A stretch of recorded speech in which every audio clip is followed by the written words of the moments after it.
Hello, hello. How are you? I was looking for something. I used to have a special intro, and I thought about it at the last minute, and I cannot find it. So I'm going to make another one for news. I was going to come in with that, but I couldn't find it. How are you guys doing? Thank you for coming today. Thank you for coming today. Hold on, I gotta apologize.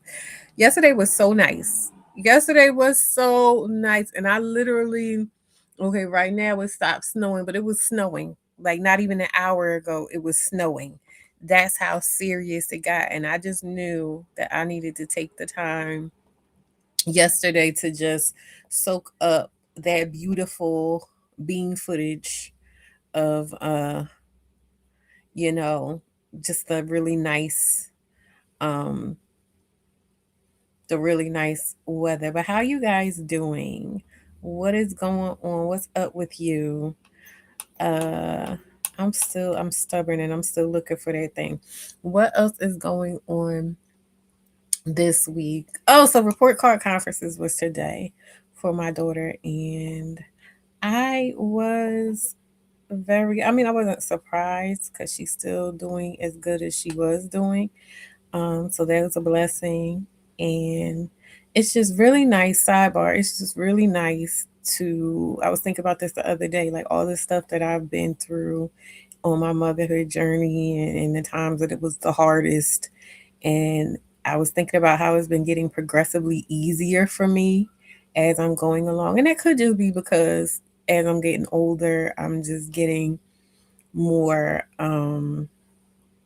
don't want to say set in my ways, but just like I'm making, as I like to say, more decisions instead of concessions. And I'm just kind of like, all right, well, this is what I need things to be like. And this is how I want to show up, And I actually think this is it. I'm sorry. I'm looking at this.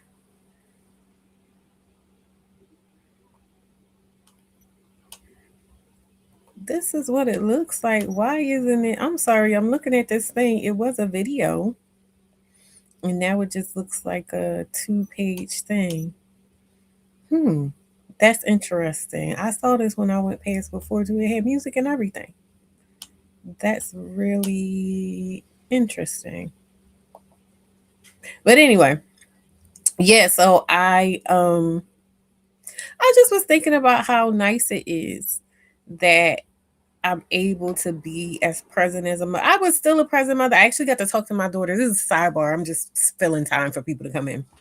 Um, I was talking to my oldest daughter last night, and she was just talking to me and basically saying like I shouldn't be worried that I didn't do the job that I set out to do. Like when I talk about the things that I wanted for her specifically as a mother and why I was doing things the way I was doing things, she just was like, "Hey, yeah, actually, you did a great job and everything that you wanted from me. Like I see what you were going for, and I'm living the life that I want to live." Because that's why I was like, I just wanted you to be able to live the life you want to live. I didn't want you to feel as tied that. First of all, I didn't want her getting caught up in a bunch of responsibility. Hey everybody, hey QB, hey Linda Link.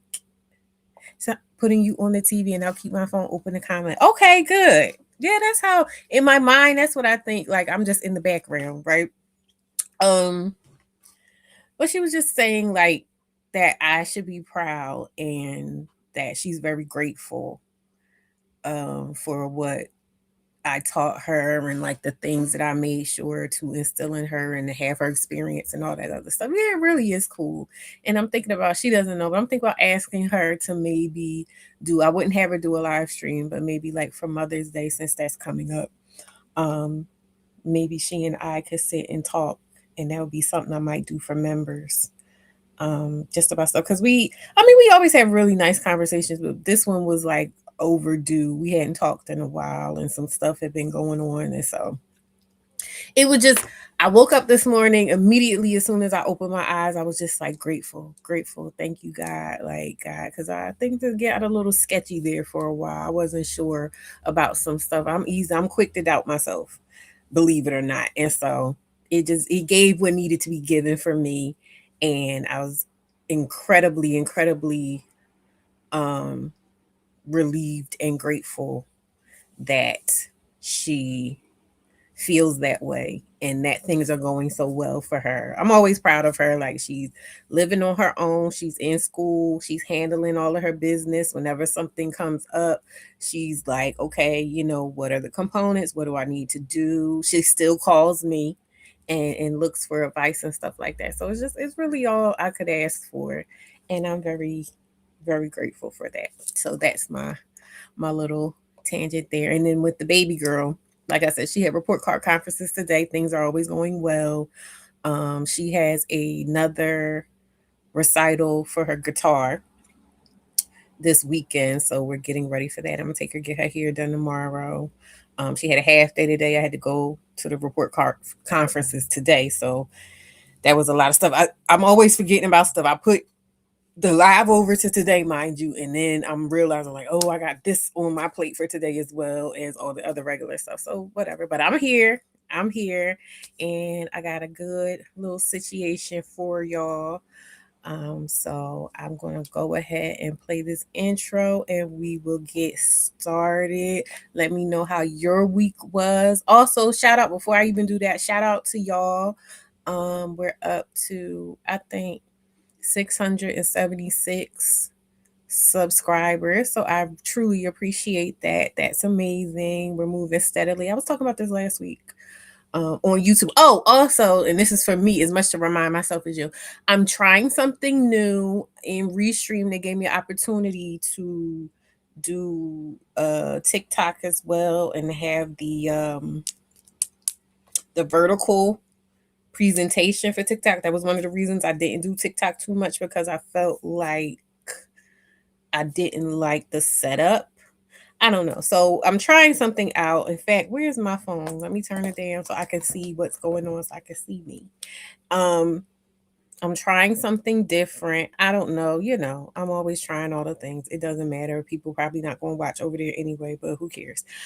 So that's what's happening. And I'm going to go ahead and play this intro, and then we can get started.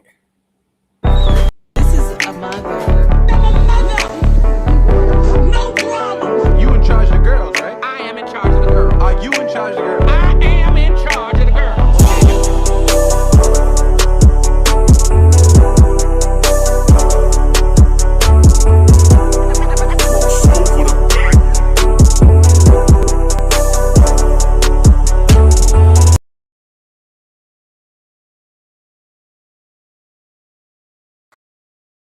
Okay, so I'm wondering if I want to save this other stuff for the end. I think I'm going to save all the fun stuff for the end. That's how we normally do, right? And then we'll go ahead and do the main story that you came for. This is what you came for. So, Reese, what is her name? Royce Reese. Is that her name? Royce Reese. The lady on the thumbnail. Royce Reed. Lady on the thumbnail. Years and years ago, when I was a little baby mama, I was watching Basketball Wives. I used to watch Basketball Wives pretty faithfully. She was in one of the first seasons, if not the first season. I think she was in the first season. Royce Reed was there. I remember that she was the child's mother of Dwight Howard at the time. I also remember that Royce's situation, she seemed different than the other Basketball Wives, because she seemed to me like she wasn't as flashy as the other Basketball Wives. And I'm not saying that as like a character situation or anything. I noticed that she just seemed a lot less ostentatious, I'll say, as the other Basketball Wives. Also, she was a lot funnier, and like she felt more like a real person to me than the other Basketball Wives. She took herself less seriously, if that made sense. I can remember that. I also felt like, unfortunately, hey Mara, how are you? I missed you. I felt like a lot of times people wrote her off a lot. And I just remember she was struggling. She did not have as much going on, or she didn't seem like she had as much going on at the time as the other women, as far as her storyline. Would come to find out later on, and maybe I wasn't paying attention because she probably was saying so at the time, that she had a gag order on her. She just wasn't allowed to talk as freely about what was going on between her and her baby father as it was. But I remember she was always complaining about him, not being involved. He wasn't a hands-on parent. She always had to fight and scrap and survive for whatever money she was getting from him for the child. Like I just remember it seemed like good. I'm glad. I'm glad. It just seemed, what the heck was that? Sorry, everything. Why did my screen just move like that? That's so weird. It just seemed like she had a lot going on that it just didn't feel as glamorous as everybody else. She went away. I didn't see her, and honestly, I kind of fell back from watching as much, like over time, as much reality shows in that sense. I think, in fact, no, that's not what happened. Let me not lie. It took a while, but I went over to the love and hip hop side of things, and basketball wise just started losing its appeal to me. I just wasn't interested in the people and the storylines and things like that. It started getting kind of stale. Whereas you had love and hip hop, it was going from state to state and it had these new people. You're like, oh, I remember that person, whatever. So it just seemed a lot more interesting. And especially when they started ramping up with like the Stevie J and the Jocelyn of it all and all that type of stuff, it just got a lot more interesting on that sense. But Royce went away. Come to find out more recently, the gag order has been lifted. And so she's been talking a lot more. But what has really, okay, good. Hi, Les. What's really making it to the headlines is the fact that Royce's baby father, who's the basketball player Dwight Howard, had gotten married to Love and Hip Hop. I believe she was in Atlanta. Don't hold it against me if I'm wrong. Um, recently cast member Amy Luciani. They got married. I had no idea about this. The first time and the last time I knew anything of Amy Luciani was when she was debuting on Love and Hip Hop, and she was explaining who she was. Now I remember Amy explaining herself as the Black Kim Kardashian, and she was saying, I just know she was a mover and a shaker. She was always doing a lot of business type things. She was very, whatever she was doing, it was within her own right, is my point. She came from a family of women who were movers and shakers, business minded women, savvy women, things like that, and beautiful. Like she's gorgeous. I will say the last thing I heard of her on the show, and this was a couple seasons into like her storylines or whatever, she was somehow trying to interject herself between, was it Bambi and Scrappy or Erica, his baby mama? I just remember there was something where she started fixating on Scrappy for some reason, and she was very heavily flirting with him and like kind of pushing herself on him. I was just like, okay, girl. But again, I kind of tapped out from the show at that point. So I didn't know everything. So when I found, literally days ago, when all this stuff happened, that was when I found out she was married, who she was married to, and what was going on. So I want to figure out how I want to go about this. I think I'm just going to dive into. Okay, so I'm gonna go to this first. This is a clip someone dug up from when I guess Amy was first with Dwight. She was engaged to Dwight. Like I said, Royce has been sounding the alarm for years, the town crier for years about Dwight Howard's failings as a father and a man. And so I guess she got engaged, she being Amy got engaged to Dwight, and Royce had things to say about that. So I guess this is Amy in the throes of love. She's not, I don't know if she is responding to Royce at all in this, but this is her giving some advice as a newlywed to Dwight, because they're only maybe 2 months. I don't even know how long. It's not a year. It hasn't even been a year. So I'm going to go ahead. Oh, I think they said like 14 months. This is how little I know, but I'm so sorry. I'm finding out this stuff with you. So you just go ahead to bear with me. Okay. Hold on, Amy. We're going to get to you. You're going to talk, girl. You're going to have your say, even if you're not having your way. Okay, so this is Amy. We want to listen to what she has to say. in 6 months, being real stupid and silly. Actually, we both filed for divorce. Let's talk about the struggles of being a new young wife. First thing I can tell you as a new wife, I know this is gonna be a hard practice, but shut your mouth. Shut up. Now I know some of y'all gonna say, oh, you gotta shut up because you married. What is he silencing you? No, sis, I'm not saying shut up. I'm saying pick your battles. And sometimes pick them quietly. Understand, when you became one with your husband, that means you became one. Y'all are one. You have to literally die to your old self. You don't want to do that yet. What does die to my old self mean? Because I'm very much still alive. Simply means adjustments. You got to make a lot of adjustments. Again, heavy on your one now. Know your spicy attitude isn't passion. It's a nasty attitude. That has to die for your husband. Confrontational spirits hidden by passion. You're not passionate, sis. You just got an attitude problem. Lose it. Quick gem. Successful top tier men, they just want peace. They don't want anything else. You can't do anything else for them besides bring them peace. Mistake I made, me and my husband going through issues, telling my friends about it. Don't do it. Dying to yourself is hard, okay? You spent your whole life talking, probably talking too much, getting the last word, being overly opinionated, being emotionally unstable. Some people settle for that, but this person married you, they're not going for it. Passive aggressive attitudes. Most black men, when you do that, it reminds them of somewhat what they grew up with their mom, their siblings. They married you. They don't want to feel with the trauma from childhood. And I'm about to say something that's probably gonna hurt y'all feelings. Black successful men do marry black women.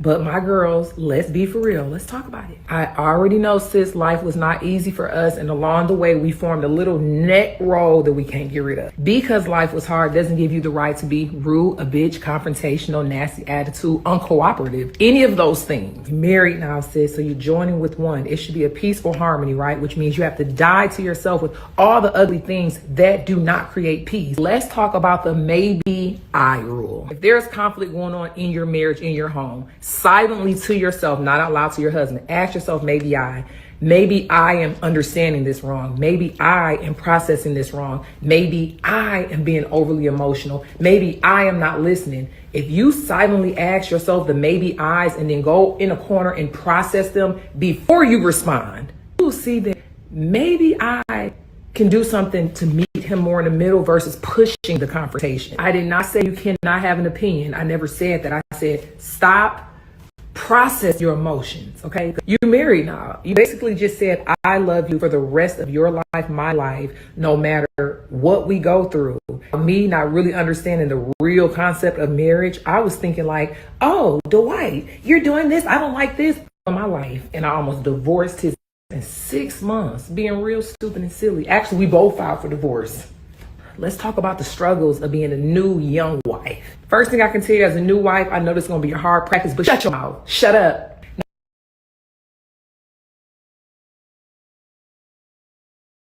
Okay, so that was her. She said I reject.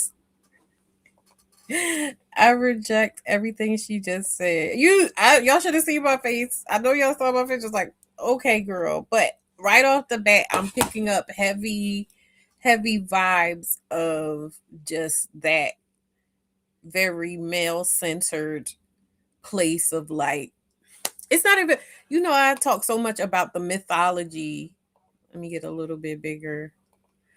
The mythologizing and the lore building of relationships with men, and this idea of like becoming this new person that you just could not be without a relationship with a man.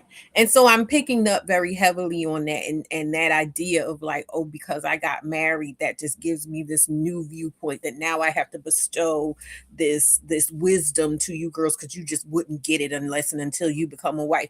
And there's the thing, I'm not saying there is no wisdom that married women, partnered women, or whatever can give. But you're saying literally like 6 months in, and I think she said something about like possibly getting a divorce or so. Like it just gives very much so checking off a box of marriage, or the box of marriage, to now step into this role that you wanted to take as like a mentor or a wise woman in this way. And it's just like, you don't have to get married to do that. And just getting married within a couple months doesn't put you there. But that is that mindset of like, oh, getting married, it mints you in this way that just makes you like, now you got the juice type of thing. So very heavy on that. So now I want to move forward a little bit to what's currently going on with her in her married life. According to her, you know, you'll see this is her words, this is her experience. And so we're going to check in with her as of late. That's not her. Okay, here it is.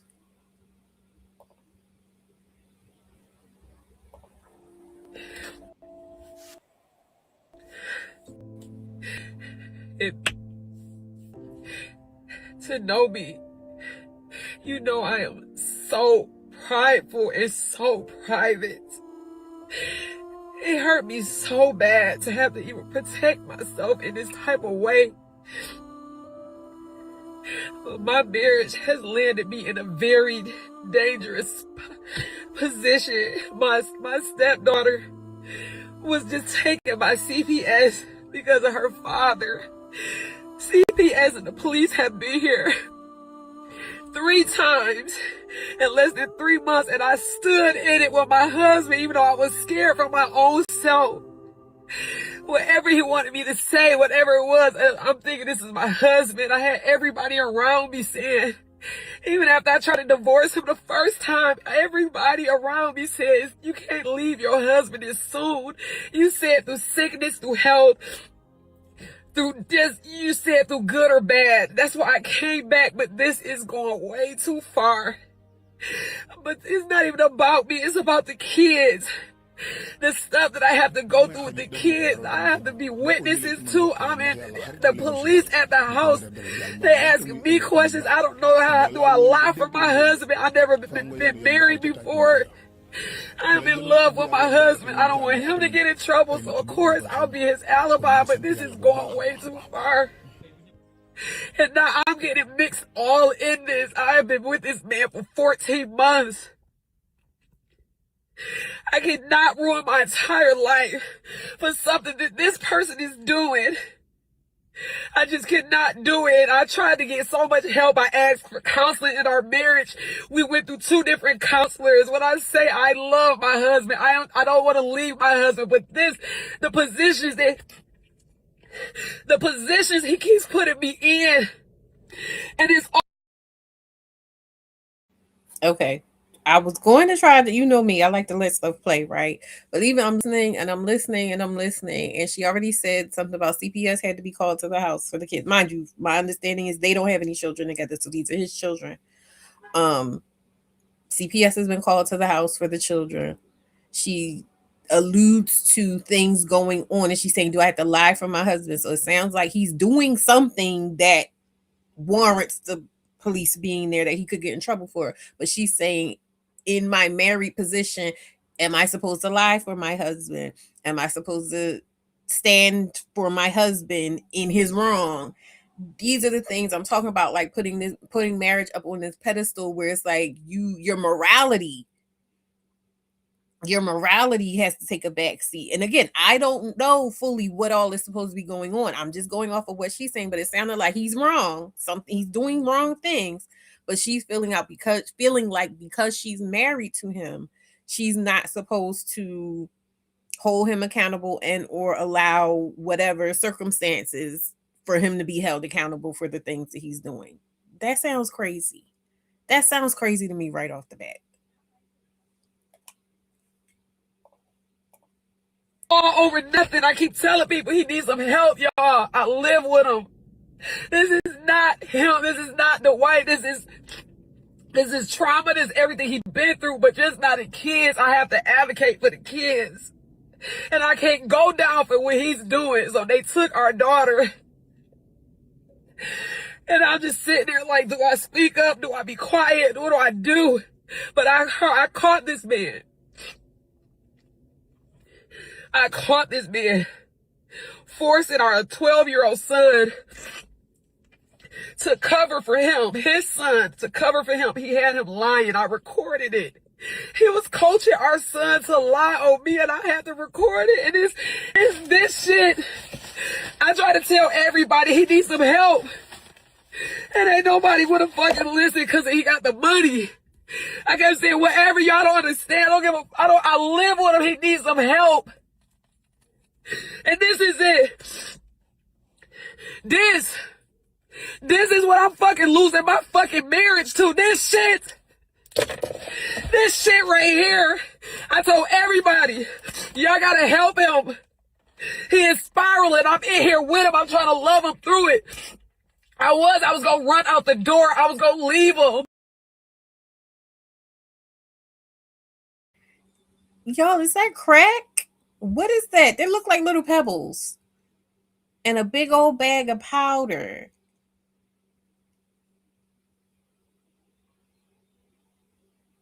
And before we even get back into what she's saying, okay, she's pulling up this big old bag of powder.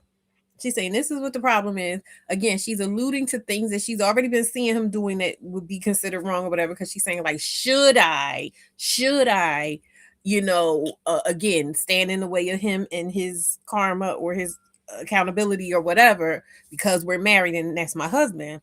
Or should I, let these things happen or work to make these things happen or whatever? So you're saying, this man is a drug addict, I'm assuming. And you've known this man was a drug addict. And she also said something very important. She said she caught the man coaching the son to lie on her. This is sounding like you caught him coaching him. This is just sounding like whatever is going on, the only reason you're having a problem with it is because now it seems to be affecting you, is what I'm hearing. And otherwise, if he's fucking with other people, and I'm talking about fucking with, like, in a negative way, like messing with other people, bothering other people, hurting other people, lying to other people, whatever, to other people, and it seems like you've been privy to that, you don't necessarily care.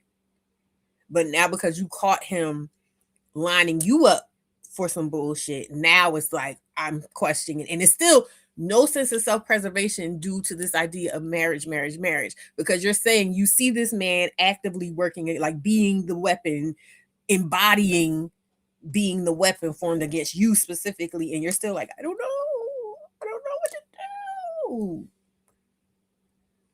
Are we well? It was never, is it in terms of, it was never that serious for me.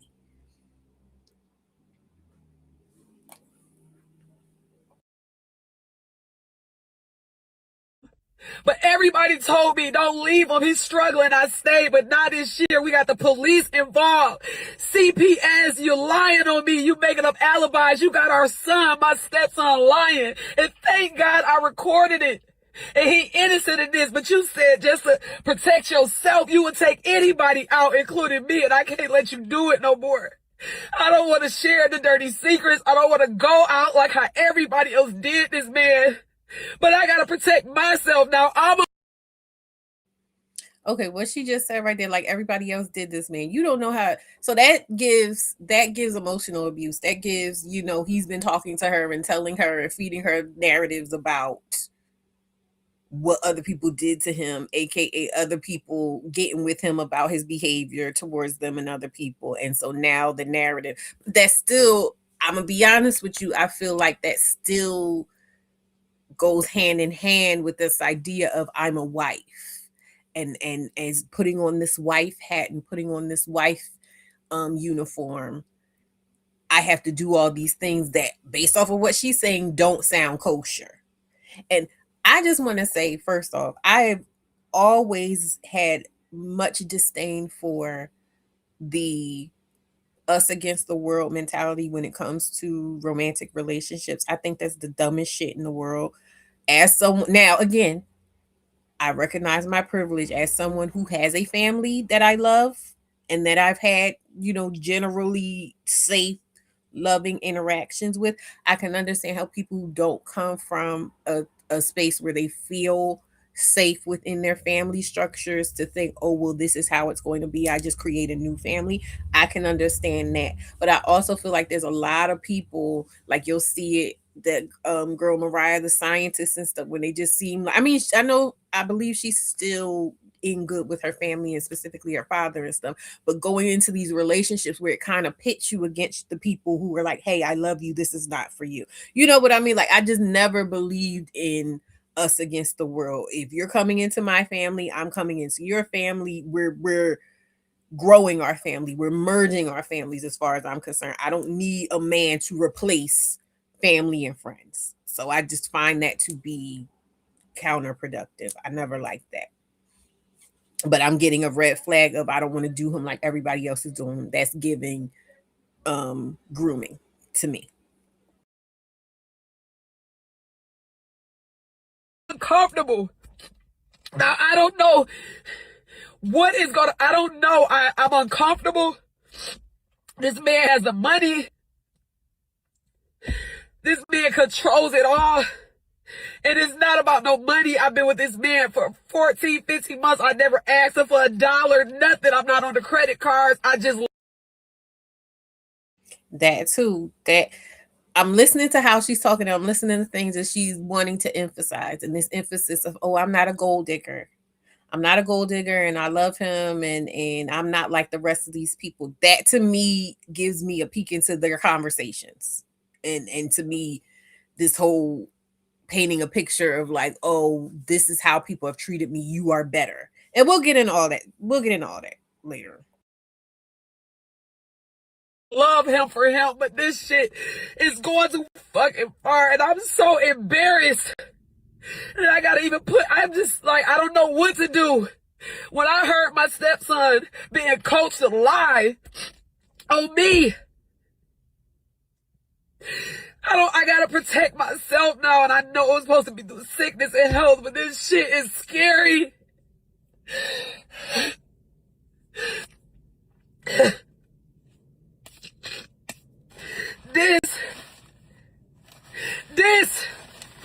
This is why I'm losing my fucking marriage.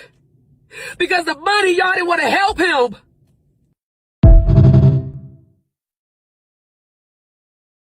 Okay, first of all, that's really shady that they cut it off right there. Second of all, was that a crack rock? Like, this is what I have never seen cocaine no, I've seen it in person. That's a lie. I have seen it in person, but I don't know enough about it to know if it generally crystallizes like that or if that is a crack rock. Like, what are we looking at?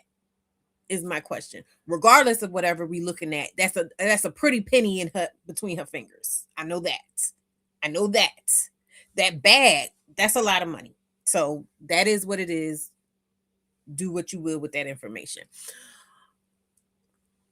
That being said, there's a lot going on. I'm processing. There's a lot going on here.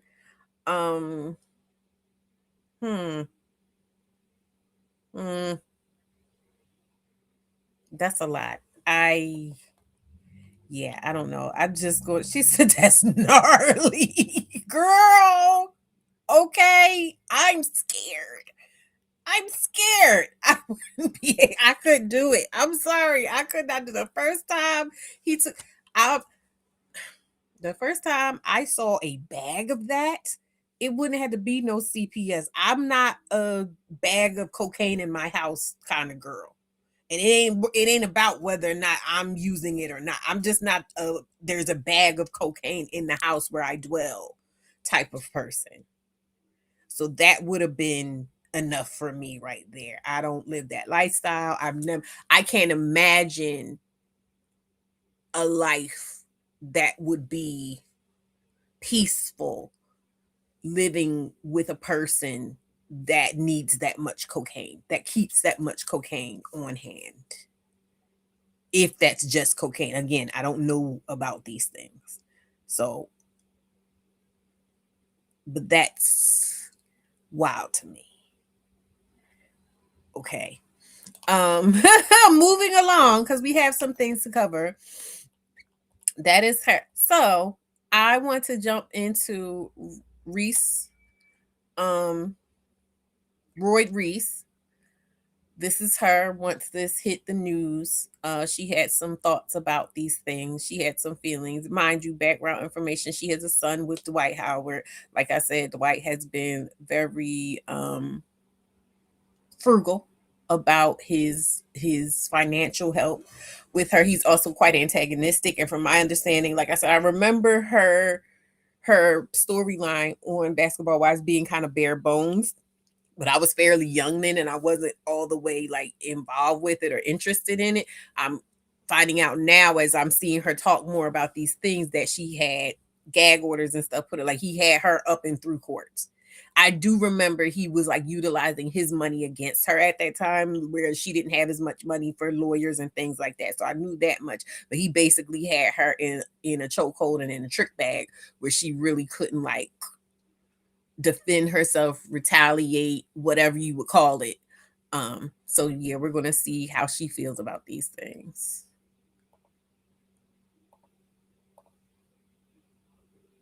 I gotta advocate for the kids. It's about the kids. No, it's about you. You saving face for you.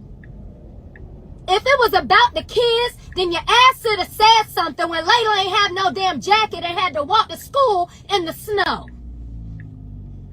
If it was about the kids, then your ass should have made sure David had a dentist appointment instead of trying to pull his teeth out with some damn pliers.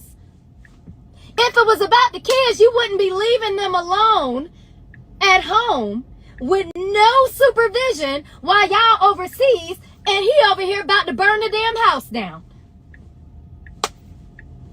Let's call a spade a spade. You said he drugged you and you went back. Let's talk about how you were at the club and he pulled out a whole tray of weed and the kids were there at the club and they underage. If we gonna call it out, we gonna call it out. Don't sit here and like all of a sudden be like, I can't believe that he's doing this and now that he's bringing me into it, I gotta say something. What? You sound dumb as fuck. It's always been about the kids. Always. That shit really, really bothered me when I heard that. Yes, I got people who screen recorded and sent it to me. Thank you, y'all. But that pissed me off. Because please do not sit here and act like you are doing this for them. Because you are not. This has been going on since day one. You are not the first one. Just like he told you that video of him talking about what happens in his bed was AI. That ain't AI. But your dumb ass wanted to sit there and believe it. You know that wasn't AI. You sit here and you believe what you want to believe because it served you. It was never about the kids. You are saving face. You don't want to go down with him. So now you're speaking out and saying, I ain't got nothing to do with this. Yes, you do. Because you're sitting here, oh, these are my stepkids. I'm his wife. Then why are you going overseas and leaving these children by themselves in a big ass house? And no, let's not sit here and say, oh, there was someone always there. No, it wasn't. No, it wasn't. I don't have any sympathy. I don't have any empathy. And the reason I say that is because we tried to tell you.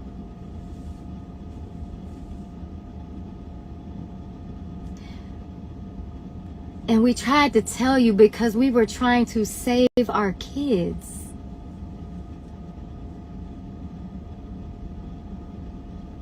We were trying to save our children. I got an ad. And to be clear about when she says we, she is one of 3, I believe, mothers of his children outside. Amy doesn't have any kids, and Amy doesn't have any kids with him, but he has 3 children's mothers. I believe one may have passed away though. So when she's saying we, she's referring to the other living mothers of his children. She said, girl, what? Listen, it's a lot going on. I'm trying to go because I want to move through these things. Okay, there was that. Now, here's the thing. like I said, Reese, I don't know too much about Reese, but I figured may as well go to the horse's mouth in terms of, you know, what these allegations are. I don't think we're going to be watching a lot of this because I can't do a whole lot of Cam Newton. Yes, we're back to Cam Newton. I don't know how he always winds up in the right place at the right time with a interview with the people that are trending at the moment. But yeah, this was from a year ago on his Friday Miss Royce, podcast.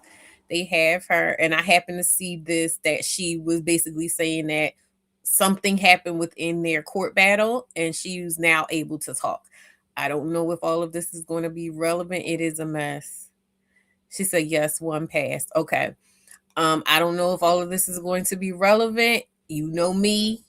If it get to be too tedious and he on his stuff too much, I'll just get on out of it. You know, we'll try to slide through because this is over 2 hours, which is crazy to me.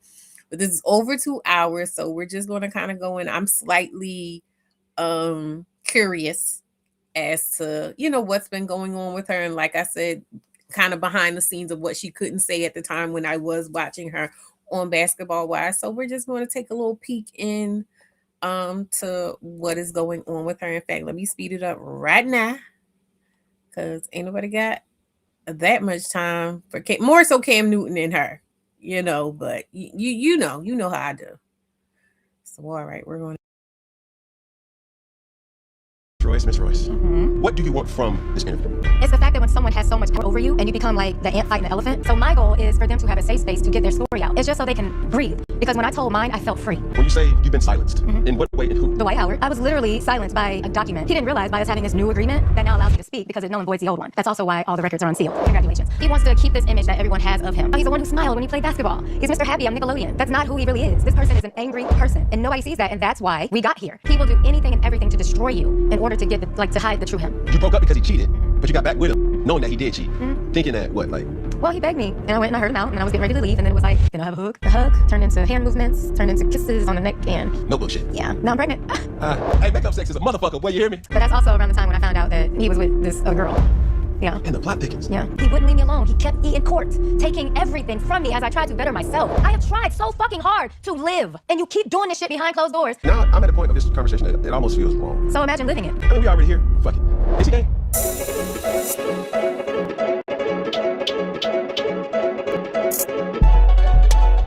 A loving mother, a fighter, empowerer, and low-key, what I found out personally is a low-key comedian. Now, I present to some and introduce to others, Mrs. Royce Reed. Hi. How are you? I'm good. Hey, y'all. What's good with you?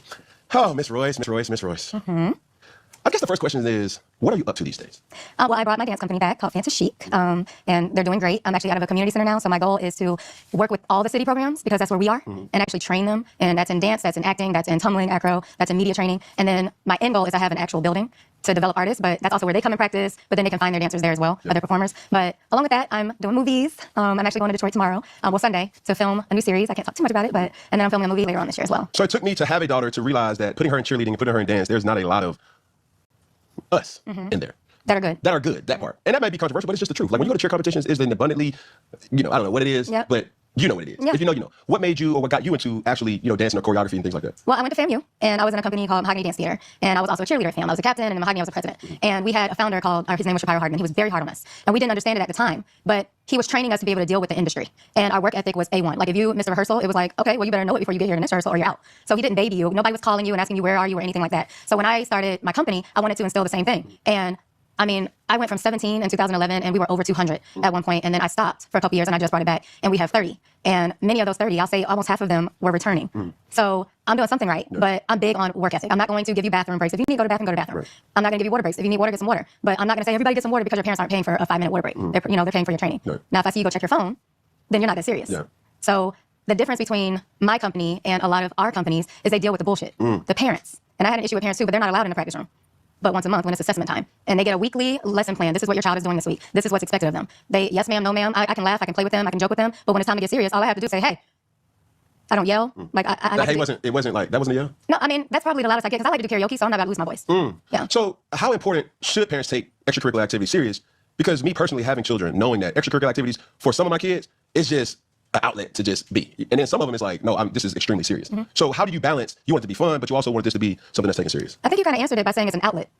Because just, it being an outlet doesn't mean it has to be your craft. And that's actually in their pledge. Our outlet is dance. That's in their pledge. So they know, like, if they are just feeling down about something and they come to the studio, they can call their mentor. You know what I mean? That's what we're there for. So it's an outlet for them. Even though they may not want to do whatever you have them in, it gives them something to do versus just being at home, eating chips, watching TV, or in the street. No. If there's one thing about me, I always show up looking my best, no matter the occasion. From meetings at a Iconic Saga studio to dropping my kids off at school, I love going about my day in a perfectly tailored suit that doesn't break the bank. In Latino news, some would also say that they've seen you on TikTok that have like an 8 video thing on the topic of your reality, TV. Yes. So what was the reason behind that? So I even said this on my Instagram. And the easiest way I can describe it is when you are constantly coming at somebody and they're ignoring you, and they just keep taking it further, and you're like, one of them days. And then it's like, well, pull up. Because I grew up in the hood. I did. So when someone says pull up, you didn't think I was going to, but you took it too far, and this time I pulled up. I'm asking you to bring your ass outside. Because now you're fucking with my child. So that's what it was. It wasn't something to do with a relationship. It was you're calling my child while he's on his PlayStation Live with his friends and talking shit about his mother. And then you're trying to basically, and I know this word is used so much, but gaslight him and tell him, your mom need to do this, or your mom need to get a job, your mom ain't shit, your mom be lying to you. When I have worked since I was 16, my day yesterday began. I subbed. I then taught after-school gymnastics. I then picked up my son from practice. I then had to do a table read. And then went to sleep, got up this morning, took him to school, came home, got ready, came here. Which is in Atlanta, by the way. Yes. But then even on Wednesday, the day before that, it was a full day where I subbed, I taught, I then had to pick him up, feed him, take him home, had to transport Max to our fantasy practice, teach for 2.5 hours, then go home, check on him, make sure he's asleep. I do work. That's all I do. I've never been a person that just didn't like to work. I mean, I would not mind not having to work, but to sit here and tell him that his mom ain't shit, and then to tell him like he's the reason why he doesn't have a relationship with him, it was like, I'm pulling up now. Say less. I think what's important for this dialogue, as well as this conversation, is that I think we need to normalize real conversations about real issues. And I told you off camera that I don't too much know in particulars about this situation, but being a co-parent to children, I know and can empathize with what you're going through and also empathize with what he's going through. And what I've learned is over the years where co-parenting has been, it's almost like a muscle. You got to work it every single. Well, his is weak, because he never co-parented shit. He didn't even go to the counseling things. The lady had to write a letter telling our attorneys that he refused to come and she can no longer, provide her services. But I was there like an A student. Yeah, but okay. So throughout this conversation, I want to make sure that first and foremost, we hear and listen to each other. I'm not talking about nothing else. I want you to be able to get your points across, but also I want to make sure that I speak on my personal situations. Gotcha. That Don't nobody care about your personal situations, Cam. We know too much about your personal situations. You're interviewing her. Good day. if it applies to him or whoever, I just know that sometimes you can get into your own way and two things can be right. I also know that two things can be wrong too. Two petty motherfuckers don't make an angel. You know what I'm saying? Yeah. And I've been guilty of trying to bully. I've been guilty of not being reasonable. I've been guilty of really saying, well, fuck it. You want to do that? Well, shit, I'm going to do this. You know what I'm saying? And it doesn't affect nobody but them kids. So as you have been through a lot, I can assume, what do you want from this interview? So for me, it's more about being silenced. And I said before, it's about being silenced into submission. And that's the problem. It's not even about my situation in particular, but I have spoken to so many women that have been now in my DMs and telling me about their situations. And some it's not, kids aren't involved, you know, it's parents or it's, you know, an ex-husband or even an old boyfriend, you know what I mean? Right. Just, it's the fact that when someone has so much power over you and you become like the ant fighting the elephant and people keep winning and like, you're just down here like, it's not me. It's not me. Why can't people see this? But because that person is so big, whatever they say or whatever you try and say, they just stomp on you over and over again. So my goal is for them to have a safe space to get their story out. Even if it doesn't produce anything, it's just so they can breathe. Because when I told mine, I felt free. Like, it was empowering because people talk and they say, oh, Royce has been talking. And I'm like, not really.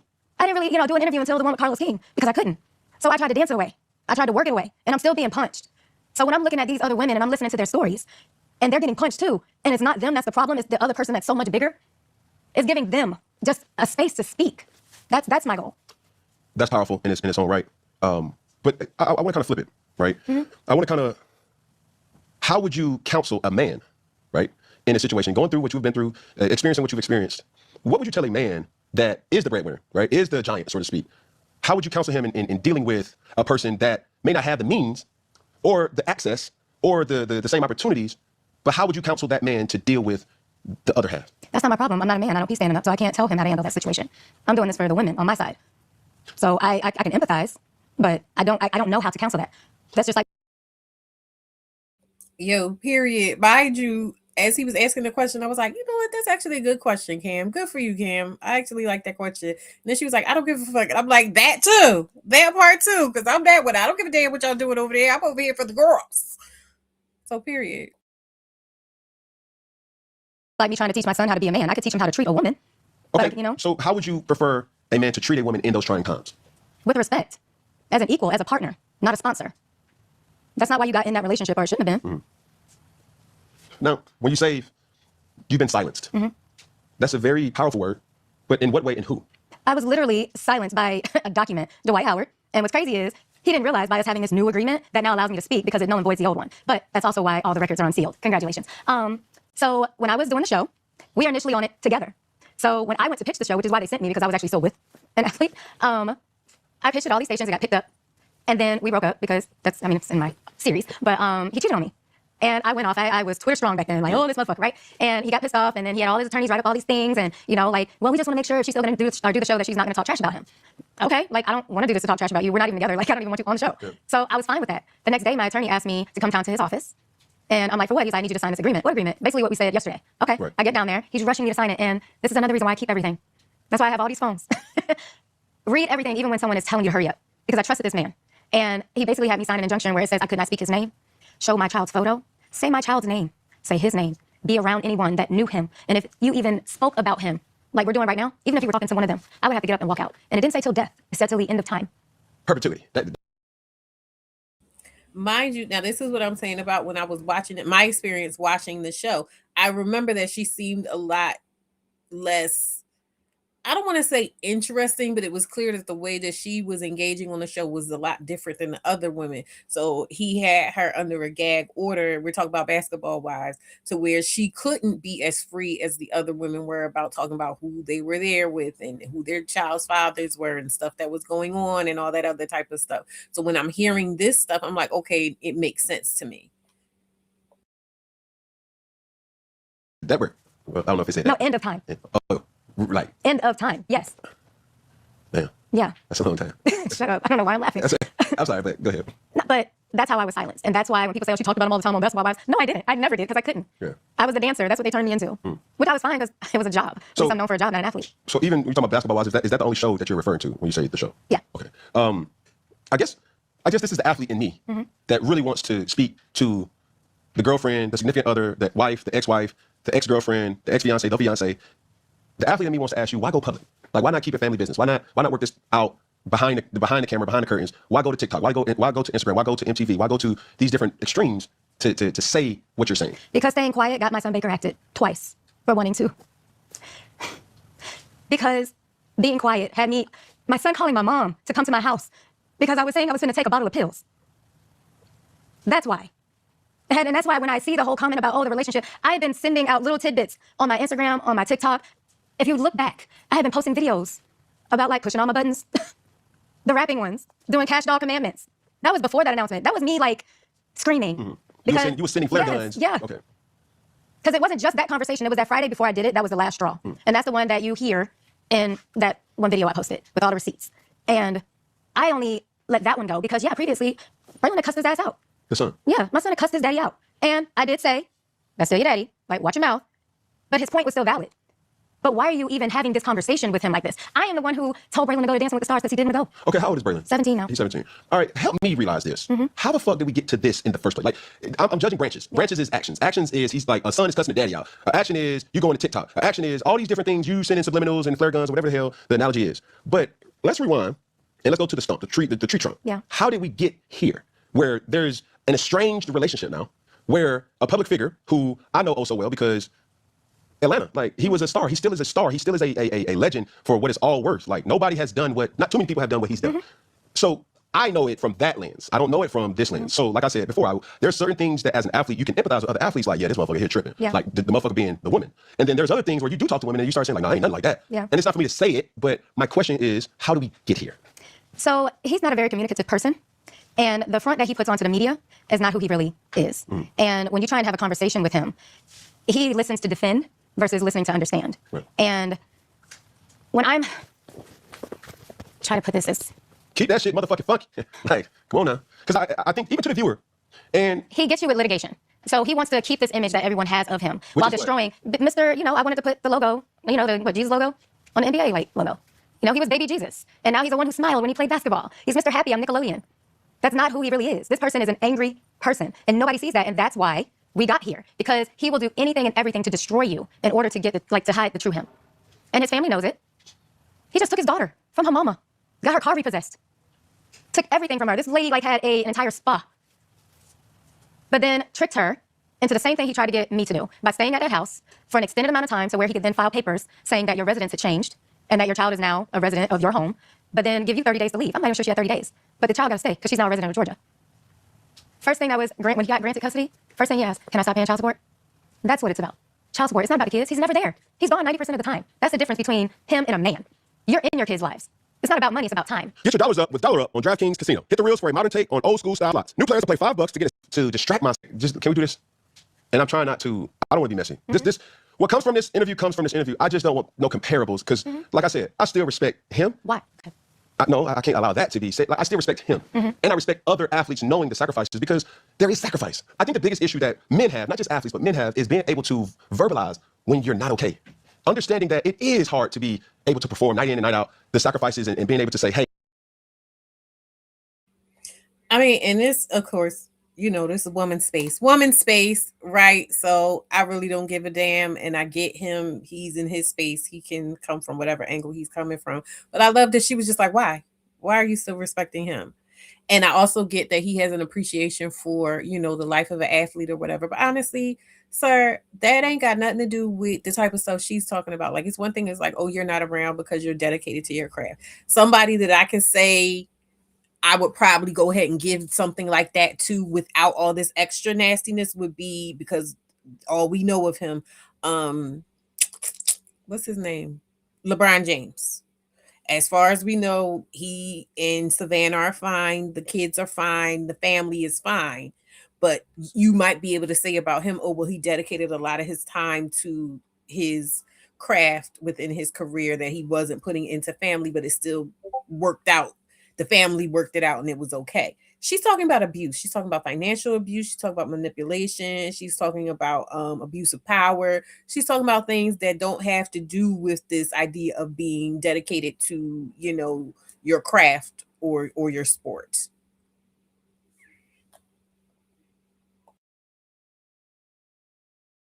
Hey, I can't even play with myself to distract myself, but I got to focus on getting to the playoffs because I'm getting ate up where I have to sacrifice something.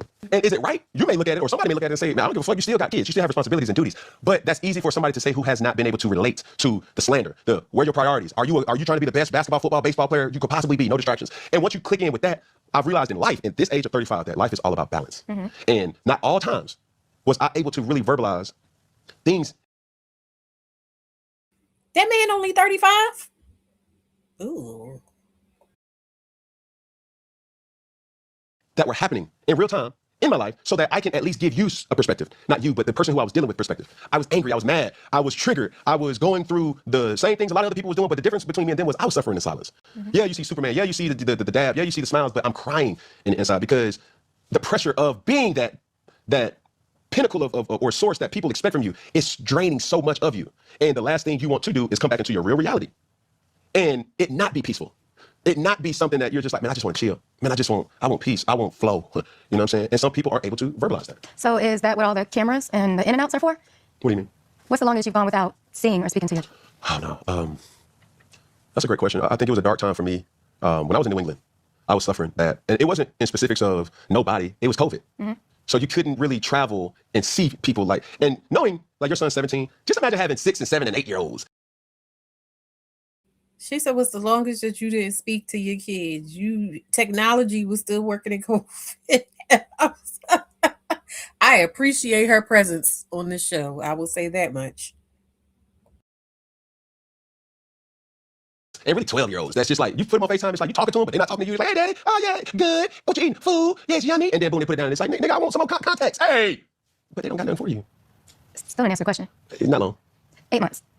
No contact? None. And then being forced to send for 6 weeks. Cameras everywhere. Forced to what? And forced to send your child to LA for 6 weeks. They hadn't seen their daddy in 8 months, yes. Forced to send your son to LA for 6 weeks. How did we get to 6 weeks? Because they said I was denying visitation. Your ass was in LA. We're here. What are you talking about? Well, Orlando. Yeah, but how was, okay, now this is where I interject as an athlete, and we can have this healthy conversation. If you have one source as the provider, and that provider happens to provide or get the means to provide in another state, in another country, in another city, town, wherever, how else is that person supposed? Just help me out. I just phone call. Okay. I mean, was FaceTime like a big thing back then? But I know we still had video calling. You know what I mean? But it was just nothing. And when I say, is that what all the cameras and in and outs are for? Because whenever you do get that time, why is it always for the cameras? Why do we have to videotape everything and then post? This is where I was with my kids. Everybody smiling 3. All right, going to do whatever you got to do, and then you leave again. So is it really like you trying to be a father to your kids, or a father in the face of a nation?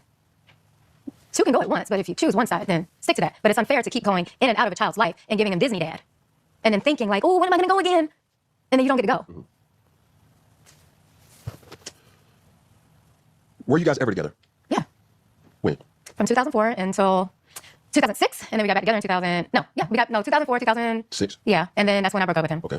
And then we got together, and then I had him Braylon in 2007. So you broke We got up back together in 2007. Okay, so you guys broke up for months or a year? No, just a couple months because I found out he was cheating on me with one of my teammates. Before, like, we danced together. She used to dance in Houston, yeah. So I was, Okay, yeah. that's kind of awkward, but It was. I found out that's why a lot of them were, like, not talking to me or treating me weird because they knew and didn't tell me. But it's cool because one of my teammates ended up marrying the coach. So, yeah. Wow. Euro step. Let me pass that. How did y'all meet? It was called Downtown Disney, and we were at the movies. I was going to see The Notebook, and they were going to see some, I used to say it was Transformers. It's not Transformers, but whatever was out during that time. And, yeah. Who was they? Him and his friends, the one that's, like, an inch away from being a midget, and the one with really bad acne.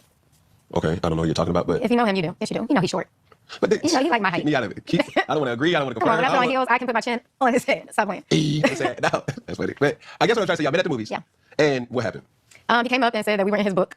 Y'all in my book. That was his hello. Deadass.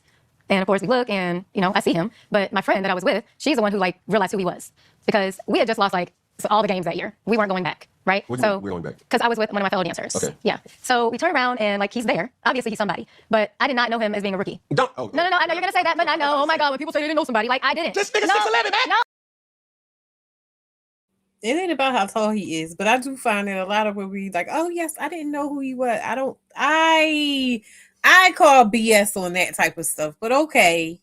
A lot of women do that thinking, oh yeah, I didn't know.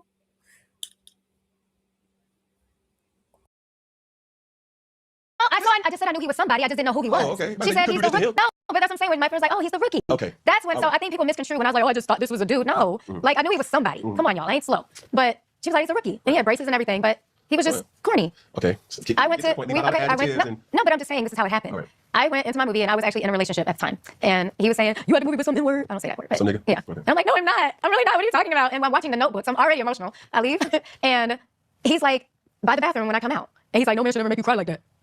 And I was like, thank you. And yeah, I was like, thanks. But then I walk away, you know this? No, for real though. No man should really make you cry like that. Thank you. And I went to the movies. After the movies, they were leaning on the car like they in Boys in the Hood. What kind of car is that? Just one. It was like one of the SUVs, but they were like, yeah. It gotta be fly. Nigga got money. But his acne cousin came up to me and was like, hey, you know, my cousin want to holler at you. And I was like, well, why is he not over here? Acne cousin is really crazy. She's really violating whoever this is. Listen. He's loving it. Whatever. Take that how you take it. Here. So then he was like, and he walked over here. And we started talking. And yes, I gave him my number because I wanted to be petty. I did. Why? Because I thought I was going to get back with my boyfriend. But I wanted to be like, So I was initially, yeah. Okay. But then me and my boyfriend didn't get back together. But that was a boss up move. You didn't. Who was your boyfriend? Someone from college. It wasn't him. No, Okay, but so- shit, I would have much rather now. That's What do you mean? right, let's stop. It's not a boss up. I would have rathered that than to be going through All the hell. So now I gotta say this because I gotta speak up for the fellas. All right. You can't say that he was lame if you gave him play. All right. You can't say anything in question because that's what you entertain. A lot of times women always say after the fact, man, he blah blah blah blah blah, but he fucked. Oh man, he was blah blah blah blah, but you was with the motherfucker for some time. Yeah, he was blah blah blah blah, but that sounds like the diary of a mad black woman. Did I say that it was a bad thing? I like corny. I like goofy. Oh, well, say that. You didn't let me finish. You said, I'm going to speak up for the men right now. That's what you just did. Didn't I tell You you said we were going to listen to each other. Yes. Okay, so thank you.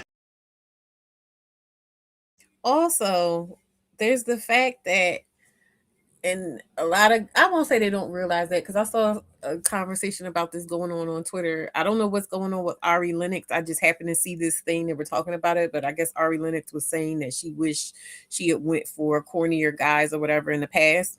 And a person was reacting to that and saying that she's acting like when we see these guys, whatever we think is cool about them is basically curated by another woman. We just don't know it. And so there is no such thing of like a nice guy. That's usually, let me get big for this. That's usually something that is, in fact, I feel like I put it in my thing, and I'm gonna share it really quickly if I have it. No, I didn't put it in there. Sorry, but she was saying that usually it's a woman is behind whatever it is you see in a guy that you think is like worthwhile. You think he's a good guy. You think he's a quality guy. You think he'll make a good boyfriend or whatever. And a lot of men were just like, oh, yeah, they say this about corny dudes and this and that and the other, but they were with him. But that's true. You're forgetting the fact that, again, this is about the woman's gaze, and will look at guys and think, oh, this person is harmless, or oh, this person is sweet, or whatever it is. We're thinking that that means safety. And what we're saying and what she's saying is that doesn't necessarily mean safety. You can look at a guy and think, oh, he's awkward and he's cute and whatever, and he doesn't seem like a player. You know what I mean? And you go for that, and then you turn around like, what the hell happened? So I get what he's saying about how can you say that about somebody that you mess with, but you don't understand. Sometimes we do try to, I said this before, the most hurt I have ever been was getting played by somebody that I called myself going for because I was trying not to be superficial. I was trying to go against my type, or I was trying to, not trusting my gut and saying, oh, well, I'm not attracted to this person, but maybe it's just because I'm attracted to the wrong things. Let me go with what this person is this mask this person is putting on as being such a kind, sweet person. So it just doesn't work. Yeah. Anyways. But I just hate that. A lot of women say that. Dudes say that shit too. Yes. Like humans, let's just say humans, they say after the fact, man, she really a hoe. Like real shit. Fuck her. But it's like, bro, that was the love of your life, bro. Relax. And in this situation, not specifically, but just going off, you said he was lame. You should have quickly followed up. But I like lame though. I like that. You should. No man should Did ever. I say lame? Corny. You said corny. Corny? Yeah. You should. I'm a cornball. I'm super corny. You should have quickly said he was corny, but I like corny. So when nobody should let you feel like that. And he's like, oh, because that's how he did it, and it was weird. I literally was like, thank you. But you liked it though. Not at that time. No, Oh, I didn't. God, No, I didn't. shut up. We get it. Listen, All right. the They got movies. together. Watching The God Notebook. damn. This is a couple who like died together at the end. They did? I'm sitting here like, I love you. I'm really thinking like this is a dude I was gonna marry. Oh, so when he is really done with me, yeah, I'm in my feelings. Back then, like in your 20s, like you petty as hell. I'm so petty. But like, me too. yeah. Okay, I'm gonna be petty right now. What that dude doing now? He is married. Ah! No, but the girl looked just like me. Ah! Yeah, her So teeth that's funny too. You petty too? You know what I'm saying? The whole teeth thing, all that. Damn. Yeah. Y'all still talk? No. Mm-mm. We stopped talking when I found out that he was engaged because he had to see me before. Yeah, he married her. Did y'all have that one last time? No, we were at Mango's actually slow dancing. Yep, so they turned the lights on. I didn't even know they turned the lights on at Mango's, but yeah. I don't know where Mango's is. It's in Orlando. But y'all saw each other at Mango. I will be honest though. I mean, I don't know, because talking to my daughter last night, she was like, you need to be telling your stories, is this and that and the other. But I'm sitting here, I'm thinking like she sounds very like she remembers these things fondly. But I will say also, this is me imparting, my opinion from my experience. When your formative years are spent, a lot of that time is spent on one person, whether it's good or not. Like that's literally all you have to remember. And there are funny things, just things that you can laugh at now or whatever. It's hard, but I can see how people might mistake that for her still being fond of the man. But yeah, she said she was in her 20s and stuff, so I get it. Yeah, because he was. That moment, like, Yeah, because he was like, I miss you. Oh my God. Yep. We were supposed to go to lunch on that Monday, and I got ghosted. And the next thing I know, I see engagement photos. So, ow! I was devastated. Yeah. No, well, shit happens. Okay, back to the story. Yeah. Okay, y'all get together. You're still dancing, actively dancing, and dating him at the same time. No, I took that year off Why? because we had just lost like all the games, and I wanted to do something I guess else. explain to me that about a dancer. Like, how? So, one, I hate how it is right now, where everyone's like, "Oh, they got to put on more clothes because you're exploiting women." We know what we tried out for. That's why I love the Dallas Cowboys. We wanted to dance on that court in booty shorts and half tops and be sexy in boots. That's what we signed up for. So this change sucks. But we also do it because we enjoy entertaining people. And if you're losing every single game, nobody's coming. So you're like wasting your time because we don't do it for the check because there's no money in it. Just Like, yeah. yeah. Explain that for the people. What does the check look like? What does the preparation look like? What is the routine? What is the ask of a? So when I danced for Orlando, a rookie was $50 a game. And then you had to do 36 free community service hours, or promo hours that they would say. And then then it was $25 an hour. But clearly, if nobody in Orlando knows the dancers, but we weren't getting booked like that. So all those It's 36. contingent on the success of the team. Exactly. Okay, yes, I see. Exactly. And also because, again, you had to do 36 for free. So if you only need 2 girls per event, you're going to always have somebody that's willing to do it for free. You see what I'm saying? So you really only got paid for games. We didn't get paid for practice back then. Like, it was just for the exposure. So if we're not getting that, then we're going to go do something else, which is what I did. I went on tour with Cherry Vanilla Dr. Pepper. Now, the Heat paid a little bit more. The Heat, I got 85 to start. We got 25 a rehearsal. And then it was 150 it was 150 an hour for promos, which was like birthday parties. And we did get quite a few of those. But they were like 2 hours. And then if it was a Heat event, it was just, I think, like a set, like 150. Yeah. Okay, now I'm interested. What's the creme de la creme of cheerleading that? For football, it's definitely Dallas. Okay. For sure. Hands down. And, I mean, unapologetically. Like, they know what look they're going for, and they don't care about the scrutiny they get because they are who they are because they stuck to it. Caucasian? No, not just Caucasian. What is it? It's the body type. It's the height. Just like the Rockettes. You can't be 5'2" and be a Rockette because it's going to look weird. Right? It's not about even a prejudice necessarily. It's about a look. And that's why people want to be them because they are that team. And somebody, you know, that's 5 feet, you know, they know that they would never get it because they just didn't get that height. Damn. But that's just how it is. You know what I'm saying? Like, it's very, very rare that you find people paying to go see. I'm not going there. Nope. Never mind. You ain't keeping it funky? Because of nope. Let's just say there is a look that No, makes them get, that gets them paid. And you can't scrutinize something that has been successful for that long. It's a reason. They didn't fold. Okay, Dallas Cowboys. Yes. What other franchises have like? For It don't matter, NBA, basketball or football. for NBA, I would say, I used to say the Heat. LeBron, like D Wade, Chris Bosh, or just the Heat in general? In general, like when I was there. I mean, just the whole intro and then like the dancers and the outfits and just the entire thing was a production. The intro was like a movie, you know? And then you go to some of these games and it's just, oh, we have a Jumbotron and some lights. What?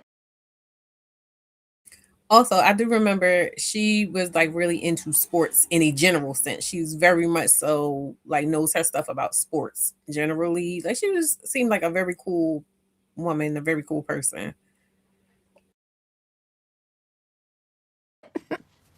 That's boring.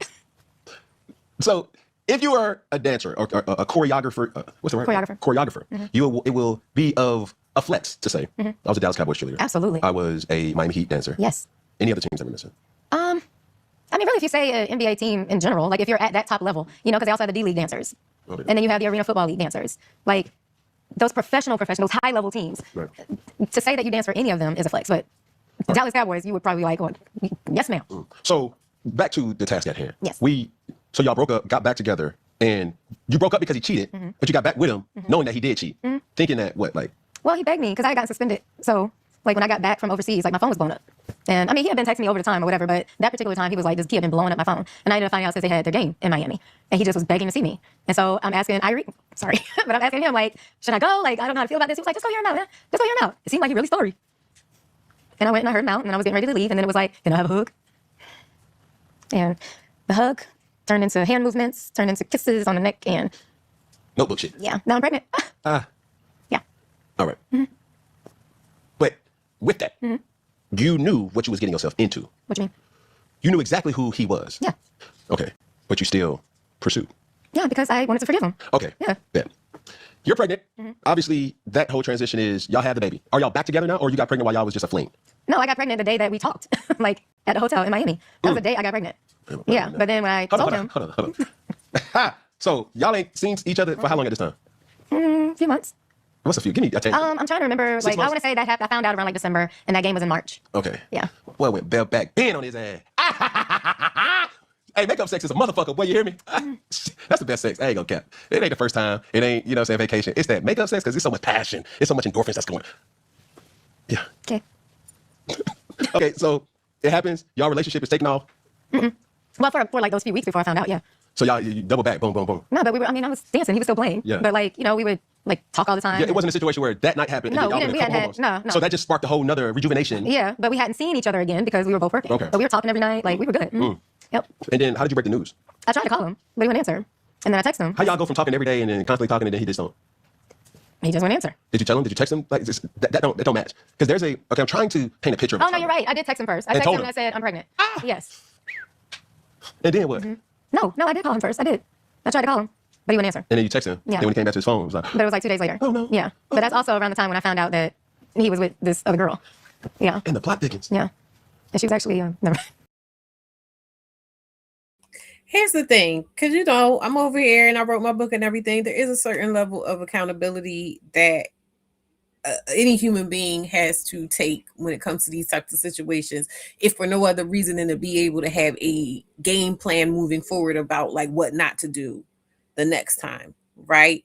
However, the part that I don't appreciate about what he's doing is like, well, why would you do this? At the end of the day, this is the same person who was up here crying to people about how he doesn't want to be wanted for his money, how he wants people to just want to be with him, and he doesn't, basically that whole, I don't want a gold digger type of thing.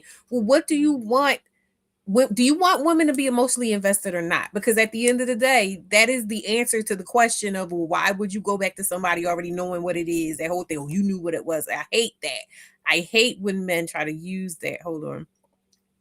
I hate when men try to use that thing, you knew what it was type of, because that's a way of like dismissing your decision making and or like discounting you, to Leslie's point, as an unreliable narrator or what, just like questioning your sanity. This woman was emotionally invested in him.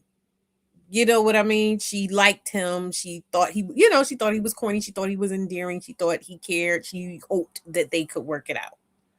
That's pretty clear. It's not, it's clear cut. And you might say, oh, well, why is it, one thing for her, but something else for his current wife? I don't know if they're divorced yet, Amy, because Amy had 2 women saying, hey, and a bunch of kids, like there was a whole situation. And again, based off of what she was saying, she was seeing things as well, but she was choosing the image of a wife and being married over the man per se. So she was leaning very heavily on this idea, I don't want to give up the marriage, I don't want to give up my husband, as opposed to, oh no, I actually like him, I'm invested in him, and I'm wanting him.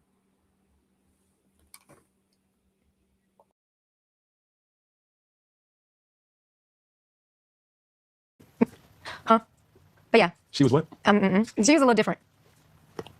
Okay. So he's what I'm trying to get you to understand, he was already what you knew him to be.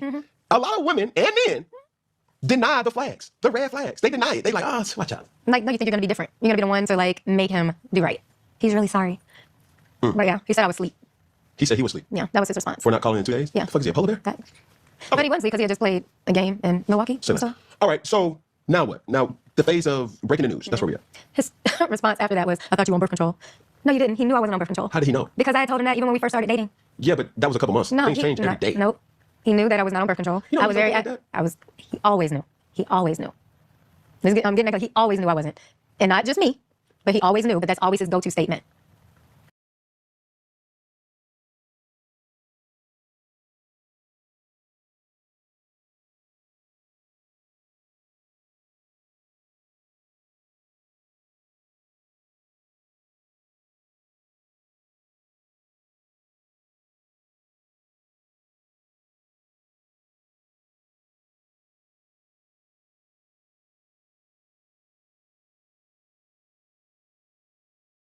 Sorry, I was going on and on and on. I was just talking about how stupid it is. I think that is when someone comes and says, I'm pregnant, and they're like, oh, I thought you was on birth control. At this point, that's a moot point.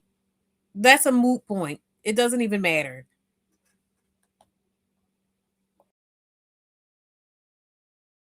It was almost like people talk about trapping, and it's like, oh no, you can't trap me because I was a little person, you know? I was too small to get trapped. It was me trapping him. No, this is a person who asked me if he could keep me, like I'm on Casper. I had a whole career. So, again, talk about this girl, and he was like, I thought you were, on birth control. And then it was, I told him I did not want to keep the child. And he said, okay. And I said, but I don't have the money. I just told you how much we as dancers made. It's not much, especially when you got to pay rent and you got a car. And at this point, he's no help financially in your life. No. Y'all are just seeing each other when y'all could. Y'all talking constantly. He's not paying your phone bill. No, nothing. He was never paying anything for me. If we went out, yes, he would pay for dinner and stuff like that. But he was not putting money in my hand. He might have given me some Adidas stuff. You know what I mean? Might have. He gave me some Adidas stuff. But it was never like, oh, take my card and go shopping. It was never that. So it was nothing. How did you find out that you was pregnant? I was at practice one day, and ironically, my dance sister that married the he coach, she said my boobs were big. She's like, and I got Rachel boobs are getting like same big. And I was like, what? Really? I didn't hear that ever. And I went to Walgreens on my way home. And I called my brother's then girlfriend. And I was like, I need some help. Like, I'm really scared. And she's like, we got this, we got this. Found out I was pregnant. I lost it. No, we don't got this. I was, oh my God, I called my mom and she started crying and she was hollering, what did you do? What's going on? And I was like, I'm pregnant. She's like, oh, I thought you were going to say you killed somebody. That's how frantic I was. But he said that the reason I had to call and tell them was because he kept saying he was going to give me the money, but only if I came down to Orlando. I was like, I can't do it in Orlando. Why not? Because I didn't want to be around like my family. But then I agreed to it. And I said, okay, well, let's do it this day. And I'm just going to go and come back real fast. Because I'm thinking that's what I can do. And that day, she was like, she would help me if I told my dad. That's not going to happen. So I'm then reaching out to him. Like, yo, what are we going to do about this? And he just would ghost me. Like these ghosting phases were days? The entire time. Like I did not hear from him again until I was like maybe 5 months. What? Yeah. Yes. And that was when it wasn't even him. It was a Magic that reached out to me asking if I would take a prenatal, or what is it? Not a prenatal. Paternity? Yeah, but the one where they can like go do the early testing. I have no idea. That's yeah. They asked me if I would do that. And my doctor was like, absolutely not. That is so crazy to me when I hear of these situations where the guy is like, basically, they don't want you to have the baby. But then when you're like, okay, give me the money to get the procedure. And then they're hemming and hawing to the point where it's just like, well, it's beyond that now. I tell you, had I known the things that I know now, just about the ways, like I think about how being younger and just kind of being like, this is confusing. And I don't know why this person is acting like this and this and that and the other. Because at the end of the day, they're just irresponsible and they're unaccountable and they just don't want to be accountable. They want to be able to have sex any kind of way, every way, whatever. And they don't want to have to deal with anything beyond that. That's so crazy. To the point where they will sabotage themselves to have you having a baby that you're not necessarily trying to have. It's dangerous. I was like, I have no problem taking it after the child is born. And I didn't. These people tried to offer me money to say that it wasn't his. They offered to move me away and get me a bunch of stuff so I wouldn't have to worry. They still were, like when I tried to have like my baby shower and I had my registry and all that stuff, I had to take his name off the registry. When I had the invitations, I had to take his name off the invitations, like the last name, my child's last name. Invitations to what? To my baby shower. Yeah. Oh. Like, no, it could be nothing to do with him. But if he was... Why not help me then? If you know what I'm saying, you knew I wasn't on birth control. You said you were going to help me. You kept saying you were going to help me. I said had that conversation now, but like, if y'all was under that understanding, and I don't want to sound... And I'm trying to, because this is the thing. And maybe, I don't know, maybe it's like the idea of like having the record of having sent her the money. I'm trying to figure out like why a procedure at that point in time had to be what, maybe like $400 or $500. I'm not understanding why he wouldn't just send her the money. Like that's what is, I'm just like, and I really think it's that thing of control of that idea. Like you're just not going to get a cent out of me that I don't want to give you. It's very crazy. Misogynistic or like mute to a real situation, but like y'all was in agreement. That's when you gotta over communicate. What do you think I was trying to do? Yeah. I was on my sidekick, like going in, like hello, aim, T-mail, text, like all that. Calling his cousin, his midget friend, yeah, his best friend is like went to the little Full Sail place. I'm calling all of them. Damn. Yeah. So basically, they went through a phase of FA-info. You ever heard of that? F-A-N-F-O. Oh, fuck around and find out. FA-info. They fucked around and found out. What was that process like? So when I had my son, I was actually in labor for over 54 hours. And they knew when I went into the hospital. Said nothing. And they knew I went in the hospital because his heart rate was dropping. And I remember being home and having to throw something down the stairs because I couldn't speak. And my brother was staying with me. So he's the one who got me down my little condo stairs into the car and took me to the hospital. They knew all of this.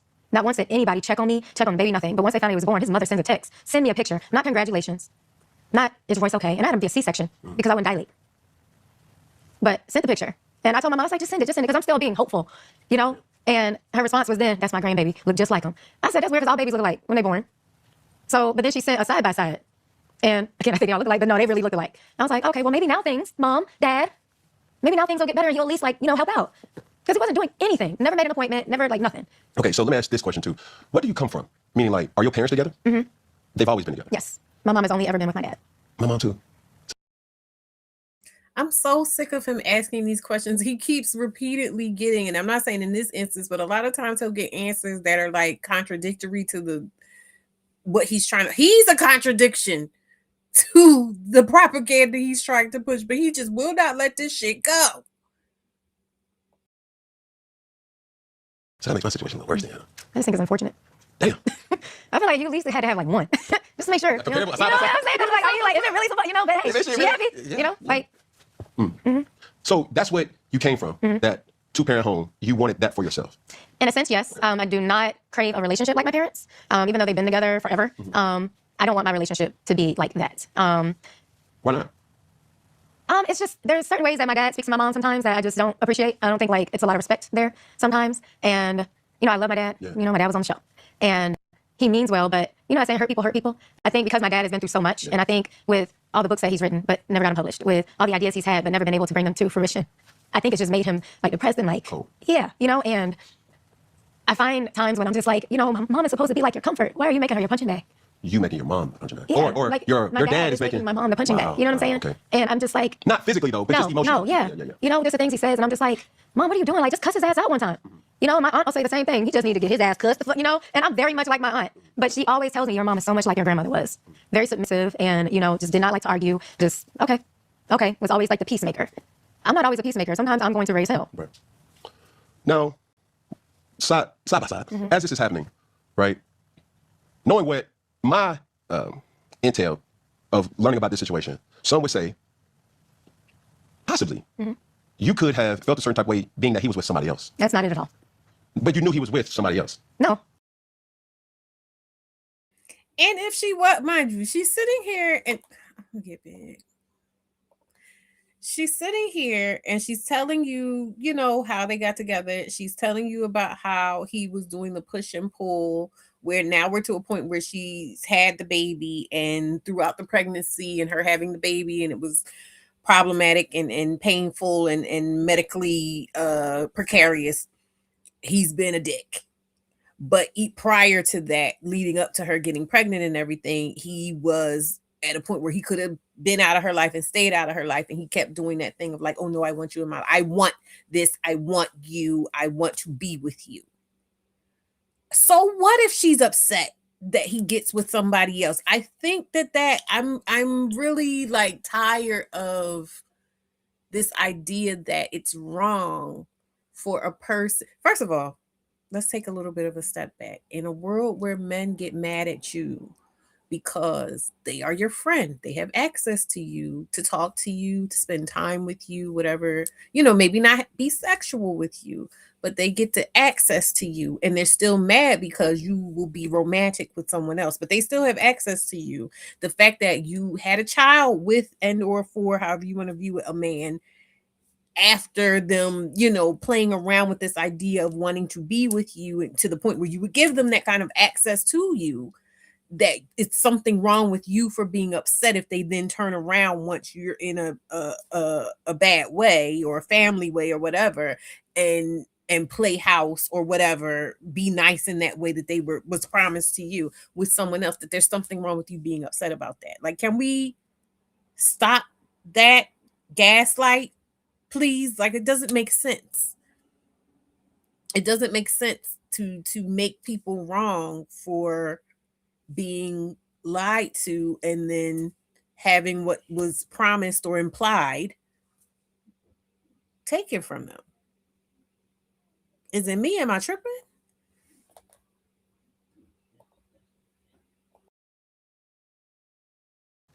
Not knowing, or he I found out when the world found out. What do you mean? That's what you're talking about, like him with Amy or Amber? Okay. Yes. I found out when the world found out through like Scrappy's little video that was posted. That's how I found out. But prior to that, he was still messing with me. Not like that. Oh, no. What do you mean? Like, Like, yelling at my son and talking and like sending little subliminal messages through people. Okay. You know what I'm saying? And like just fucking with his head. And like I said, the PlayStation party. Like, why are you arguing with him in front of his friends? That's why I just finally just jumped out. And everything else that fell behind him, I mean, just sorry. But I told him to bring his ass outside. We gonna handle this between us. But he didn't want to do that. So I threw the stone at his glass house and everybody went down. Come on, Royce. You can't do that. Why? Not like that, though. So just let someone keep punching I'm not you? saying that. I'm not. Hear this out for me. What you, with that, and come on outside. Bring your punk ass outside. Like, let me throw something just to get your attention. I understand the root of what you was trying to do, but understand the actions that could possibly, what are you going to put him in, and what are you going to put yourself in?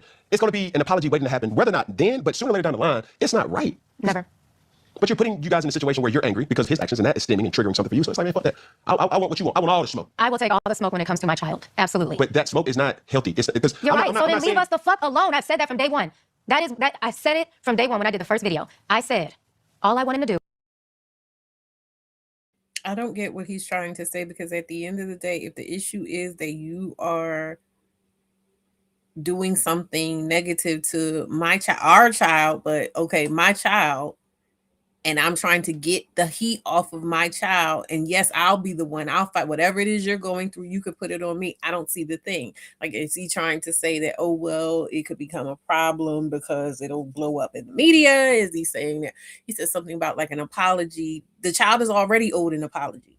Based off of what I'm hearing, the child is already owed an apology, but not from me.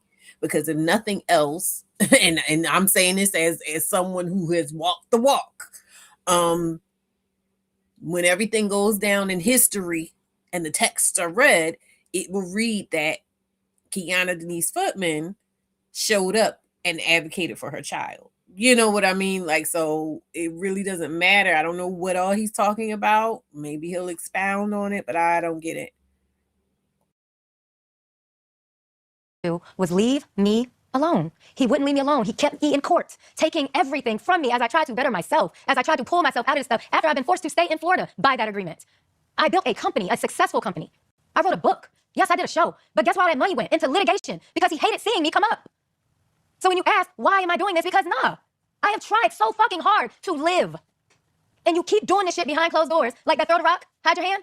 He's sitting there beating us up and then smiling. I don't know why they're doing this. You know, I'm not entertaining it. After this, still committed. What the fuck? Don't nobody care about that.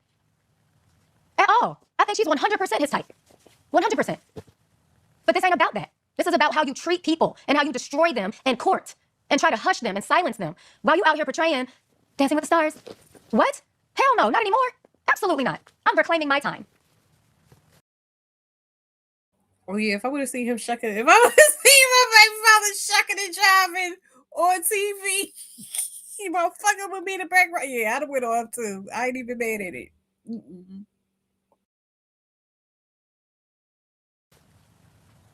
Is it safe to say that you're angry? I am passionate. I'm past anger. I'm passionate now. I was angry when I was sitting there trying to deal with his ass. Cam Newton, fuck you. Would you say you're angry? Like, what? Oh my God. I'm sorry. Privately. After, yes, quarantine, when people ask, oh, why do you keep going back? It ain't no keep going back. It was 2009 and then 2020. Yes, I thought that he changed because of how he was acting after Mimi passed. All of us thought he changed. He put on this whole front. It was like, it's about the kids, you know, God has come to me. Like, I mean, y'all, he put it on thick. And at first I had said no, but when Mimi passed and he started calling, I don't know what to do. That's not crying. Who was Mimi? Melissa, she was the 5th baby mother. Okay. Yes. But he's not crying and all this on the phone. And you start to feel. God damn. She said 5? 5? I thought it was only 3. I mean, 3 is a lot, but god damn. Ooh. Bad. I'm like, well, damn, the world is really about to shut down. I have a whole boyfriend, but he done got me worried. But my boyfriend, he's like, well, I can't come there. He's like, if you really do feel like that, I'm against it. But if you feel like you just really need to go somewhere, then go. So I went. He told me to leave the second day after he told me that, after I told him about the story he told us about LeBron. He was like, you need to leave now. Why? He's like, because he's going to try and manipulate him. Or manipulate all of y'all. I was like, what are you talking about? He was like, for him to tell you a story like that? He's like, Royce, why? Why did you need to know that? Oh, no, I'm sorry. I'm not following. There was a subtle LeBron thrown in there. He said that LeBron was not really crying or sad about Kobe passing. He said on the plane he had no emotion, and he was just like chilling, like everybody on the plane is upset, and LeBron was just straight face. He's like, the only time he got emotion was when he walked off the plane, and I think he walked off last, and he got in a car and like was like this. There's a video. He was like, that's the only time he had emotion. Okay. So when I told my boyfriend that story, he said, you need to leave. He's like, why would you need to know that? Why would he tell you that? And I was like, well, why would he lie about something like that? That's crazy. I'm like, but I mean, it's not going to change any way I feel. But it was also my son's favorite player. He always talked about LeBron. He wanted his sneakers. So when you look. Wait, I'm confused. I don't know what he's talking. Is he talking about? I don't understand what he's talking about. I'm not going back, but I don't understand. When she said LeBron, I thought that was the name of one of his kids. Why does she care if LeBron James is crying or not? I don't understand. Okay. Look back on the shit that he was doing while we were in that house. He was planting seeds from the beginning. So now you're telling our son, who thinks of LeBron as his hero, that he's just this cold person. But I hate that LeBron just called it straight, though. Yeah, exactly. For what? Because that's my son's favorite player? Yeah, but now I'm at the point of this conversation that it almost feels wrong a little bit. So imagine living it. Okay. It's wrong. You're right. Yeah. It makes you uncomfortable, right? I don't even feel right talking about this anymore. Imagine living it. Okay, so during this time that we're at right now, you guys were staying together, or you said in the house? Was that a house that he It's provided? the estate that he has here in Georgia. Okay. And I was in the guest house of the estate, which is just like across like something maybe this big, right? I was there because I had my pets, right? Christine was in the house. Dwight was in the house. And Who's the nanny, oh my God, no. She's number 4. So you and so No, she's number 3. But that's another baby mother. Yeah. And all y'all was staying in the same house. Yeah. With all the kids. Yeah. Okay, Well, but just 2 moms. Yeah, but this was During COVID. Yes. Okay, that's And not. it would have been 3. That's not abnormal. Okay, so I'm trying to patch together based off of what she's saying that the 5th baby mother passed away, and so it sounds like he was saying that he wanted everyone in the same space. I was thinking the same state. She's saying the same house. So he had all of his baby mamas and his children living with him in the same house. Okay. Normal. Right. Because the whole city or the whole world shut down. And there was quarantine. Right. All right. That's why we went. Okay. So that's where we are. And that conversation that happened. And this is the one where people get on me. Just a couple of days later was when I walked in on a conversation that was being had with my child about his sexual organs and about him being a virgin and where his G-spot was. And I felt like that was a very inappropriate conversation to be having with a 12-year-old. So I blew up. I got angry. But then I was called soft. Stop, you know what stop. I was doing when I was... Hold on, stop. You walked in on this conversation? Yes. Like- A bunch of dudes and my child. Yes. So it wasn't just him. No. There was a bunch of dudes, including him, with my 12-year-old son. So why didn't I leave then? Because I'm in this house full of dudes, and they're telling me my son is soft. Oh, no, you need to, like, Royce, you know what we was doing when we was in middle school? You know, they all talking like the boys. I wasn't a boy. So I'm like, well, have I been babying him? I'm second-guessing myself. Because it's not just one person, you know, that disagrees with me. It's all the dudes. Mm-hmm. So, of course, me as a woman, I'm like, well, maybe, you know, his dad hasn't been in his life. Maybe this is a conversation that he would be having with him on a natural basis. I just didn't know how they had it. Because, again, I can only raise my son and teach him how to treat a woman. But I can't raise him how to be a man. I don't pee stand him up. But how do we get to G-spots? I have no idea. That's what I walked into. Okay. And we still in quarantine? Yes. Okay. But, again, that's why I didn't leave. Because I was a problem. I ended up going home for Mother's Day. And then I came back. When I came back, it was like, also, let me rewind a little bit, because I did skip some stuff. We went to Mimi's funeral. He told her family that he was going to take care of everything. He did not. At all. I have pictures in my phone right now of us at the funeral because I'm thinking these are pictures he's going to want. Right? And during this time, he's been saying things like, I want you to be the matriarch. Now, mind you, it's been a couple weeks now, so we've been going to therapy. We've been working out. Like, we hadn't done anything. But, like, you know, we were getting along. Y'all building y'all rebranding you guys' relationship. Y'all are in the same house. Y'all have communication. Y'all are having a relationship where communication, dialogue, no sex. Right. Nothing intimate. Right. Or is it? No. You know what I'm saying? But also, too, there's another woman in the house. Is she also a part of these healthy conversations? No. He was having them separately. So she thought she was having the same situation like I was. But she didn't know that he was talking to me. Oh, that's really crazy. That is psychotic behavior. So you got all these women in one house, and I can see how being in that situation where you're like, okay, we're all in the same house. I can see how one wouldn't think that he was like being on the up and up because everybody can literally reach out and touch everybody. That's psychotic. That's really crazy. And I'm saying this as someone who has had people, like a guy triangulate me, one of my baby fathers triangulate me against like his current woman at that time.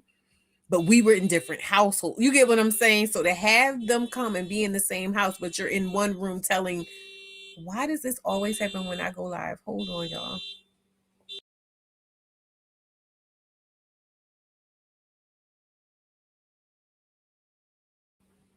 Okay, so having them in the same house and having one person in one room, you know, having conversations in one way and then going to another room and having conversations another, like, what was the end game? What did he think was going to happen? How did he think this was all going to play out?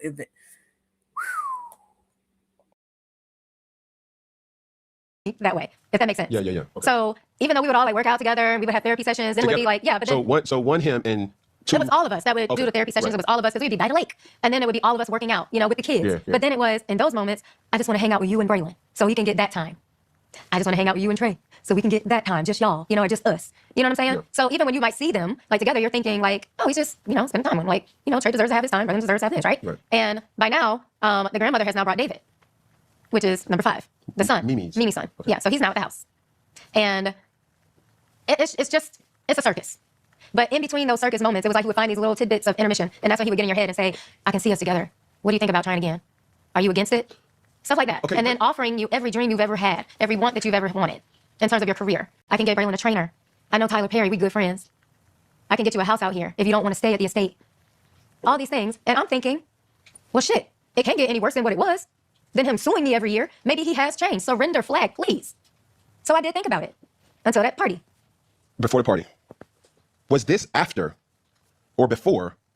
And I'm sorry to go back. This is me as the concerned person hearing this. Was this after you walked into the G-spot conversation? Yep.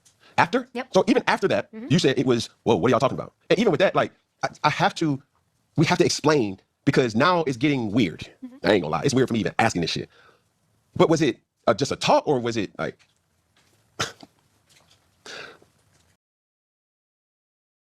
I'm getting annoyed because, again, this is all being done to paint her as irresponsible and an emotional woman and not making good decisions. But the fact of the matter is, I could see if it was Dwight Howard sitting there talking about having a conversation with his son about sexuality and getting into the nitty gritty of it. You know the context of men talking about sex and just being vulgar and just like, oh yeah, you're grown enough now, you need to know. It wouldn't be a problem.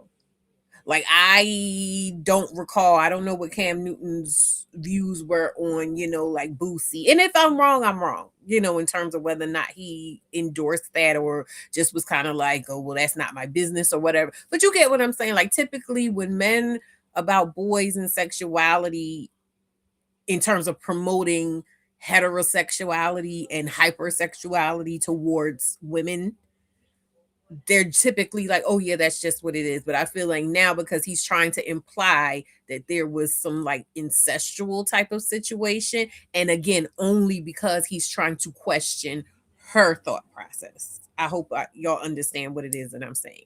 Like, I think if it was Dwight sitting there and talk about, oh yeah, I was talking to my son about the girl, he'd be like, yeah, you got to teach him early. You get what I'm saying? Like, what was the, okay, what about the conversation, or what about what you witnessed was the question? I walked in on the G-spot part. So you just heard G-spot. That's all you heard? Well, the whole sentence, like, where your G-spot is in your anus. Like, that's what I walked in on. And I immediately went off. But as I'm going off, other things are being said. Like, it's nothing wrong with telling him that. Do you know what I was doing? Like all these other stories coming out. Like, this is how men talk. Like, you've been babying him. He had you his whole life. You know what I'm saying? I was a single mom. Like, hey, I guess this is what he's missing, But now hindsight, 20. Oh my God, I gotta get big for this. I so much appreciate her injecting that idea of I was a single mom, because there is so much, like when I was saying me and my oldest daughter were talking last night, and we were talking, and I was talking about basically like some of the decisions I was making. And I've said it on here before, a lot of the missteps I made was coming from that place of questioning myself because of those stereotypes about being a single mom and how that's the worst thing you could possibly be. And your child has no chance of a good life if you are a single mom. So that does kind of put you in a space of questioning your instincts, because you're just like, well, maybe because I'm a single mom, so I don't know that this is actually normal or this is what's needed, or, and God, I praise God every single day that I didn't have any boys. Right? Because at least I don't have that. I think it would have been even worse, that questioning I'm saying of myself, of like, what exactly do I need to accept around us in terms of having that male presence for this boy to grow up properly, type of thing. Like, that is a major mind fuck, that whole doctrine of single motherhood just being inherently bad.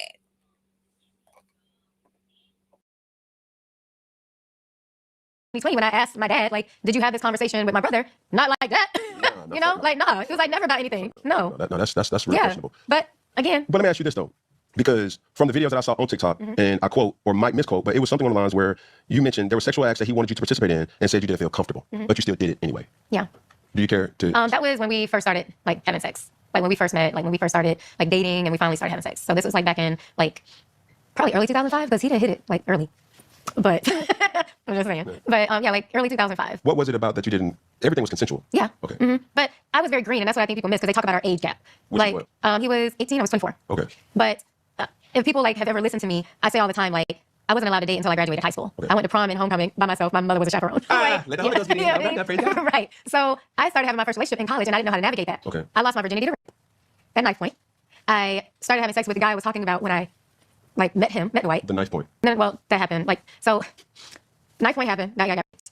And I started dating my boyfriend that I thought was going to marry. Okay. Yeah. And that was Notebook. Yeah. Just texting. Yeah. Okay, now we okay. So now we are at, this is like number 3. Yeah. I'm going to say 4 because I think I had a thing in between there. I feel like I did. I'm pretty sure I did. So I'm going to get. So you on your 4th body? Yeah. Okay. Okay. And, I'm like, he's like green just like I am, but, this is something he wants to try. And I'm like, maybe this is how you explore sex.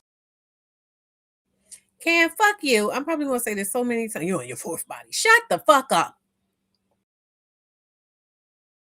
So it was, I didn't like it. But, you would like my finger. Yeah. I've never liked that. I mean, we already here. Fuck it. Mm-hmm. Is he gay? I think he's curious. Have you ever witnessed him in some gay shit? Curious is one thing, but you ever witnessed? I'm sorry, but the fact that this man, I think the only leeway that she's getting with this man in terms of him being willing to look at him sideways is purely due to this implication of homosexuality.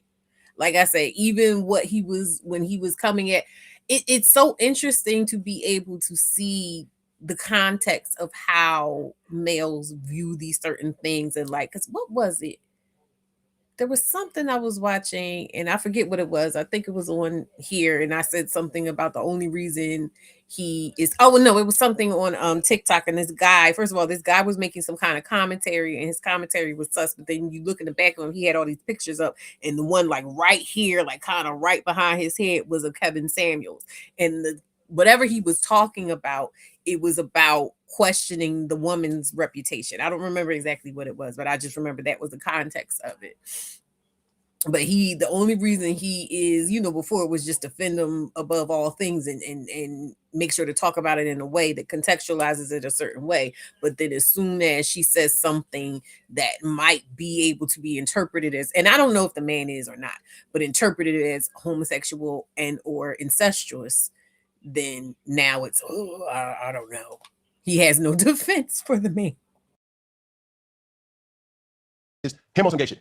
I have never witnessed him doing it, but No. Because that's a strong, that's what this, out of all this shit that we talk about, because you can't say that without. Well, I don't want to say, okay, you ever been in a house where you're like, how did we all get here? Mm-hmm. It is such a variety of people.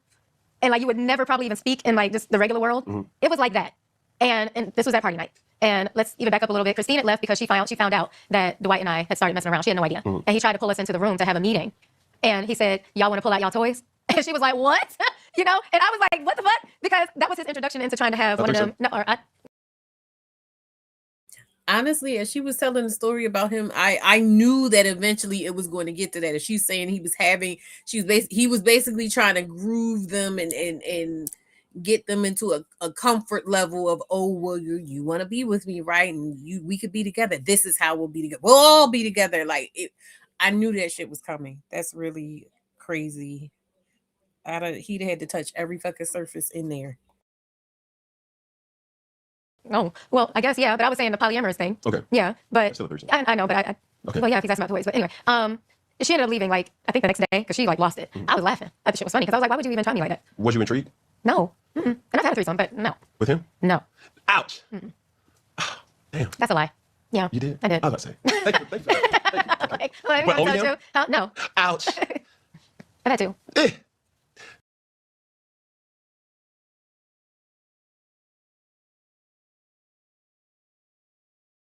But I don't lick marbles. I don't lick marbles. Wait, we done talked about it all. When you say marbles, what the fuck are you talking Like, I'm not ever going down with that. I'm never doing It's it. not even, not him. Anybody but him. Don't tell him this stuff. You get like, oh God. Yeah, that's what I mean. Yeah, so you'll eat It's pussy. like, no. I don't even like hearing it like that. What's your word? Vagina? I don't know. Just eat me out. Coochie? Something like, I don't know. But Sex no, area? I'll never Let do that coochie that. breathe? Yeah, I'll never do it. Okay. So, back on track. The parties. Yeah. All right. Have you ever witnessed him being with another man in the bedroom? Yeah, all the time.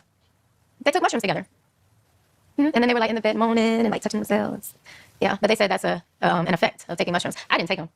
I pretended to, but I didn't take them. I said it right out. Because why would I take mushrooms with y'all? I don't even know you like This that. is still the same party or No, this was I'm sorry, I'm like jumping around, but this is actually, I want to say the first, second, third day we were there. This was still quarantine. Yeah, but it was like way in the beginning when they tried to get all of us to take mushrooms. It's like way in the beginning. It was, but then I think it was like the second day. Okay, Yeah. now this is another question that.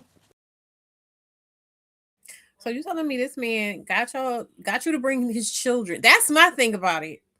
You have me bring your child, and you have these women to bring your children just so you could come and have this sex cult thing going. First of all, let me tell y'all, I have a problem with polyamory. Polygamy. Not necessarily polyamory, but polygamy.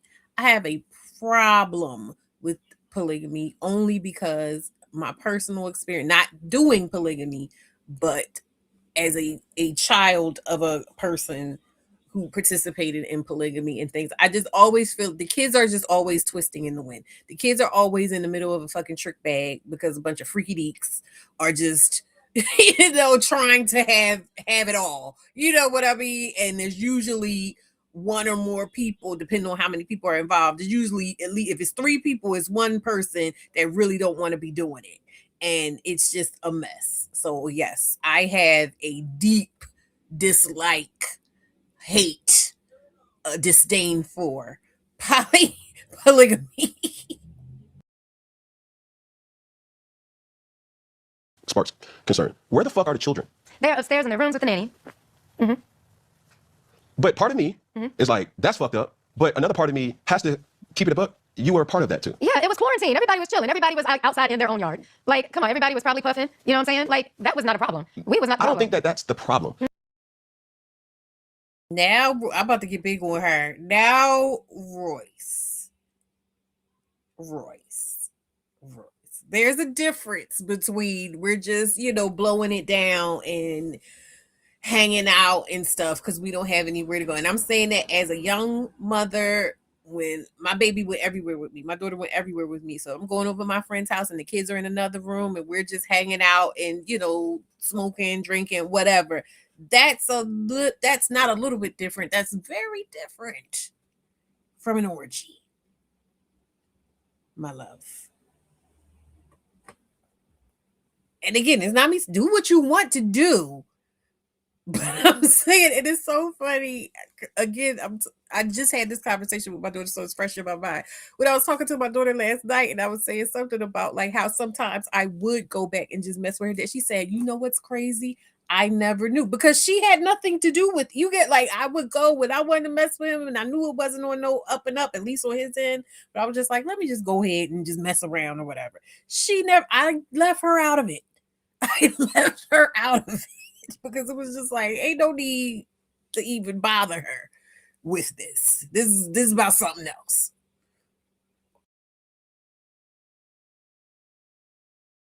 I think what the problem is yes, substance is cool. Like whatever the fuck floats your boat, you do that shit, but keep the kids out of it. There's nothing. It's like a cookout. When you look at a cookout, motherfuckers is drinking, they smoking, they playing spades, kids running around. It's just a part of the aesthetic. Yeah. So when this would happen, it would be like after even this first time, it was like late.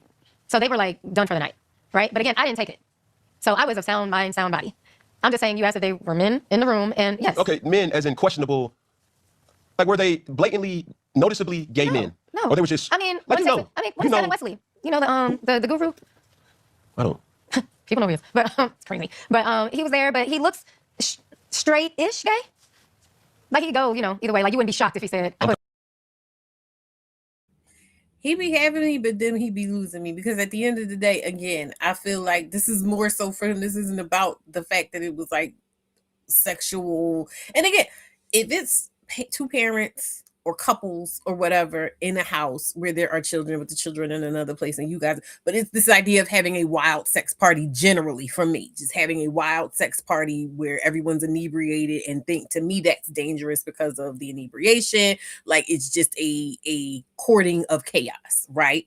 But if it's just couples that are just happen to be cohabitating in a big space and everybody has their own space and they're doing whatever they want to do regardless of orientation. I'm talking about sexual orientation. For me, I think his only problem with what she's talking about is the fact that he's thinking that there was some homosexuality happening. That's where I'm just like, Cam, please shut the fuck up.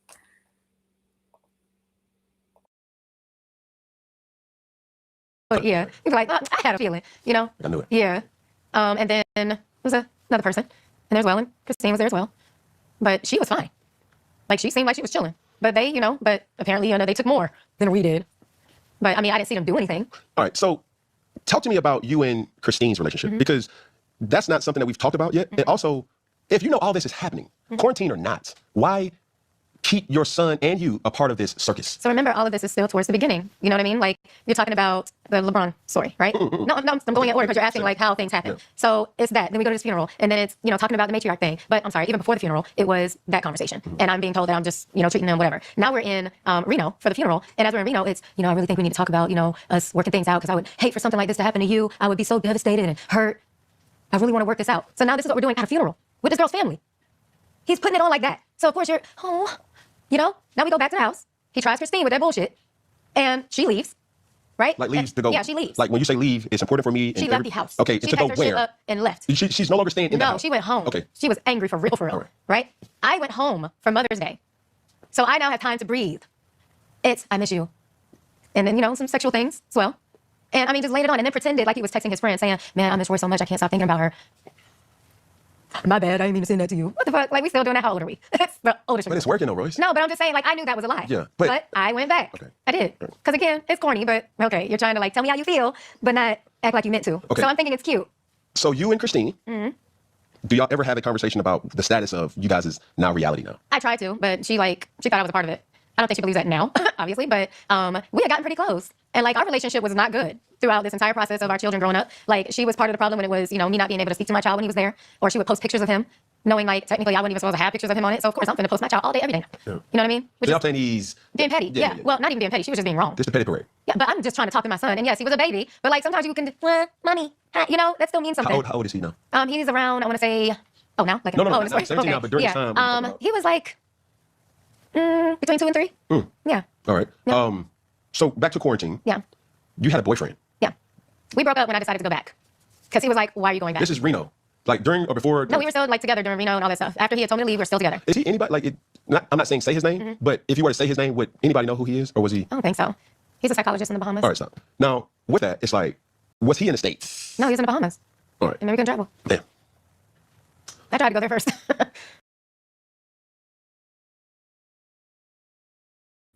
I'm sorry. And can I also just say, in a general sense, like, I could not see myself. How do I put this? I can't do a lot of people, like, over a period of time where I can't get away. You get what I'm saying? Like, I need a home base that is either me or extensions of me. Extensions of me being my children, and or very particular friends and family, not even all friends and family. You get what I'm saying? I need to be able to decompress and recharge and everything like that. So even just the idea of we in a house with a bunch of people, baby moms and stuff like that, like just because we shared a dick, do not make us friends and or family to the point where I want to share space with you. So me, generally speaking, is the idea that they all, and then all a bunch of kids, because everybody kids ain't the same and everybody kids don't have the same comportment. And I know for a fact that my child is an anomaly. And this is not me trying to put my child up. I'm just saying, like, I know enough that when I saw how my youngest daughter's, the way she is, I was just like, I bet not had no more kids because I'm not going to get this again. I doubt I'm going to get, you get what I'm saying? So I know I lucked up is my point. I just couldn't do it. And then you saying, that's just, if it's just regular up and up stuff. You got all this other crazy, freaky, that would be too much chaos for me. But she seems like a very energetic person. So I don't, but I could do it. I'm just saying I could not.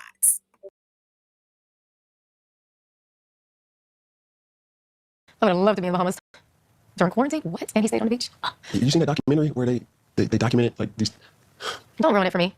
No, It's a documentary. It's kind of like it's on Netflix where like these two couples or this couple was dating and they go somewhere but they get stuck because of quarantine and a date started and it's like a love story. Okay. The way you set it up was like somebody ends up dying. No. Okay. Okay. So where are you about to ruin the Bahamas? No. I'm not saying. I'm trying to stay focused on this. I'm sorry. All right, when did the abuse started to happen? Between me and Dwight? Yeah. Oh, that was like, remember around the show? So that was older. That had previously happened to you all the while knowing this is damage that has been done, but you still go back. But again, we're talking about before 2009. Yeah, but it don't matter when it happened, Royce. I know, but again, somebody just died. Yes. And this person is calling you devastated. No, I'm not. And like losing it and claiming like he's just this changed person. So now I am back to, and I'm saying this as somebody that's just like, hell no, I won't go. Fuck him, fuck them, fuck everybody, at this point in my life.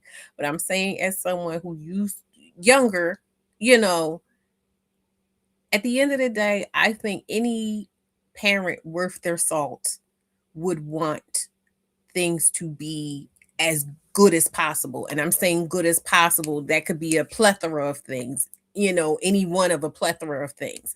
And the main thing starting at the top would be, oh, we can be together as a nuclear family, or as close to a nuclear family. It's me and him together, and our child is there under the covering of our union, right?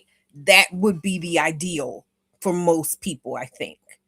Then there's, okay, we're not together, but we are friends. We're good friends. We care about each other. We're there for each other. We maybe aren't romantic or sexual, but we are family.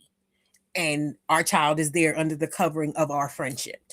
Then maybe a step down from that is, okay, we're not friends per se, but we have a shared common interest in covering our child and making sure that our child has the best of everything and has stability and love and support and everything like that. And so we're able to form an alliance, through that shared common interest. Then under that would be, I don't know, we can pass them off when they're with you. I know they're safe with you, and when they're with me, I'm safe with me, but neither the two shall meet. Like we don't really fuck with each other, but we both know that we fuck with our kid heavy. And so I can trust that my child is, like there's a bunch of things in between. I hate you, I want you to die, and we are so in love. This is a fairy tale that anywhere in between can go. So this idea that this woman, even after having experienced that stuff, that when this person is coming back under this situation, that I think any sane, rational, and healthy person would say, okay, I could see how this would be a turning point and maybe a fork in the road for somebody, this thing happening. I'm open to, because of wanting to have any of these things in between on this ladder, I'm open to the idea that this person is different than the person that did these things to me. And I'm saying this as that person that when it comes to certain people, I'm just like, never, I don't care what you're saying. I don't care what happens with you or to you, but I don't want nothing to do with you. That's a really finite place to be.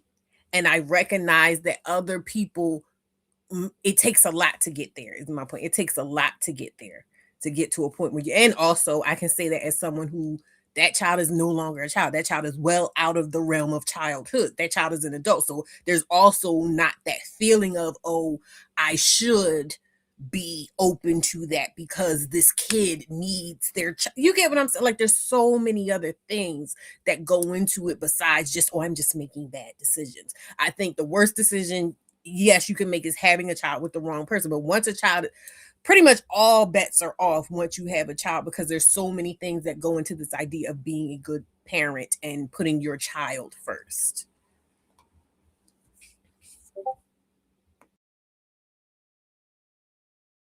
And what his plans are in therapy and begging for forgiveness. Like, it's been how long? And again, you've been punched. You got to remember, like, I'm being punched. It can't get any worse. Like, shit, I'm punched, not literally punched with like just the emotional tactics. Yeah. That's happening, Yeah. and you're falling for them. Like, well, no, that one, yeah, because I wanted all the other shit to stop.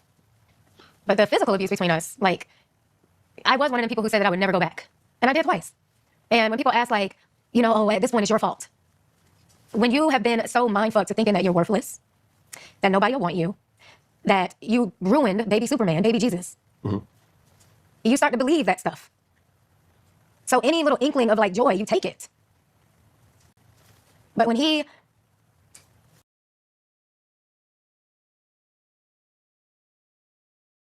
I kind of wish now that I had watched this beforehand, because there's so many things that she is saying that are both in my book.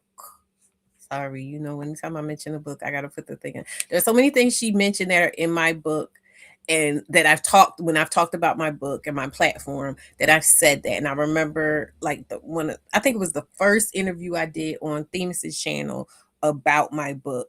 And someone came up and was basically like, look, my sister is doing a bunch of questionable stuff and I don't understand. And I was explaining to her specifically, like, this is what happened when you're in a space where you feel like you're the lowest of the low and you've done the bad thing or all the bad things and you're just not worth it. It's very easy to latch on to stuff that you outside with your self-esteem intact may say, okay, that's beneath you or that's worthless, or why are you even, going for something like that? Because to me, in the moment where I'm standing at from my vantage point, that seems better than what it is that I'm going through. And that seems like that will redeem me in some way, or that will uplift me in some way, or whatever. Like, people do not understand the depths of low self-esteem that being a single mother takes you to, not because it is an inherently bad thing, but because it is promoted as an inherently bad thing. And that thing, whether you were and I want to emphasize again, as someone who was not raised per se with rhetoric around single motherhood and this and that and the other. I was raised in a 2-parent household, but I was raised by my grandparents, so it was more so a lack of discussion about different ways to be or whatever. And a lot of things I kind of just took for granted. But once I got pregnant, wherever I was getting that information from, television, social media, it wasn't really too much. But you get what I'm saying? The sources that would come from, that's why I call them psychic landmines, went off. And immediately I went into, what's that called? Crisis management of, I have to fix this. I have to fix my reputation. I have to validate or get validation. No, what's that called? I'm gonna just say validation because the word is escaping me, for me and my child. Like, I have to get married, I have to settle down, I have to be chosen. All of these things started that I never cared about. I don't think people understand the damage that the anti-single mother rhetoric does to women who don't have a man in that moment. And it doesn't mean you're never going to have a man. As someone who is from it doesn't matter if you have a man or not. I also recognize that the worst position you can be in is being a single mother and being desperate for a man. And that's where I'm just like, y'all have to stop pushing this stuff, because it pushes women, otherwise smart, into a kind of desperation that will have them cutting corners, that will have them making bad decisions, that will have them in this state that you're just like, okay, you're clearly not making good decisions. But it's because you got people feeling like they're not enough. They're not good enough unless.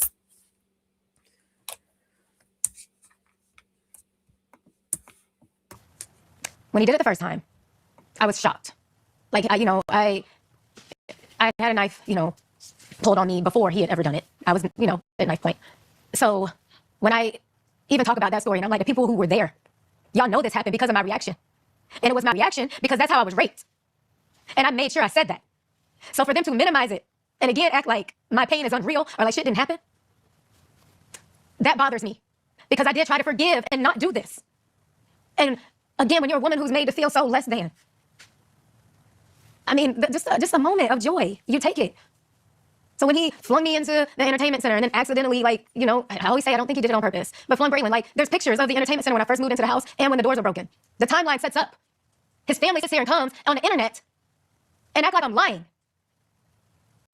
I asked him, the midget-ass friend, he was at the fucking house. He told him, hey man, it's a female. And then he gets up and picks up your little boy who's now crying and just walks out, and your goddaughter sitting on the couch. The fact that you saying that this man was trying to help you, you still calling him a midget, is really crazy. Like, why do you keep coming at this person like this? I don't know who this is. I wouldn't begin to know, and I don't care to know, but god damn, she been dragging him all night. Don't know what to do? And you gotta have a conversation with her now? All because I didn't have a backpack or some Skittles. But all the apologies, I had a bad game. I had never done that before. I've never acted like that before. That is not in my character. That's not me. So I believed it. even though, you know, I'd broken up with him or whatever, got back together. When he came to pick up Braylon that day, and I walk in the bathroom, and I come back and you're standing in my room, I already knew some shit was gonna happen. But at that house, it was my bathroom door, and I could exit this way because then my room went like that. But when I walk here and I see him right there, I see my little boy in the family room playing with his Chuggington toys. And he has a, you wanna do something? No. I say my period's Sorry, and I know this is a moment of thing, but she said Chuggington, and I have to say it. I don't know if this is OCD or what, but Chuggington, Chuggington. Y'all remember Chuggington? It was so cute. Oh, not Chuggington. on. I'll take some head. No. This is a person that is 6'11", and I was tiny back then. I'm thick now. But, sorry, again, I said this before. Laughing, I've learned, is a coping, so I'm okay. But I just keep seeing him playing with his Chuggington toys, and I just keep thinking about this man that is just asking me for something that I don't want to do. But I also remember what he did before. And I'm trying to just tell him, like, you know, when you bring him back. I did say that. I said, when you bring him back. Who is him? Braylon, because he was coming to pick Braylon up. So I'm like, when you bring him back. Mm-hmm. And that wasn't good enough. So he comes and he closes the door, and he walks me over to the bed, and I step backwards because now I'm by my chest because I don't feel like doing this. And I'm not like, oh, like this. I'm just walking back like I just said no. And he's like, man, come on, you know what I'm talking about? Come on, you can do something. And I'm like, no. And he's pushing you down on your head. And at first you think he's playing, and you like, well, not you don't, you know he's not playing, but you try to push him off of you and be like, man, stop, so you can just walk away. And he don't let you stop.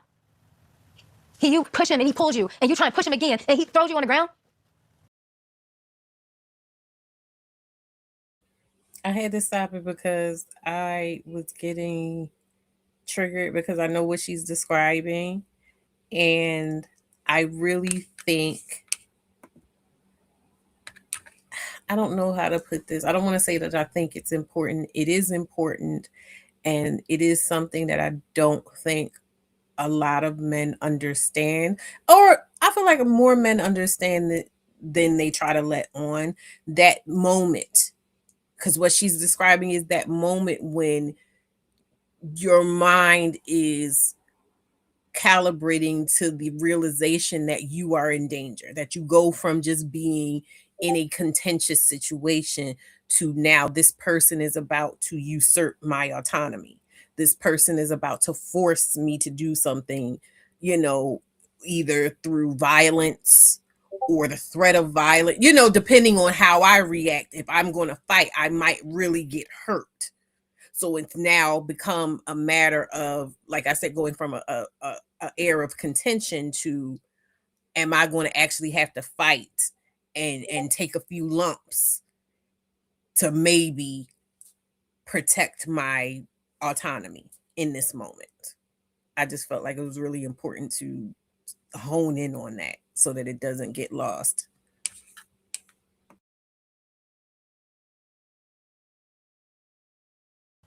And now you're like in front of your dresser and you're crying.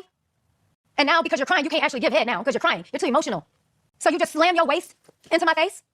That's what you do? Over and over and over again? For what? Because you're that pissed off that I can't give you head for real? And then you just walk out, pick our son up, leave the house. But I'm lying. I'm lying, y'all. First off, I apologize for evoking that emotion again. And even with that, I think it's important that these type of situations and actions are serious. No matter how small somebody may act or say it is or how big it is, this is a real deal action.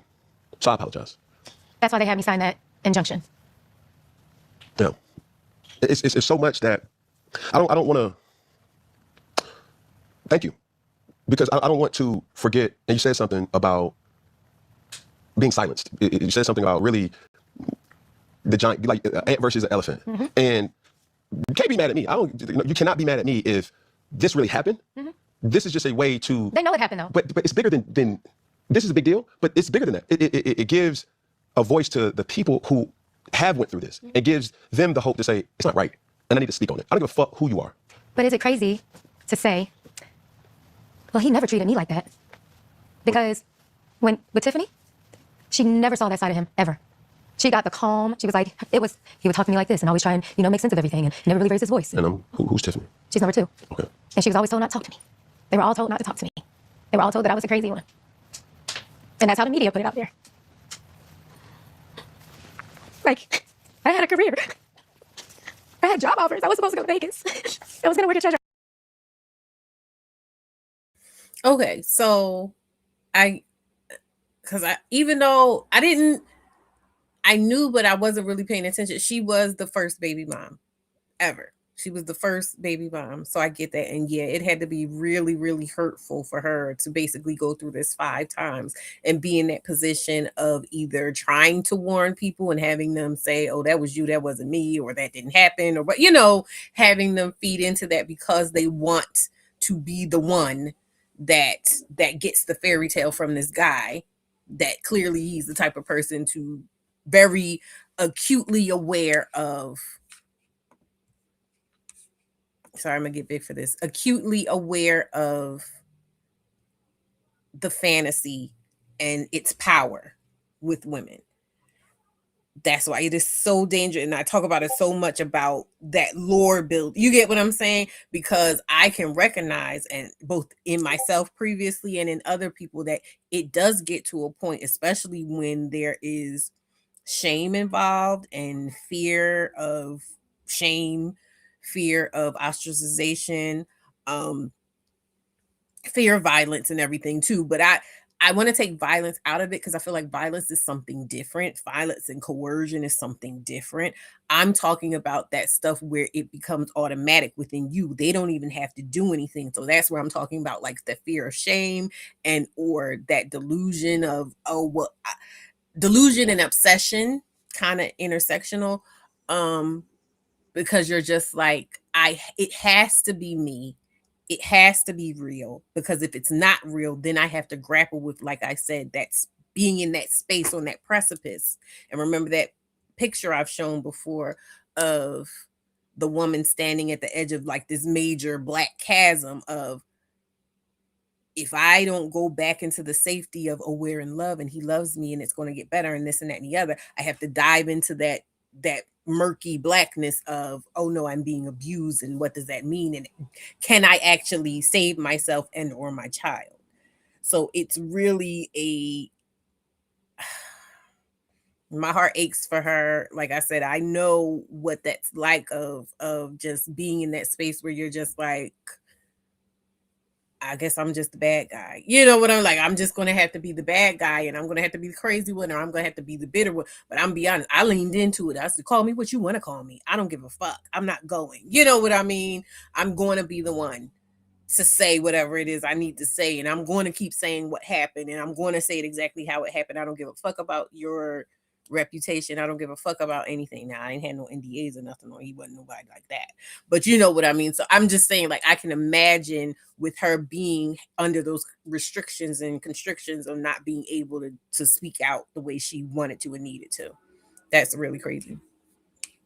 Because this guy, I'm still stuck on him having all the women, the plan of having the women come to the house so that he could, mind trick them into orgies on demand.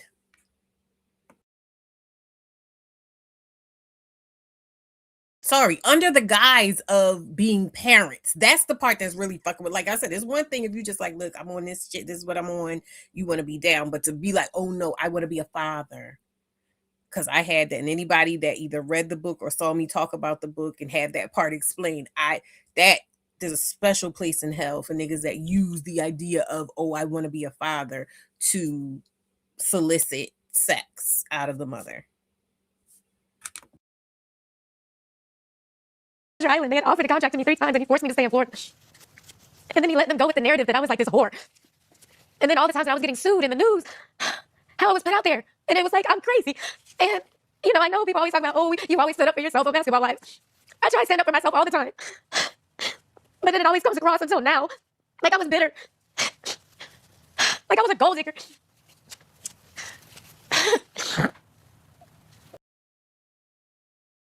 And so now we're coming full circle to where I was pointing out before, where Amy was saying, I'm not like that, and I didn't want him for money, and so that's where you can see, without him even being in the room, you can see how he was working on Amy. You get like, ooh. It's just in my own hometown. treated me like shit. I couldn't get a job at Disney. They told me conflict of interest. But they let them go. They let him run with it. Then I found out he was part of it. A lot of these blogs, they're on payroll. Look at what they post about me. There's never anything positive. Like even now, with everything that I posted, have they posted it? No, but they'll post somebody else's trauma. Still trying to silence me. I got a motion for contempt. I don't give a fuck about your contempt because I'm in contempt of nothing. And he said the same thing to Tiffany and she ain't even said shit yet. What you scared of? Your truth coming out? Then bring your ass outside. You have tried to destroy us. You have taken everything away from me. So I don't have shit else to lose. But you definitely not taking my child. You're not going to change his impression of me. Is there a message that you would like to kind of say to individuals that are going through what you've been through? Speak your peace. And listen to those words. Speak your peace. Whatever you need to say to find peace, speak it. Because again, I got nothing from this. I'm not getting paid. But I feel free. Like I can breathe. I can smile for real. And even though there's still a shitload of people that hate me for whatever reason and blame me for everything that has happened, that's okay. Because at least I have a bunch of ants crawling up that leg of that elephant. We eating away at it. But it's not just me anymore. It's free. How has your son coped with just almost like the ruin of what could have been? He hurts. He hurts. Because he's like, why me? You know? And, you know, I used to tell him a story about like a guinea pig. And you know, they say the first kid is the one you grow up with, and then the second one you raise. I was like, you know, he made some mistakes. But I never lied to him though. But as he's gotten older and he's seen these things for himself, he hurts because he feels like he minimizes him because he knows who he really is. And Braylon's never included in anything because Braylon tries to have conversations with him as a man, not on a video game. Mm-hmm. And it always turns into, you want to get on GTA? No, I want to have a conversation with my dad. Like, I want you to help me, like, with basketball. You know what I mean? Like, he came to, you know, his football game this year. But when he showed up at one last year, Braylon wasn't even playing. And he was so devastated because that's when all the rumors at first started coming out. About what? About Dwight and his tendencies. I don't know what you're saying. About Kitty. Okay. Yeah. And, well, actually, I think it was just the accusation at this point. And when he called and he was saying he wanted to come and see Braylon, when I was shocked, but hey, you in town? If you want to see him after all these months, sure. Right. And Braylon was like, well, can he stay up there? Meaning, like, not come into the game. He was like, I just come to him. Right? And so Braylon is, you know, he calls me back and he's like, I'm here. And I said, okay. And we're walking up the thing.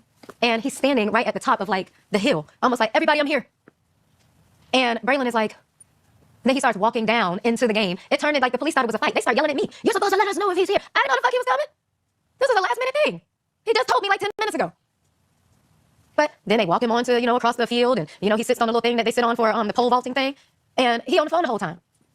So he done made a whole scene because he still wanted that ego feeling. It wasn't about Braylon. Because he told you he just wanted to see you. And he didn't want all these people around. But you do understand that nothing about his father is normal. I understand that. But if your son is telling you he's not comfortable with you coming all the way down like that. Oh, he just wanted him to stay. Yeah, he wanted to just come to him because clearly Braylon's not playing. I see. He's just at the game as a participant. Yeah. Like, not a participant, like as a fan. Yeah. I see. So there's no reason for you to come in. I understand what you're saying, but now that's where I can kind of empathize knowing that he ain't no regular dude. So your son is asking you to just stay up there because you're coming to see. Cam, shut the fuck up. He didn't have to come to the, if his son's not playing the game, he did not have to come to the game and be seen. What you're talking about is something different. If he's outside in the parking lot or in his car or whatever, private, he could have been kept it private so that he could see his son. Hell, he could have waited till the shit was over and saw his son at the house. You get what she's saying. Yeah, Mary, I felt like when she was saying that she meant like on the, because I used to do, God help me, I used to do that with my daughter too, of like trying to explain it in a way to depersonalize it for her. Like, well, you know, this is just a standard thing that happens. So when she was saying like, oh, well, you know, when you have your first child, you grow up with that child and then the other children, I assume she meant like Dwight and his other children because I never knew she had any. She said Cam is, hold on. Hide that one. Cam is so self-absorbed. It was something else somebody else said. Slippery guns. Please stop.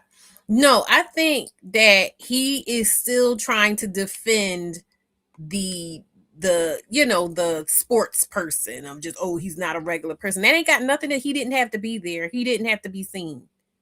and he wanted to be seen. You hear what she's saying. She's saying he wanted to be seen, and he's saying, oh, well, if he comes around, you have to expect that he's going to get fanfare. He didn't have to come around in that way. He could have respected his son's wishes and stayed in the parking lot, or, you know, made arrangements that didn't require them to be in public. You know what she's saying. Just because he's an athlete doesn't mean that everything they have to do has to be public, especially if he knows he's not a regular person. Him. Yes. So why not just stay up there and be like, hey, mom, you know, or say, hey, I'm going to take him to Andretti's, or I want to do this, or ask me something. Yeah. But I'm not trying to sound like I'm not agreeing with the circumstance here. I'm saying not even knowing the real story in Atlanta or anywhere, being that size, being who he is, standing in a crowd. Nobody saw him at the top. The way that he didn't. Oh, that's the only time he could see his son. Like, come the fuck on. Please come the fuck on. Are you fucking like, come the fuck on? There's nothing I hate, and mind you, that's not just something that celebrities do. That's something that just no count niggas will do. They will sit there and make themselves so, I won't even say obvious. It's about just not doing the most reasonable thing, the least dramatic thing, the least inconvenient thing. You get what I'm saying? They want their time. They want to call you at 12, 11 o'clock at night, you know, to talk to their kid. Let me talk to my child. You know what I mean? Because so they can show off for whoever they's around, whoever the new girlfriend is, or they want to try to make arrangements to see their child at a time where they know the child is in school or sleep or whatever. You know what I mean? When they know that you have other requirements, other schedule.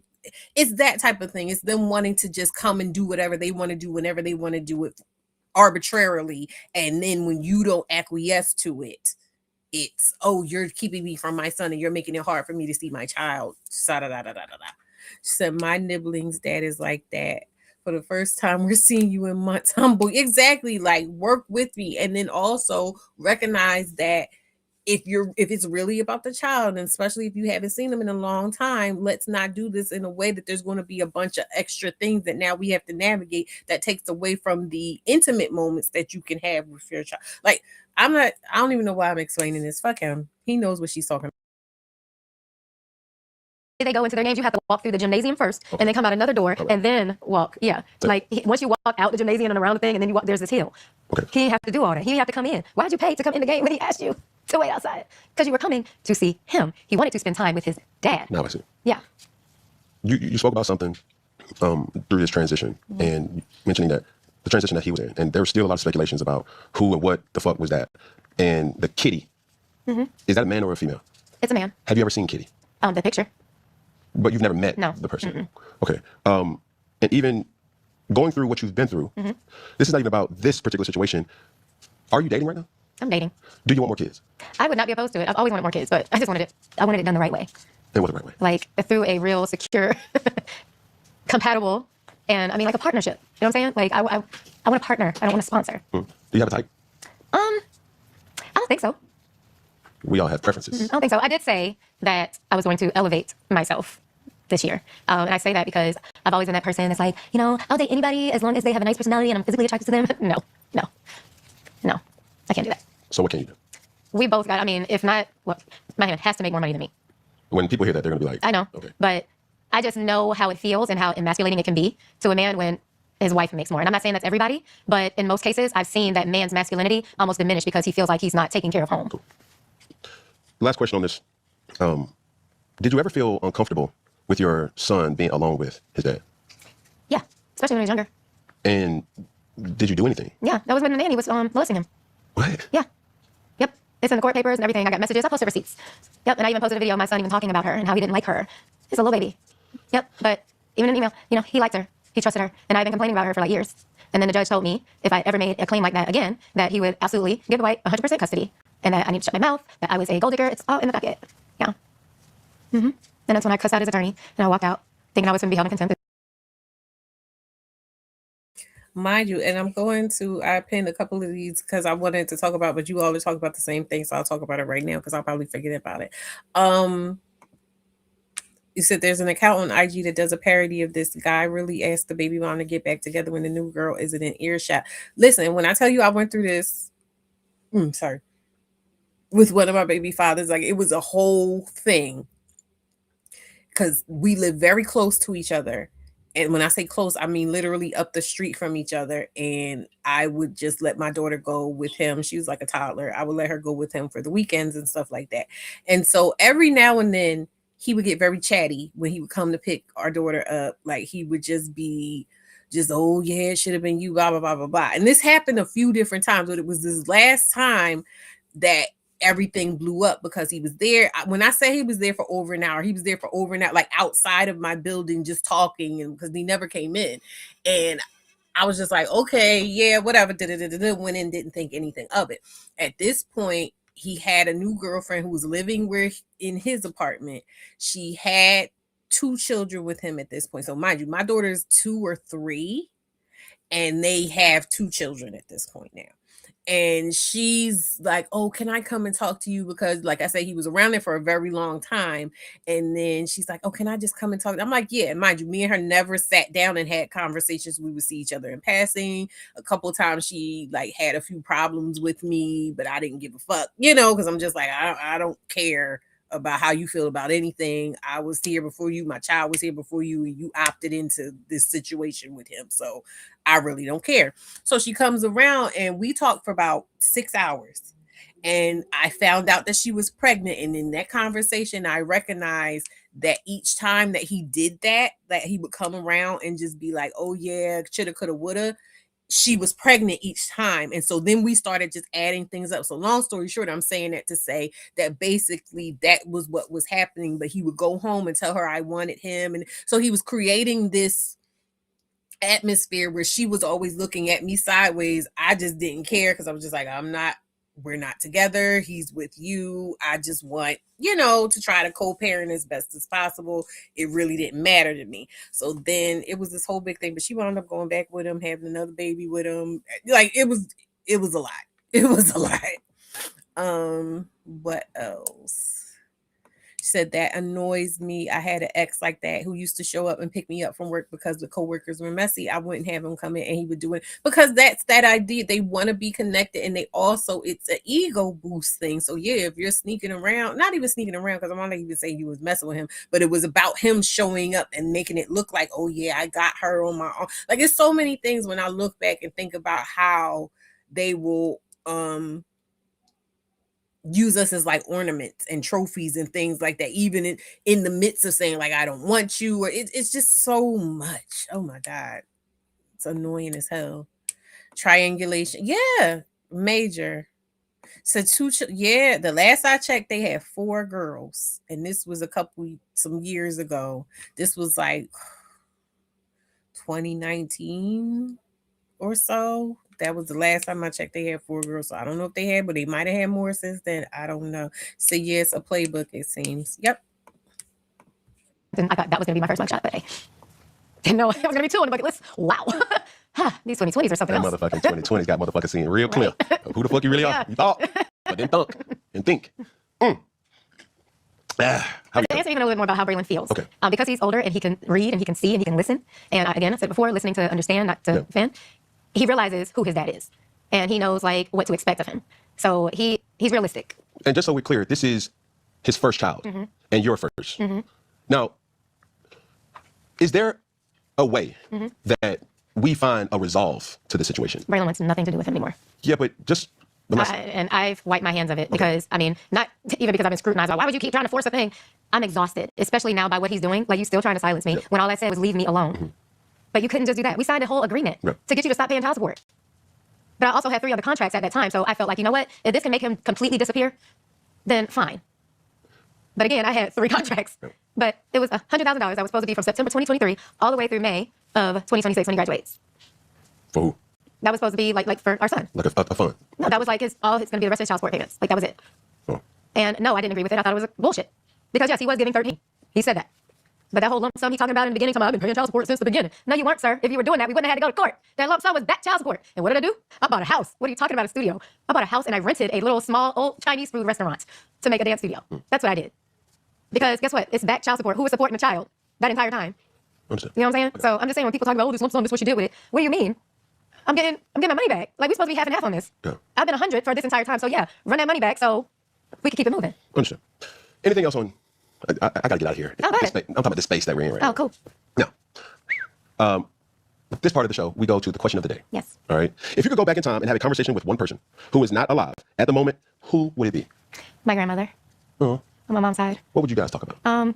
So I don't think, well, I realized that a lot of people in my family didn't realize that my grandmother and I had like a relationship closer than what they perceived it to be, because when I was older and in college, like, you know, she would always talk about how confident I needed to be. And she was like, baby girl, if you got it, flaunt it. Mm-hmm. You know, she was the one who was like, be you, always be you and go for what you want to do. Don't let anybody stop you. Mm-hmm. And there were times when I would like post things and it would make people cringe. You know what I mean? And I think back to her being like, so if it made you happy when you did it, then keep doing it. But I find myself not doing that. I find myself overthinking. And wondering what people are going to say. And I've never been that way. Yeah. At least until now, obviously. Okay. But yeah. That's beautiful. I got one more question to the question of the day. What's one thing that you've learned that you wish you could unlearn? That it's not a good idea to file your own teeth down. What? Yeah. That's what the fuck. People be laughing about my mouth. They be like, is something wrong with your teeth? So when I was little, well, no, I was not little. I was actually grown. You know, I had like, my two front teeth were longer than the others, right? But I felt like they looked funny. So I got a fingernail file and I shaved my teeth. And I did it too much. So now that's why it looks like this. I know it looks bad. I never had braces. I used to have really pretty teeth. So you basically just admitted that everything that people thought they knew about you, like this motherfucker really is crazy. I am. You know what they say, Peggy? All right, here we go. I will say this. She always gave eccentric. She always gave it. It's always something she would say. You'd be like, girl, she's a special one. I ain't gonna lie. But god damn. Now we're going into the game. Okay. Royce, as a professional dancer, you are an expert in choreography. So let's see what team you will make. The name of the game is called The Draft, Dancer Edition, featuring Royce Reed. The game goes like this. One by one, you and I will draw names at random from a hat. You have to choose who will your star be, who will the lead dancer be, two background dancers, and the extra by the person that you pull. So it's either the person you pull, you can say background dancer. Are we doing like the star two- and then the, you got see what I'm saying? You got the star, the lead, two background dancers, And an extra. So who's the... As we come into the back end of this episode, this is a new segment that we call Questions from the Crew. Yes. All right. So this is a more inclusive conversation where people behind the camera can now ask you or even me questions that they want to ask, that you're asked. So are we ready? Who's the first question from the crew? Go ahead. What has your previous situation taught you about love and work? Ooh, that's a good one. To set boundaries and stick to them. When I say like I'm done with something or that I'm not going to settle for something, actually stand on it. And knowing what I want and not compromising at this big age. You know what I mean? More questions? You have faced a lot of judgment and criticism over the years. How do you stay grounded? Whew, I wasn't for a minute. I was falling everywhere, y'all. Definitely my son and my mom kept me from losing it. But I think now, being able to speak my piece and seeing how many people I can help and who are inspired even with me bringing my company back, it's a very humbling place to be because I feel back at home now. And I said before, like, I felt like they turned on me, but I always know where I came from. And since I said, you know, I grew up in the hood, like I'm always there because I always want to know where I came from. So I think when you ask about staying grounded, I think it's more so me not giving up. I got a question. There's a lot of masculine, strong energy. I pick that up. As a person who you probably weren't, but you turned into a fighter, how can a man unlock the soft side of you? So I'm actually nothing. God, I hate this motherfucker. Shut the fuck up, Cam. Let me see. Speaking of, I need to fix the chip in the front of my tooth, but they want me to do Invisalign first, so if my teeth move, it don't mess it up. Girl, first of all, I chipped my tooth in the first grade, and I got it fixed, but there's discoloration now, and I need to, like, if there was something I could do, I would do that, because it's like, to me, it's distracting.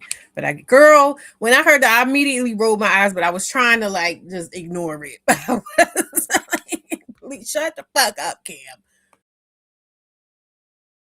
Thing like this in a relationship, which is why they try to circle back. But I'm a very giving person. I like to be submissive. I like to watch you build things. You know, I want to be in a relationship and like cook. You know, I want to go on like adventures and stuff. Like, I'm fun. You know what I mean? I like. You can't grade your own paper though. Huh? Like, you can't grade your own paper. Meaning, like, you may think you're fun, but... But, I mean, I got an ex texting me right now talking about I miss you, I love you. And it's in Orlando, begging me to come and see him. And I'm like, no. Why would I do that? Right now, it's in my phone. Yes. Non-negotiable or No, non-negotiable. I'm done. Yeah, I blocked him on everything. He's hitting me up on like a Google number, the third one. Damn. But my point in saying that is like when I'm in a relationship, like, well, I think my problem is I'm that person where it's like, you know, why buy the cow when you get the milk for free? I do all the wifey things without being wife. So I'm washing clothes, I'm cooking, you know, I'm taking care of kids or kid. You know what I mean? I mean, I'm baking. I love to bake. No shit. Yes, from scratch. I bake too. Okay. No, like for real. No, me too. What, like if we had a bake off, what would you feel like if you was hosting? Now, this is sounding like this man is priming to maybe try to see if he could fuck with her. Like, this is pissing me off. It's pissing me off, but I'm trying to finish it, and we're gonna finish it. Let me just let it in, and then I see you, Les. Hey, how you doing? I'm gonna let it finish, and then we can. Yeah, it's only a few minutes. Hosting the Obamas. Yeah. What would you bake them? The Italian cream cake. Okay, now you're showing that. You ain't Italian though. Could I make a mean Italian? What the fuck is that? It's an Italian cream cake. Yeah, but like I ain't never heard of no damn Italian. It's very good. Yeah. Okay. We have another question. Talk to me nice. My question is on co-parenting. How do you balance your personal life and responsibilities as a mother while maintaining a relationship with Dwight in terms of parenting? We don't have a relationship. There is no co-parenting. He just sends like subliminal messages through our child, or he'll, you know, call him on a PlayStation party and start arguing with him and, you know, telling him how his mom ain't shit. Okay, so that right there. How do we get out of that? No, but I'm saying that's our that's No. co-parenting. I'm not saying that it's not happening. Okay, what I'm saying is how do we find ways to co-parent? Not to say it hasn't been happening. We've accepted the fact that up to this point it hasn't been. Why the fuck are you asking her that shit? If she's saying, okay, my kid, I'm not even there, and this is what he does with my, like, how do we get out of that? Ask your fucking colleague. Ask that nigga you've been trying to defend / throw under the bus for perceived homosexuality the whole night. Ask him. What are you asking her for? Like, you're looking for her to say, oh, well, I could be different. There's nothing to be different about. When somebody's disrespecting you and being wild, you need to bop them like a whack-a-mole. It is what it is. How can we though? Is that you? They worry about him. I'm asking you because I can't control him. You can't control him, and I can't control you. I'm asking you because I can talk to you. What do you plan on doing to make a strange situation better? I'm not gonna do anything at this point because I don't think that person is capable of it. I feel like he's like that character on Split, and I feel that 100%, especially knowing that what he's done to me is so different in how he treated, you know, Tiffany, but then did her worse. You know what I'm saying? It's like, you don't know who you're going to get. It's crazy. So I don't trust him. I was still on. You're asking her how she's going to bypass her instincts and intuition. Raggedy bitch. There's nothing, you don't do that. You follow it up. If your instincts and intuition and experience tells you, first of all, I have it written down over there. Naivete / innocence is due to the lack of wisdom, knowledge, and or experience, any amalgamation of the three: wisdom, knowledge, and experience. She has the wisdom. Well, she has the knowledge and the experience, which is giving her the wisdom to know how to deal with that man. She got to bop him like a goddamn whack-a-mole. That's it. There's nothing to change. That's what's going to happen. And you either going to get behind her and help her give a little bit extra manly, masculine energy, or shut the fuck up. Ever. Like, I really think that there's something wrong with him. He is by definition a narcissist, not the little popular word, you know, people saying it. He is that. He has a God complex. He will destroy you behind the scenes and then pretend to be somebody else. I can't trust somebody like that. And as for my son, he wants nothing to do with it. He was mad because I pushed him to go on Dancing with the Stars. I said, no, go for the experience. I was like, Phaedra will probably remember you, and she did. And did. Yeah. Okay. So I'm like, get it for, like, go for the experience, not for him. And he had a good time because he spent it with his siblings. Okay. My final question. Who has been the father figure in your son's life? I have a lot of like strong male figures in his life. He has mentors. Like, he has a mentor that comes to see him every week. He goes to therapy every week. They have group outings. Like, a lot of my close friends that I grew up in the industry with, or, well, not the industry, like dance, but like sports and stuff. You know, if they have time, they'll come in and work with him. You know what I mean? It's just, he has a lot of feelings right now, and, you know, he be fighting in school, feeling like he has to puff his chest out to prove that he's not gay because of what they're saying about him. So he wants to separate himself. He wants to be his own name, you know, and then even how he's reacting to us speaking, that's what he's mad at. You know, he's like, I don't want nothing to do with him. And I'm not going to force it. Bray's going to be 18 this year. Yeah. We got more questions. So Cam, I'll build on your last statement. Y'all are both mentioning being involved with the youth and working with young people. So coming out of this conversation, so what's the lesson learned with your experience, or just more broadly about healthy relationships, kind of from both angles, from All right, I'm honestly tired of this. I keep thinking this is like he keeps saying it's the last question, and it's not. So I'm over it. Hello, Les. How are you? Girl, that almost took me out. I couldn't. I don't. Enough is enough. Why are we what lessons are we learning from Cam about relationships? Let's be serious. Why is the bar so low and in hell that you and I saw what we saw, and that guy thinks that there's a takeaway there? Like, I'm so confusion. You know what I mean? Like, wasn't. What was Cam adding? What was Cam helping her to support? Like, what was Cam bringing out? Like, I'm sorry. Every question that he had was so leading and disrespectful and laced with venom and backhanded jabs. Misogyny. It was just Yeah. misogyny. And the thing is, I mean, that's always whenever there's a woman on there, unless he's flirting. There's always that going on. But I will say I'm glad that like she got a platform to speak after all this time, after being muzzled in that way for so long. So I'm happy for that for her. But child, why him? I keep asking myself every single time I see somebody with him, and he always winds up with someone who, because this was from a year ago. I never knew about, because I don't follow his thing, so I didn't know. But now with this thing happening, this trending topic involving her, now it's like, okay, he gets to benefit off of having had her on the show. And now, as you see, we're trying to go back and kind of comb through and see what the deal is. But like, I mean, and also, I'm gonna probably sound really foul, but my spirit didn't take to what the other girl was saying. Like, I believe Phaedra was genuinely in her feelings. Phaedra? Or the is her name Phaedra? I don't know these people's names. The person we were just watching. Oh, Royce. Royce. So I was completely wrong. That's cool. Yeah, her name was Royce. Royce. I think he mentioned Phaedra for some reason. I don't even know what he was talking about. But yeah, her name was Royce. Right. Like, I watched the very, very first season of Love and Basketball, but I don't remember it. But either way, like, the Tiffany was the girl before, right? No. So apparently, and this is something I didn't quite put together, but it makes absolute sense, and it's true.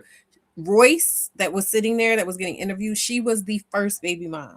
Mm-hmm. And so he went on to have 4 more baby moms after her. Mm-hmm. The 5th one passed away. Mm-hmm. And then he married this other girl that I know from Love and Hip Hop, Atlanta.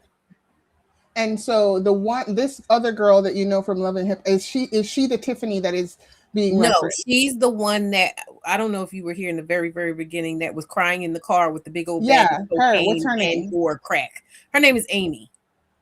Okay. So at what point?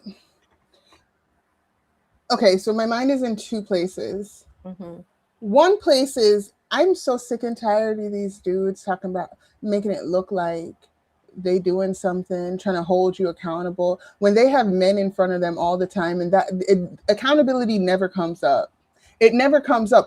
Oh, if you had Dwight in front of you right now, like how Dwight treats the women in his life would never come up. So don't make it look like we can change it. And like, if we can't change him, we can only, you're the one in front of me. Like, you're not having these conversations with him. You're not going to have this conversation with him. If you and him get into a room, his behavior as it relates to him as a father will not come up, Mr. Family Man, family values, traditional. I come from a 2-parent household. So let's quit playing. Right. First of all, even the whole premise of this idea of, like, basically it's giving, okay, you're being too negative, and I don't like the fact that you're talking so much about him. Like, what are you going to do? Did you not hear, given the stories she told you and we've run the full gamut from just being, generally a dick to being emotionally abusive, manipulative, sexually abusive. Like, we've run the full gamut of abuse here. And then you're saying to her, oh, but how can you be more positive and proactive? Are you fucking out of your mind? You don't be positive and proactive. Wow. If you remember, when she was talking about being positive and proactive and forward thinking and optimistic about what this guy was saying in terms of when he was coming to her in positivity and saying, hey, I'm a new man, I'm changed, I want to be better, and it was all you felt for it. Scrutinizing her, it's say, oh, you knew better than that. So it's like, what are we doing here? The point is that the point, yeah, like, and to, like, I'm so lost about what he does not understand. There is no co-parenting. They are done. Like, whatever he thought the story was, like, I don't think it computes to some of these men that women can be done. Like, done. Like, it isn't, oh, you know, like, a lot of men are so naive about the idea of, oh, we have a child together, so for the sake of the child having a positive male role model in this man's life, this man is not being a positive male role model. She would be stupid and dangerous to her child by folding herself into any more pretzels to try to make this man be a positive role model. Like, no, I'm done. Not naivete. And that's the thing, that the reason, I'm sorry to cut, but that is not naivete, that's manipulation, because they rely heavily on those ideas. And that's why I was saying, like, looking at the way the girl Amy was talking and then listening to what Royce was saying and being able to coincide and verify betwixt the two, who had, because this was a year ago, mind you, this stuff is new, that Amy is saying, and being able to see where he was able to go to Amy and spin these yarns about, oh yeah, these other women are just, they aren't the woman you are, they don't know, they don't have the carriage of a wife, you know, that they were just out for money and they were just trying to use me and discard me and I'm the victim type of thing. That idea of a man should be in the child's life no matter what.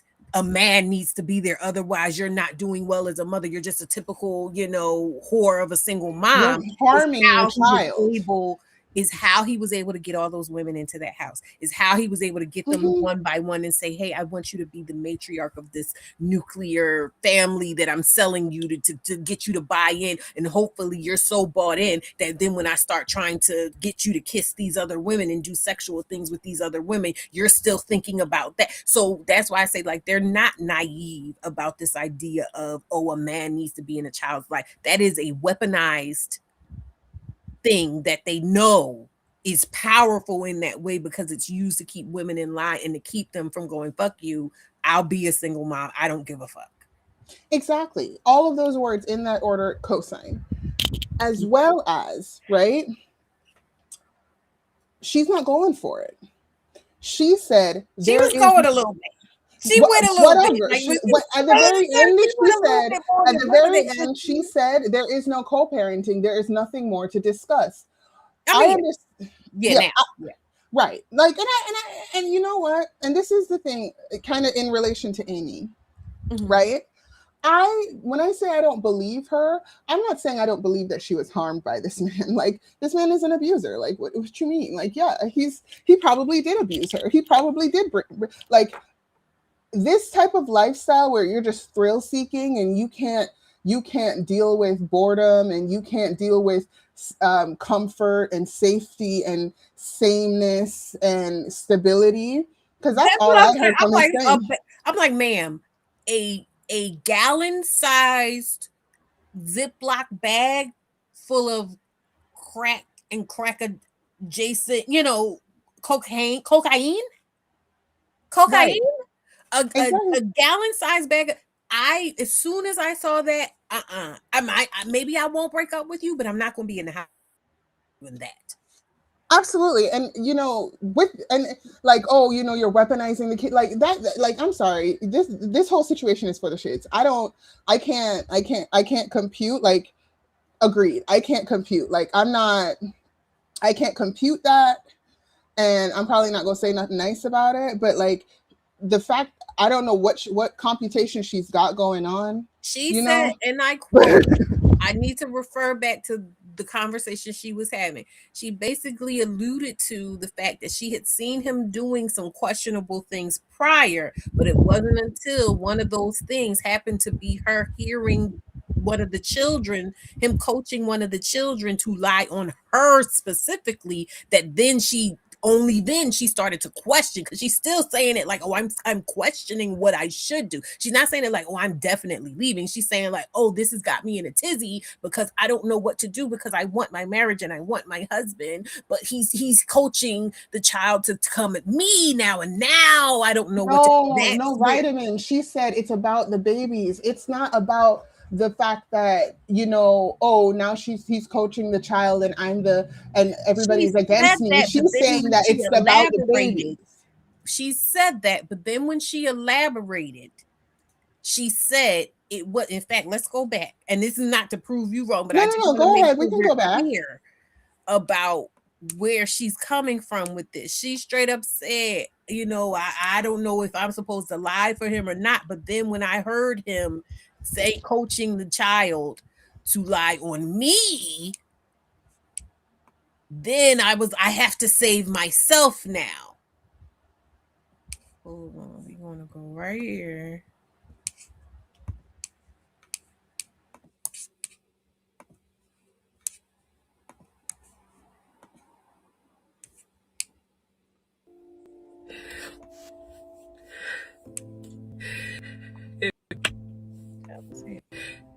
To know me, you know I am so prideful and so private. It hurt me so bad to have to even protect myself in this type of way. But my marriage has landed me in a very dangerous position. My stepdaughter was just taken by CPS because of her father. CPS and the police have been here 3 times in less than 3 months, and I stood in it with my husband, even though I was scared from my own self. Whatever he wanted me to say, whatever it was, I'm thinking this is my husband. I had everybody around me saying, even after I tried to divorce him the first time, everybody around me says, you can't leave your husband this soon. You said through sickness, through health, you said through good or bad. That's why I came back, but this is going way too far. But it's not even about me, it's about the kids. The stuff that I have to go through with the kids, I have to be witnesses to. I'm in the police at the house. They ask me questions. I don't know how do I lie for my husband. I've never been married before. That's part of it. I'm in love with my husband. I want him to get in trouble. That's part of whatever it is. I don't know who uploaded this, but it was part of it the first time too. That's not me. Okay. Of course, I'll be his alibi, but this is going way too far. You heard? Hold on. And now I'm getting mixed all in this.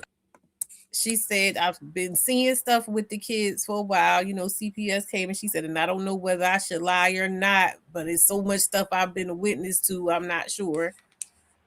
But then she said, but it's about the kids. And girl, look. She said it's about the kids. She said she saw certain things going on and she wasn't sure if she was supposed to lie or not. This ain't the first time it was about the kids. I'm so sorry. I've been with this man for 14 I'm months. gonna pray about this.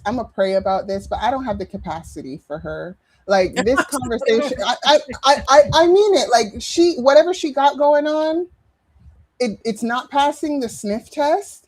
And I care for her as a woman, but like I don't like her chaos is not coming off as authentic.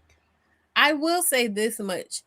It's clear, especially with her mentioning that like she had the instinct, and that's what I'm talking about of like even Cam when talking to Royce, when he's like, oh, well, how can you make this negative into a positive, basically? And that sounds like what she was being coached to do, because she said in the first clip I showed, she was saying that she was only 6 months in and they had like a divorce scare, but then coming back, I guess that was her trying to be positive of, I'm going to give y'all unmarried hoes some advice as a newlywed, you know, that you got to be quiet and just keep your stuff in house and and don't tell your friends and all that stuff. But that was part of her coping with, okay, I'm just going to stick it out because they're telling her, oh, you're not supposed to give up. You're supposed to go against your instinct and your discernment and your gut and your nervous system that's telling you this isn't right and you need to get out. You're supposed to go against that because marriage and patriarchy and all of these things. And so now it's like she's saying, I've seen these things, and because of all of that, I was on the tip of like, well, I'm going to back up my husband. I'm going to cover up the stuff that he's actually doing, and I'm going to, do I lie for him? Like she literally said, do I lie for him or whatever? And then, she's going to get to the part where she's like, but now he's trying to take me down specifically. You get what I'm saying? I am, but I think that what just came up for me is that I think that what I'm hearing from you is that she was processing what was going on and was making jest about it and was being all braggadocious and all of this stuff. But that was her processing and emoting what all of the conflict that was going on. That was not necessarily a cry for help or anything like that, but that was her trying calibrating. That's her calibrating. Trying to like steady herself and make it make sense for herself. And so I'm going to come and tell you unmarried harlots or or people that aspire to it, that this is how you're actually supposed to do it. I was wrong. The in between is I shouldn't have told nobody. I should have just stuck by my husband. I shouldn't have told nobody our business. I shouldn't have complained. I should just be quiet and just suck it up and deal with it, because this is marriage, baby. So I mean, and we can I don't know how to receive that, but I never thought of it that way, because in my mind, like, I never saw that as like a cry for help or like a processing conflict kind of moment that she had in the scene before. But like the fact that CPS was just shown up, she's doing this to protect herself. I fully support protecting yourself. Yeah. It's just one of those of like something about, I don't know, like I'm finding it really hard to warm up to her. And maybe that's disappointing, in terms of my capacity, but like, it's not that I have viciousness towards her because, she was the wife or whatever. And I don't know if it's necessarily about whether it's about the original statement, because maybe I need to sit with that paradigm shift, but it was just one of those of like, what is happening? There's just so much chaos, you know what I mean? Like, I don't compute that much chaos in one. Like, girl, you was with him after you was the fifth mama. Like, this man is out here doing no. What? I wasn't sure if you knew it. She is the wife. She has no children with him. He has 5 baby mamas prior to her, and then he married her. Yeah, but it's still a lot of chaos. It's a lot of chaos. Definitely. But I'm emphasizing that she doesn't have any children with this man. But that don't mean it's not a lot of chaos. Like, that don't mean that's not a man with a lot of chaos. It's not, she doesn't eat. I'm agreeing with you, and I'm saying that she doesn't even have that issue of like, oh, and I have a child with him, and I have to worry about, messing up my child's life. She's solely on this space of like marriage and upholding marriage is what which makes sense. No, it totally makes sense. I guess the unrelatability of the situation she's in is making it really hard for me to like empathize. I can sympathize, but to empathize, like how you got there is confusing me. You know what I mean? I think there is a space, and we don't even have to continue to watch this. I think there is a space for a conversation to be had around women. Shout out to Erica De Niro not paying attention to the Carfax, not reading the Carfax. You know what I mean? No. I don't want to go there. I don't want to go there. It's not about the. I'm saying five women. No. Just real quick, just in my honor, right? It's not about. I started off with the fact, but like this man has this history of not just the 5 baby mamas. He don't even seem like he's nice. You know what I mean? That's what I'm talking or charming, about. or 5 baby mamas generally might drive some people away because it's just like, okay, something is amiss. Even if you guys are nicey nice or whatever, it's still like, what's wrong with you, and what could possibly keep me from being the 6th, right? That's a lot of women. That's a lot of people. But then having this history of not one of them can say, oh yeah, it just didn't work out. Not one of them can. I mean, now mind you, I haven't heard the other people speak. This is solely from Royce's perspective, so it's possible that they may come out and say, I don't know what she's talking about, she's actually embellishing or lying, whatever. But I'm just saying, let's say what she says is true, and every single one of the living baby moms is just like, yeah, because it sounds like the last baby mom passed away during COVID. Yeah. So and their marriage is only about 14 months old. So let's just say 4 of your 5 baby moms, the living baby moms, all have the same story of you being a weirdo.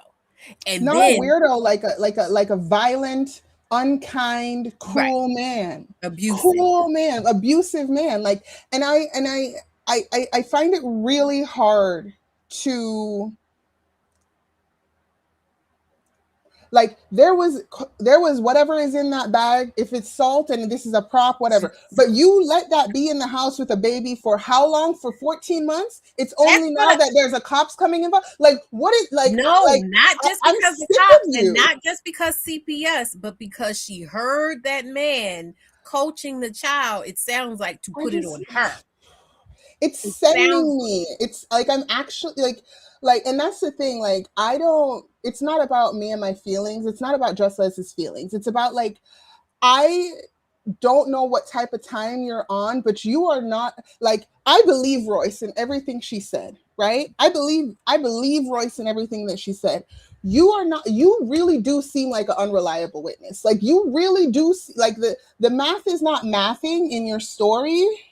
And given the nature of the situation and what you just said happened, the fact that you're the adult in the room is pissing me off. Does that make sense? It makes sense, but I have to point out here, and this is not to like try to discredit you. I think we're both kind of unpacking what we've been seeing and ingesting. She's in the position that Royce was. I mean, that's usually how it goes, though. She's in the position of the rest of those women because they were in the same position where now people are questioning their choices. And even Cam was doing it to Royce, like, oh, well, you knew this, that, and the other. Why did you go back? You know what I mean? Yeah. I'm not being kind. I guess, like, when I hear that there's irresponsible people letting, like, crack be around kids, I'm like, I'm ready to start. I'm ready to jump people. You know? But also, I think she's less sympathetic, one, because she does not have any child in this situation. So it's one of those things like, girl, you actually did not have to. This was completely avoidable in terms of you, number one. And number two is that, again, due to that other clip, I didn't see it personally, but Royce was saying, and I remember her from the show, she is the type of person to kind of just be like, your pussy ain't better than mine. And that's why, those type of women are the type of women that will get into situations like this and just say, oh, well, that happened to you because you're you. I'm different. I'm not you. So he is going to treat me better. And that's why he's treating me better. You get what I'm saying? Like, it is basically they're telling you that it's a skill issue until it's them. And then it's just, everybody help me. Everyone feel bad for me. So that does kind of create that gap of being able to be empathetic. Yeah. What you said, and I appreciate what you're saying. It's just like, anyways, yeah, like what. And she also doesn't seem forthcoming to me. Like, she doesn't seem like she seems like she's being theatrical. I don't believe her. I'm going to be honest. Holding, if there was ever a time to be dramatic, holding a bag of cocaine.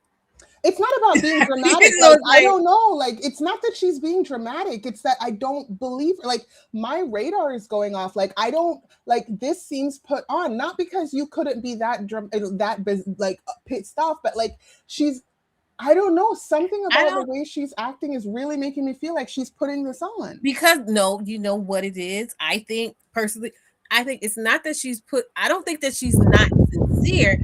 I think it's just the fact that you're not listening to yourself, and I don't think you're being honest with yourself. because based off of what you're telling us, ma'am, you chose to be in this until it got to a point where now you're thinking you're going to like have some kind of consequence, go to jail or something. But as long as you could continue to pretend and lean back on this idea of you being, you know, married and chosen, and just lean on that, you were fine with it. It was until you recognized like some real consequences for you and you specifically coming down the pike that then you're like, oh, I might need to really jump out. You get what I'm saying? I do. Like, as long as y'all could shit on everybody else as a married couple, you was fine with, you know, covering up and all that other stuff. But now that you're like, oh no, he might really get me messed up in the game now, but that just goes to show you how deeply it's embedded, because she's still on some stuff. She didn't say, oh yeah, I'm definitely leaving. She's like, I don't know, I'm conflicted. You know, like, well, it's not even about her being. I mean, I didn't like. I blacked out when she started talking about she was being conflicted. I just blacked out, like, because I just like, I want to sit with this a little longer, because this is, I do want to have more compassion, but there's something about the way that she's behaving that like, not because she's feeling upset, not because she's feeling big emotions, not because she's angry. It's just something about the way she's acting seems like it's theatrical. Like, it seems like she is not being honest about the situation, and that she is putting this in for evidence for herself, which, girl, like, we are at the stage we're at. So like, I understand not wanting to go to prison, you know, but like, it's, I don't know. I don't like it. I do think there is a difference too between people that are in reactive mode and people that are in like acceptance mode. And again, I feel like she is actively lying to herself, or actively like shielding herself from the fullness of the decision she made to this point. Because that is when you'll see more of a woe is me, oh my God, it's so much. But when a person does get to a certain level where they're just like, you know, I see where I went wrong and I see what I need to do and I'm resolute, it does go from like Risa Tisa. You know what I mean? Like the difference between Risa Tisa and that, what was it? The Danish Deception. Mm-hmm. You know what I mean? Whereas Danish Deception was just like, oh, I'm just this princess that was in love and this happened. And Risa Tisa's like, yeah, you know, I did this stuff and this is what I was thinking. And there's more of a groundedness to it. Where in this, it is more of like, oh my God, I am in need of something, of someone. I am in distress, as opposed to like, hey, I'm stressed out, I'm in crisis, but I'm managing it, you know? And you don't gotta emote in a way that computes to me, right? Like, she wasn't saying, hey, you specifically, Les, what do you like? I need you, right? And I want to. No, but I do give. I'm praying out to God to help me with like it does give that. And maybe because I'm used to, maybe because of my own personal stuff, like the idea of being gaslit, like I think my sniffer sniffs that out quick. You know what I mean? Like is looking for that, like that gaslighting in her. And so I hope I'm not being gaslit, right? Like, I hope that she is taking the moment seriously. But in regard to Royce, I wish with all my heart that she could have taken that conversation back, because Cam did not deserve it. Cam only made it worse. Like, I understand and appreciate what you're saying, in that he was a platform for her to share it. And so, okay, we can use him for his platform, but everything about how he shows up makes me like can't stand him anymore, even more, you know? But like, you think you found the bottom, and he can only like, if he's a poster child for family values, and like what part of that is protecting? You know what I mean? He's a poster child for family values and provision and protection, girl. That's I what don't real take men him do. seriously about nothing. I don't even compute him as standing for anything, right? It's just he just is. He just exists. As far as I'm concerned, like I don't take him seriously about nothing. Mm-hmm. Yeah, but still, I think I say it too. Cam doesn't have the capacity for this conversation. He doesn't have the capacity for any conversation. For real, for real. That was something you said like early on when I first started it. And I yeah. also what you said about Amy, whether she's sincere or not. How about this? She could be very sincere and still wind up taking him back and recanting everything. And, because that happens a lot. If there's a way that he can come and speak to that clear stronghold, that the idea of marriage and all that other stuff, same as like I said, I can relate to it more when it comes to Royce explaining how she wound up in that house and how she was like entertaining his bullshit, his sexual and bullshit and all that other stuff, even if it was just not smacking him in the face or cussing him out when he, like the other lady, he said something and she left and Royce is just like, oh, I just laughed. Like I can relate to her from the space of her saying, hey, I'm in this position with him where we have a child and I know that that's not going away and I'm just trying to figure out a way to make that situation not as bad as it had been. And so I was just kind of resting in the comfort of this little pocket of pleasantries that we had at the time. Like I can relate to that more than I can relate to, like I said, a generally unattached woman. You have no kids with this man. You're still good looking. You still have a reputation and a career of your own, but you're holding on to this idea solely of, oh, well, I'm a wife, so that means so. That's where you lose me at. You know what I mean?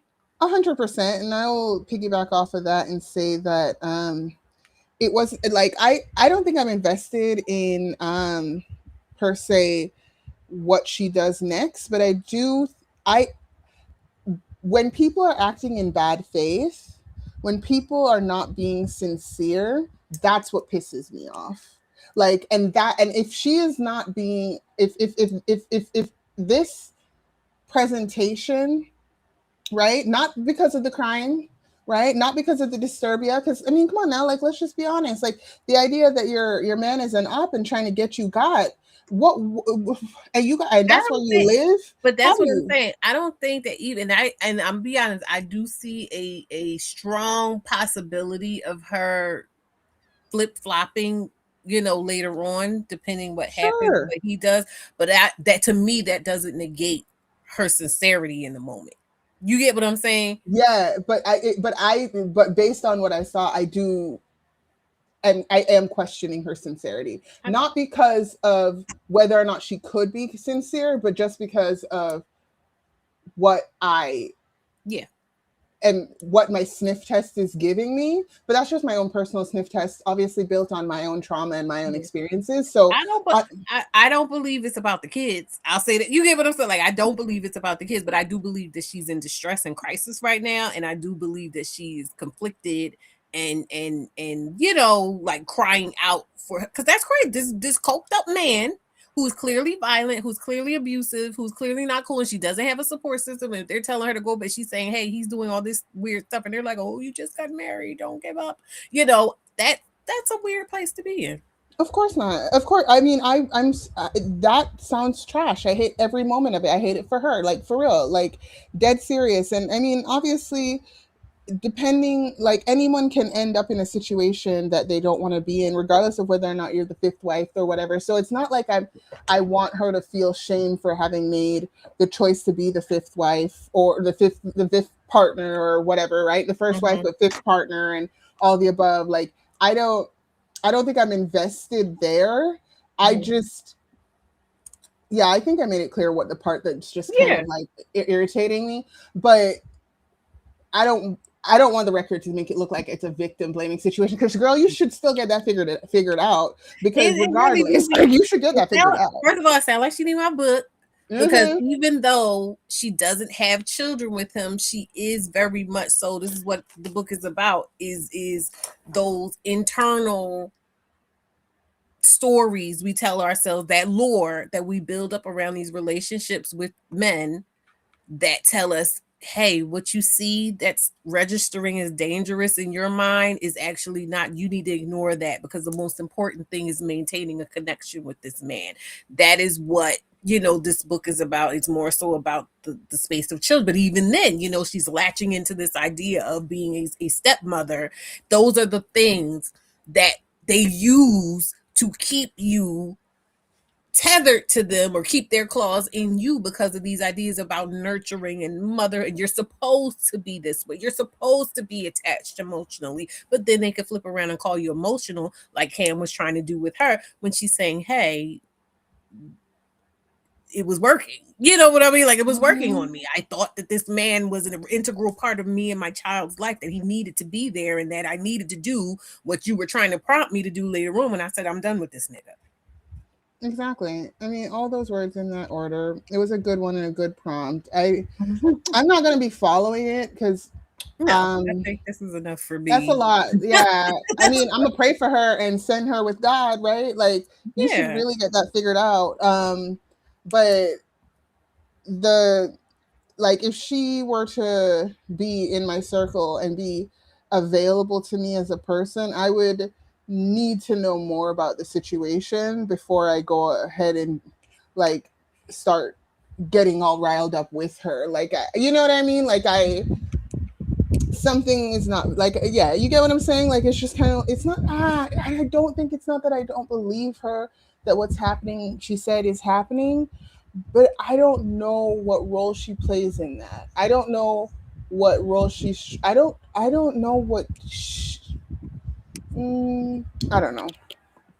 No, Yeah. I got you. Well, I got you up here. I'm going to, this is still Babymama news, so there's more than one thing. That was the main story, but Okay. I also have a few little tidbits, and then I have some fun stuff that we can go into.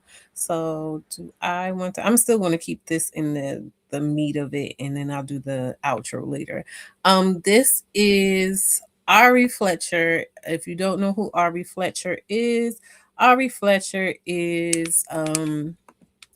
so if you know the rapper G Herbo, she is G Herbo's baby mom. So this child that's here in the thing with her, I'm trying to pause it. This child that's here in the thing with her is her and G Herbo's child. G Herbo is actually married now, I think, to Emily's daughter from Love and Hip Hop New York, who's fabulous. I think they finally got married. Fabulous wife or his baby mom, whatever. So yeah, I hope you're following me on that. So this girl is the baby mom of Fabulous son-in-law, basically, who is a rapper called G Herbo. And there's been a lot of controversy, a lot of back and forth over the years. There was a little bit of beef between her and the girl's daughter. I don't even remember. Taina. I think her name is Taina. Her and his new wife, whatever. And him and the wife have a child also. It's been a bit of a controversy. Sometimes they say she's a bad mom, you know, she ratchet, all these other types of things. This particular thing is that the baby, you look at his face, you can see he is a particular kind of little boy. He is very smart. He's very smart. From the time he has been able to talk, he's quick with it, right? So in this case, the little boy basically made his own social media account, and he knew enough to put at the top of his account that it was monitored by adults. The boy did it himself. She didn't know. Her and the dad did not know he had this. So she's talking about this. And I'm gonna go ahead and play it. My son is so advanced that I just looked on his TikTok account and it says monitored by a parent. He is fucking lying. He wrote that himself. He put on there monitored by a parent. He is lying. I mean, you know, probably see it every once in a while, you know, skim through, but not even monitoring it. You're not even supposed to have that page. My son is so... Okay. So the reason that I brought this up is because now this is an example of, you know how they'll talk about single moms and baby moms and stuff like that, the bad parenting or whatever. But what I brought this up is because I was looking at the this is funny. I was looking at the comments on it, and they were saying he was quietly gaming the system, and now the whole internet knows. So they're basically like, so what a horrible baby mom. Why would you expose your kid to predators in this way just for likes? And it said the mama is the baby because why does the kid have enough sense to curate their social media experience, but the parents don't? The kid isn't the one being exposed. And then this one say he's trying to make you look like a good parent. Now, I'm not invested in whether she's a good parent or not. I don't know this girl, right? Like I know of her. I've seen, stuff that was going on, but I'm saying like I'm not invested in the narrative that she is a bad parent. I'm just saying that it was funny to me, and that's a good point that like he knew enough to be like, all right, I'm gonna try to keep it cute over here to where people will think twice about approaching me in certain ways, even though I'm not supposed to have it. He had enough wherewithal to say, well, I think it's appropriate that people at least think that a grown up is monitoring this page. And she's just like, yeah, actually, no. So I just thought that was funny. Do you have any thoughts about that? No, I mean, look, these kids are raised on their iPads. Like every generation gets more native with this stuff. So, I mean, like that, I can't even. I honestly can't even think as to whether or not I would have thought of something like that as a kid. Yeah, yes. Like that is really advanced. Like he's so smart. He really is so smart. Of course, and rappers they tend to like if you can do wordplay, you're smart. Like I bless that lady for having to raise that son. Like be girl, you have your hands full with that one. Girl, I'ma go to this. So this is a little baby. I saw this too. I was like, ooh, can I get this to go down? Oh, I don't have my ruler thing down. Listen to this little baby. Are you a baby mom? I'm a baby mom? Yeah. What are you? You're a baby mom. Oh, you a baby mom. Baby mom. I'm a I'm like, what? Now, it's not funny. And mind you, this is Baby Baba News, so we just had fun with it, right? But it's like, what does she know about it to the point where the context of like even how she was saying it? Now, some people were in the comments, and that's why I opened up the comment. They said the dad sent her to say this. I just can't prove it. Of course, that's where my mind went.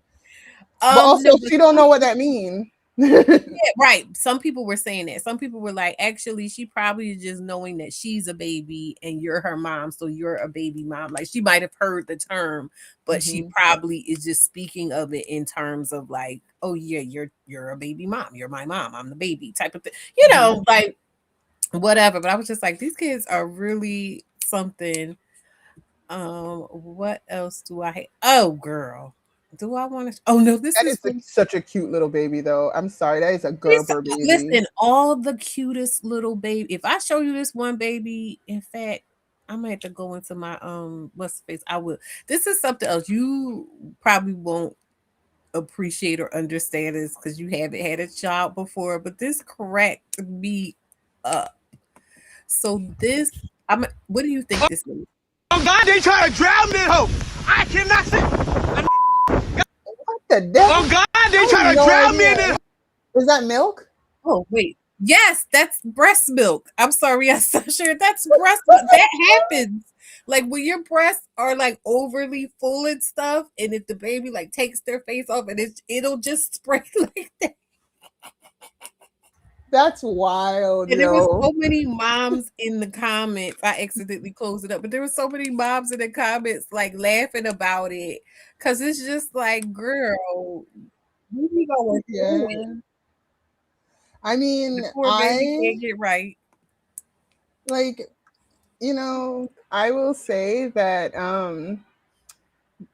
being a mom is so interesting because no, I don't have any kids, but I hear that like your body is so determined to make sure that you can raise this child. Like you'll get a nipple on your underarm to make you breast to that can like milk. Like your body will do all types of stuff, all types of crazy stuff. Yeah.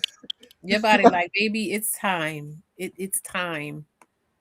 We got to feed this baby. We got to make it happen. And speaking of breasts, I'm going to have to turn the music off for this. But girl, have you been seeing the footage going around of I think it's another Millennium Tour? Of like B2K? B2K, and this is specifically Pretty Ricky. Oh, I used to live in Florida. Don't tell me Pretty Ricky out here being a hot mess. I love Pretty Ricky. Girl. No, I'm not. No, don't do it. Girl. Okay, I'm ready. Let's talk about Bob. I'm gonna turn the music off. You hear the song it is, but look at what's going on. What is going on? You know what? Look, I don't even care. That's fine. If that's the way, I don't even care, dude. Whatever. No, let me tell you. So Spectacular is the main guy. Him having that body and them not. Look, I'm fine with it. They ain't up there doing nothing mad. They ain't up there doing nothing crazy. They ain't up there violating nobody. Okay. They don't need to be. I'm okay with this. This is soft. This is fine. I don't care. Girl, that's fine. Well, girl, on the spectrum of things that we have dealt with today, grown men grow like 20 years later, not being fit like a fiddle, and then they're. First of all, I'm just honestly, I'm gonna just laugh because I feel like this has to be trolling because they probably got together. They came in, they just looked at each other. They was like, we gonna roll with this. This gonna be. Oh yeah, for sure. That's what him coming with all the abs and stuff. And you telling me that 3 out of 4, 75% of this group came and was just like, fuck it. Yeah, because obviously they like what was going on? Because you didn't need to have your shirt off now. Exactly. That's what like the shirt off. The shirt off. They did this on purpose. This is funny of to me. Course. But okay, and we got a little giggle. And the thing is, yeah. That's what she said. It's not that for. I'm not 100% sure. Yes, this is Pretty Ricky. True. This is Pretty Ricky. Now, well, he is. Spectacular is pretty. Anyway, this is my thing. Spectacular has been. He made I think he was doing trading or like he was doing other stuff. He stayed visible, not singing wise, but he stayed active. I don't know what the rest of them was doing. Right? Yeah. Clearly, listen. I just thought I was just because I remember somebody had showed one of them on the stage, and I was like, "Who is that? No, who is that for real? Like, who is that?" But then when they show all three, I'm like, "Oh, y'all really played on our time.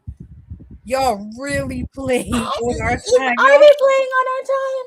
Are they playing on our time? I want to see. I want to see the promo. In fact, let me see. I'm going to look up is it the Millennium Tour flyers. I want to see what the promos look like. Look, I want to see. Like gaining weight as an old man is not something I'm gonna hold you for. Like on the spectrum of things, okay, guys, but they are trolling us in terms of having, and it makes me wonder if it was AI generated too, or if these are the actual members. Okay, so this is says for 2025. How about Pretty Ricky? I'll put Pretty Ricky because that says 2025. Because these ones, mind you, have nobody on them but the names, right? But I'm gonna say Pretty Ricky. 2026. Let's be clear. Oh yeah, no, it's real. I just saw another one. Oh yeah, it's real. Yeah, this say B2K and Bow Wow headline tour in 2020. I want to see it big. It won't show it to me big. Can I show it? Can I get it big? Visible search. Zoom. Where's Zoom? Mortals. It's not giving me a zoom. what I'm seeing. There go a picture. I just sent it to you. There go a Oh, picture. let me see. Whatever. Because I'm trying to see the tour thing, and I'm like, I know this wasn't advertised. Oh yeah, I saw that one. That's the one I saw skipping across the stage by himself. But I'm trying to see the tour flyer because what I'm saying is, I'm pretty sure that this was not what was advertised. Is what I'm trying to say. Yeah, but okay. Like it's funny. Like Spec out here, like why? Who made the choice that they're all they're all half naked? Like y'all don't. Like why did you do this? And then I'm gonna paste it. That song still is a bop though. I love that song. Oh yeah, no, the song is amazing. And then I'm gonna come in and show y'all what I could show y'all. I'm gonna stop sharing this, but it's still not big enough for whatever. So this is the tour. You see what I'm saying? Yeah. It just it don't have they ain't on there. Is what I'm saying. That wasn't they didn't they knew what they was doing.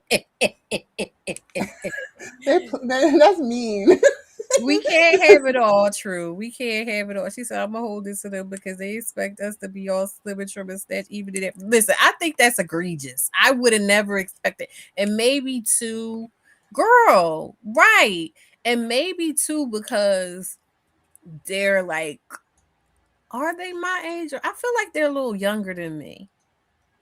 And I don't know. I'm just like, it really was that, but like, what was y'all doing? What was going on? I'm not like look, they made a little money and so they ate what they wanted, they did what they wanted, and they sit down and they wasn't out here. They didn't look, if I don't got a tour, I'm not gonna be doing all of that personally. How many people was in Pretty Rich? She said, I don't think that is them. Is one in prison? Even if one is in prison, like what's going on? And you really, even if they were going, because the Temptations did that. There's been many iterations of the Temptations. And Drew Hill has new people. I think the only original person at this point in Drew Hill is Cisco. I think. No, I think Nokia came back, but there's other people. Is my point that weren't original there. And I remember like when it was like 2019, and we went to Atlantic City, and it was like a compilation thing, and they came, and the big one came out, but he wasn't there with them. You know what I mean? Like he came out as like, hey, I'm here to a special guest, but he wasn't on tour with them. So it's like, I know that sometimes they switch people out, but if they was going to do that, I don't think those would be the people. Like I couldn't imagine. Yeah. And presented in that way. Yeah, I mean, it was Pleasure P, the one who was the singer, was the one who went to prison. I just looked it up because Spec was a rapper. He wasn't the one singing. That's why I was like, they're missing somebody. But to your point, yes, all of those words, and oh well. Oh well. Like, again, I get what you're saying. I feel that, but also like that is the least. That they didn't even get no like. Look, what was there? Bow Wow? No, it was Omarion that was like pretending to have somebody blow him or something on the stage. Like really? Like no. I'm gonna be speaking out of town. But like Omarion had a weird thing on stage where it was way too sexual years ago on the Millennium Tour or something. Like they be acting up. I don't remember exactly what it was, but they be acting up. Like so nobody was hurt in the production of that one. I'm all right. Right. Like, that's just but I was like, look at them playing all day. Okay. I'm gonna bring this to light, but I thought that was a little quick key for you. But yeah, that's all I got. Thank you guys for bearing with me so I could go out and be a strumpet in the streets yesterday. I really didn't even go nowhere. I just was like in the door and in the window, just soaking up the air and just enjoying nature, but thank you for humoring me and showing up for this. I hope you I hope you got something out of that. I don't know. I'm just like, this is interesting to see. Um, but yeah, I will be, and then thank you, Just Les, for coming up. You're always contributing so much and helping me out, chatting with me. So it's not Rock just me on. up here. Rock on. Yeah, of course. All right, well, I'm gonna go ahead and play this outro and then get out of here. I think I'm hungry. I don't know. Oh, I can tell you at the last minute. I'm sorry for yelling, but I'm excited.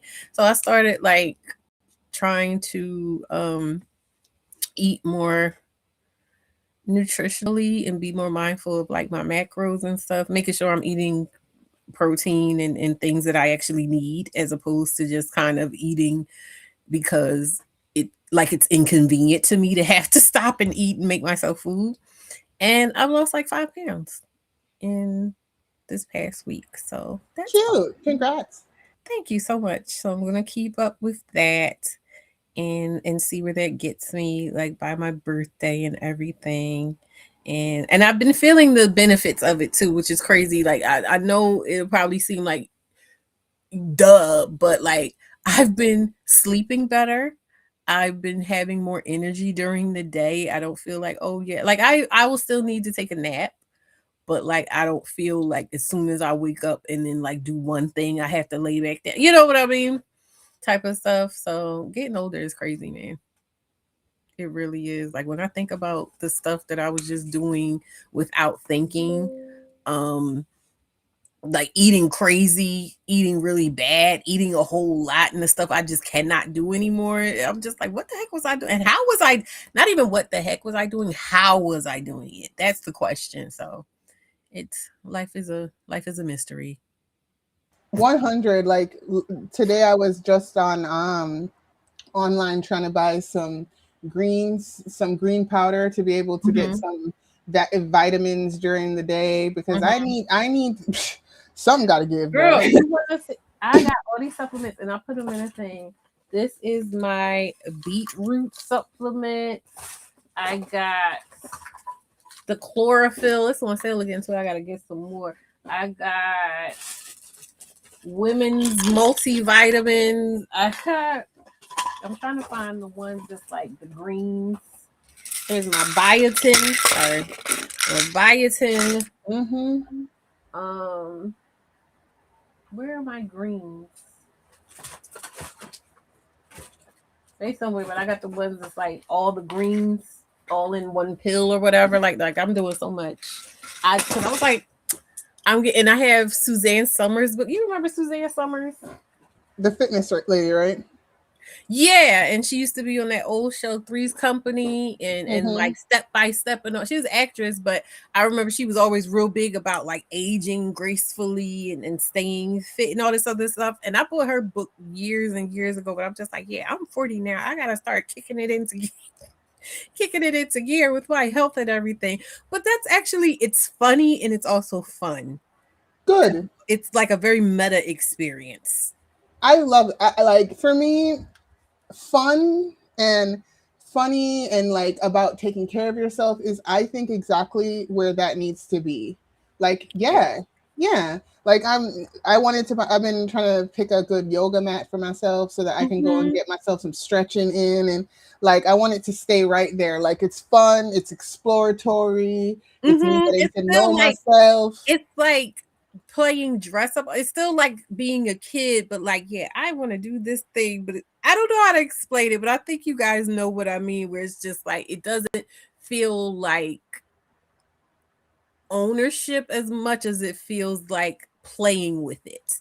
Yeah, exactly. That's and I think that it like enjoy that, and I think keep it right there on that square. Like it's not about it because I think that's a healthy, mentally healthy way to look at it. Like enjoying your body, taking care of it, you know? Hmm. Yeah, just making it into something that is because girl, the way I have a problem, not a problem, but I realized like I was looking at actually feeding myself as a chore. Mm. And so I would like put it off till the last minute, and then of course I would just eat whatever, and then I wasn't feeling the greatest. So it is an exploratory situation for me now, where I'm kind of like, oh, eating intentionally gives you energy. Gives you energy. Wow. But again, that begs the question of like, well, how was I living? Like, it seemed like when you're young, you just eat, doesn't matter, and you still have limitless energy. You know what I mean? 100%. Yeah, like this growing older thing is like crazy. Crazy. But I prefer it. I do not wish adolescence on anyone. I'm glad that, you know, everybody lived past their adolescence, those of us who lived past our adolescence, you know, but like I like myself best now. I'm enjoying my life best now, but I won't hold you. Like things like I am more able to key in when I am missing a vitamin. Before I was completely aloof. I would just not even register it, to your earlier point. Like I wouldn't even, maybe I was vitamin deficient, but I would just like see it as me being lazy or whatever. Like I think it's also now I'm more appreciative of myself as a person, as opposed to like what I should be doing, and you know, like the energy I should have and how hard I should go. Like I'm less distracted by all the other goals I should have and what my body needs to look like in order to get these, that, and the other out of life, you know? Yeah, no, I definitely think too, we were more like in our heads. We could get our bodies to do stuff purely off this idea of like, oh, I just need to do this, whether we were eating well, sleeping well, whatever. Like, especially when I think about the times that my friends where I was trapped down south with my baby, but when I was like vicariously living through my friends over the phone, and they would like work, they were service workers, so they would work at a restaurant, and then they would go out like every night, and they would be out, and then they would just do it over and over. And we were in like our late teens, early 20s. You know what I mean? So when I think about all the stuff you do as a younger person that is just so unhealthy, but it's just like, this is the best of my life. And now I'm the type, I'm the worst. Like I love my home. I love my room. I love my solitude. Like I'm working on it. That's why when she talk about a house full of babies and mothers and men and drugs and all this other stuff was going on, I'm like, girl, how was you chaos? Like I don't know. Like there's something. I'm working. I gotta sit with that, because the chaos piece, like the level of chaos that she's willing to, I don't even know, insert word here, but there's just a level of chaos was sending me. Like, what you got going on in your house? You out here like holding a bag of God knows what because CPS took your baby? Girl, what are we talking about? There's no what are we talking? There's no way you're having any kind of a chill moment in a house with a bag full of cocaine in it. And CPS knocks on your door, and CPS is not gonna like, girl, and so you're worried about what the child is going to tell the CPS worker because you heard your man trying to set you up. Like what? Like, you know what I mean? Like I just like the way, like I shut down sometimes when it comes to the level of chaos. Like I just like I'm overstimulated just hearing that story, and maybe that's why that's where that came from. Because so can you imagine being in that moment where you're trying to create a TikTok video because you want to protect yourself and you don't know what you're going to do, but you want to protect yourself to make sure your narrative gets out there because your man is an op that his cocaine addiction is now, it has CPS coming to get his kids, and you are, and so like, and he told his kid to tell some story about you, so you're trying to make a counter narrative because now there's social workers involved, and just like you see, like the way my anxiety is set up, like I can't be honest with I shut down. He could try to flip that on her because she's holding the bag, right? Oh baby, that's no, what I'm saying. I'm gonna show you. I would not touch that bag, especially if somebody's trying to build a case on me, like the entirety. Hand all in it. You can tell it's loose in the bag somewhere. Hand on it. You know what? And look at you putting your finger on it. Like I can't. I don't. But then again, I can't judge it, right? Because I can't judge it. Period. That's just it. That's just all, right. And you're right, but it's just The like picture the you're level gonna of get. chaos See, I'm is gonna have just too much. pictures, and it's gonna be you after you done passed out with your little baggie next to you. You know what I mean? Like I'm gonna show you with it. The way my anxiety is set You up, with it. I can't handle that level of chaos. Like I just like it makes my like I would shut down. Like I just would shut down in that situation. Like I'd have just like, and that's not me trying to be big and bad. Like can you imagine the level of overstimulation? Like your mind is racing. Like that sounds like hell. That sounds like I'm hell. sorry. There's just everybody has their thing, right? But there's certain drugs that you just already know is just a no-go. Cocaine, heroin, lean, stuff like that, barbiturates, if they on the pills and stuff a whole lot. Like the only thing I think I can deal with, even cigarettes and alcohol, is a bit much for me. I can deal with somebody that smokes weed, because people tend to be more mellow. But cocaine, especially cocaine, because cocaine is one of them people. The people on cocaine are the ones that be like manic and mean and doing a bunch. I've never known of anybody that was on cocaine is like, oh yeah, they were a chill person. I don't, and maybe this is my shelter coming up, but I don't. I have known people who have taken cocaine, but I have not been around them when they've taken cocaine. Like I don't even know. Like and that's not me trying to be like, oh, I'm too prissy for it, but like. I also know that, I have ADHD. So like, I don't want the uppers. I don't need anything to make me more crazy, like crazy sounds like a self-judgmental word, but like, I've never been interested in certain types of drugs personally. The one time that I was around someone actually doing cocaine and like observing the lifestyle of someone on cocaine, it was purely by accident, because this was a family member of one of my dear friends, and it was just like, oh, we're going to have a girls' night. And then that one person was the only person.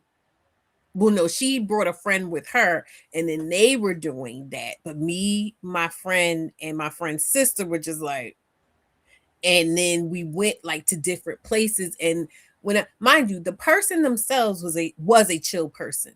But the chaos that was surrounding this person because of this cocaine, because they would we would go one place and then we would leave that place and go to another place. And then this person realizes they left their purse at the last place. So now we got to go back to the last place to try to find their person. And then go back to the other place. And then they're meeting other people in the bathroom, and then we don't know where they are. And then these other people are trying to squeeze in my car. Like it was such a chaotic night. I can't. Solely because of this person being coked out of her fucking ass.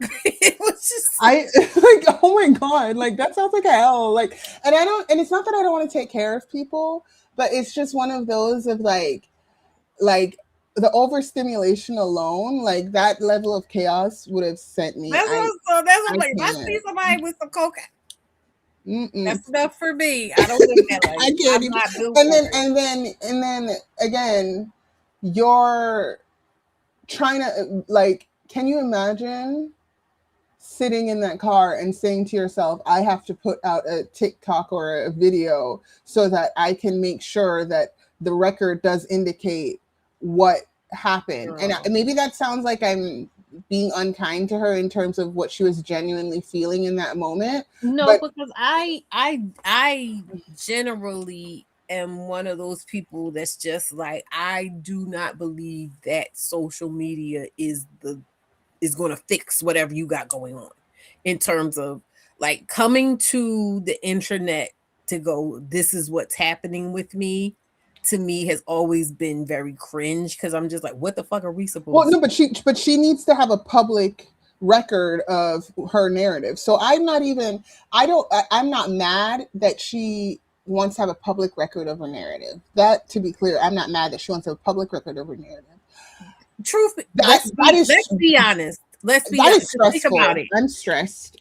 Think about it. This is a real thing. You could come to the public and say whatever, but just like Royce was saying, like, it's about court. It's about the court of public opinion and actual courts are different.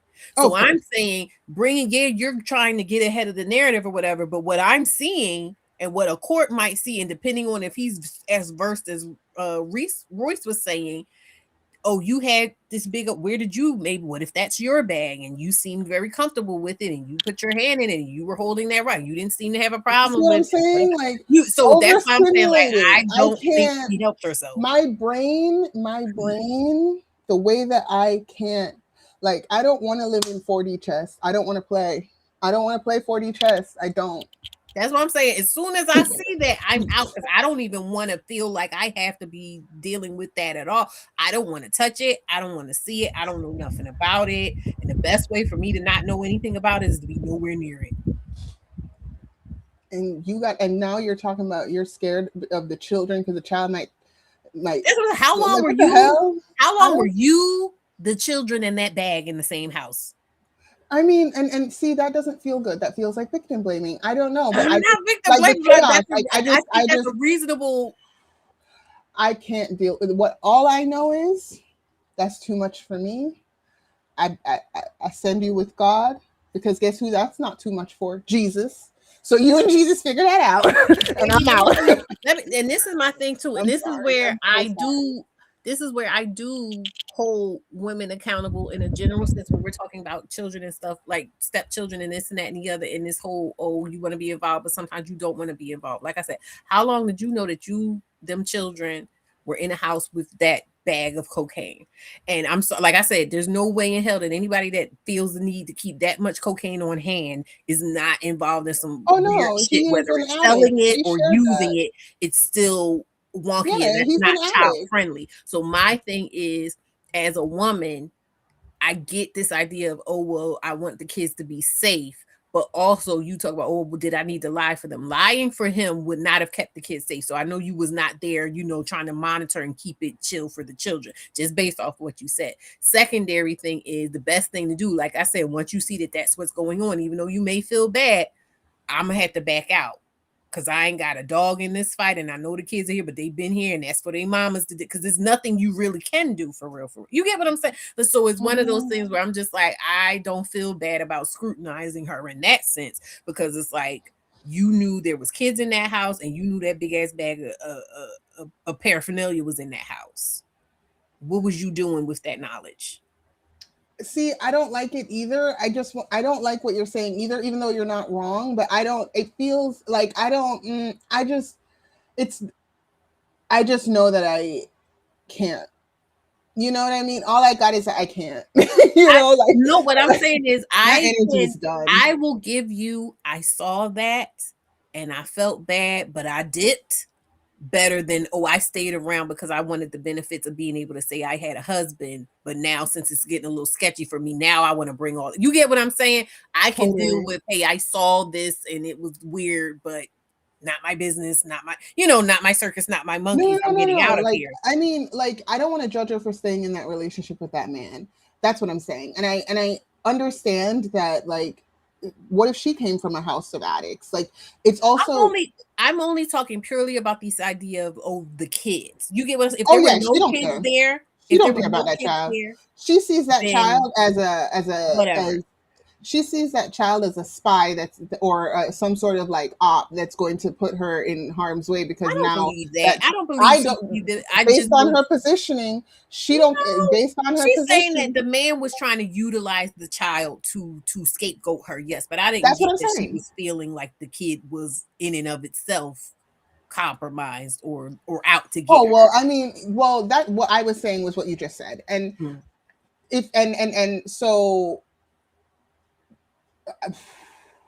that's such a sticky situation. That just sounds like hell. Like, especially if it's something going on for me. If it's something going on to where I'm in a situation and I see that there are kids are involved, and I know that, like, she wouldn't have been able to take those kids with her because they weren't her kids. You get what I'm saying? So she wouldn't have been able to, like, save the children.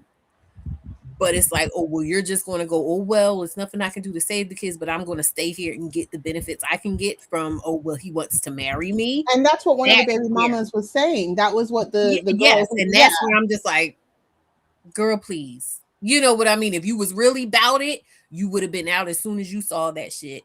And or you would have been cleaning it up and they're like, we're not doing this. If I'm going to be here, we're not doing this. He would have had to hide it. You get what I'm like? He would have had to hide it better.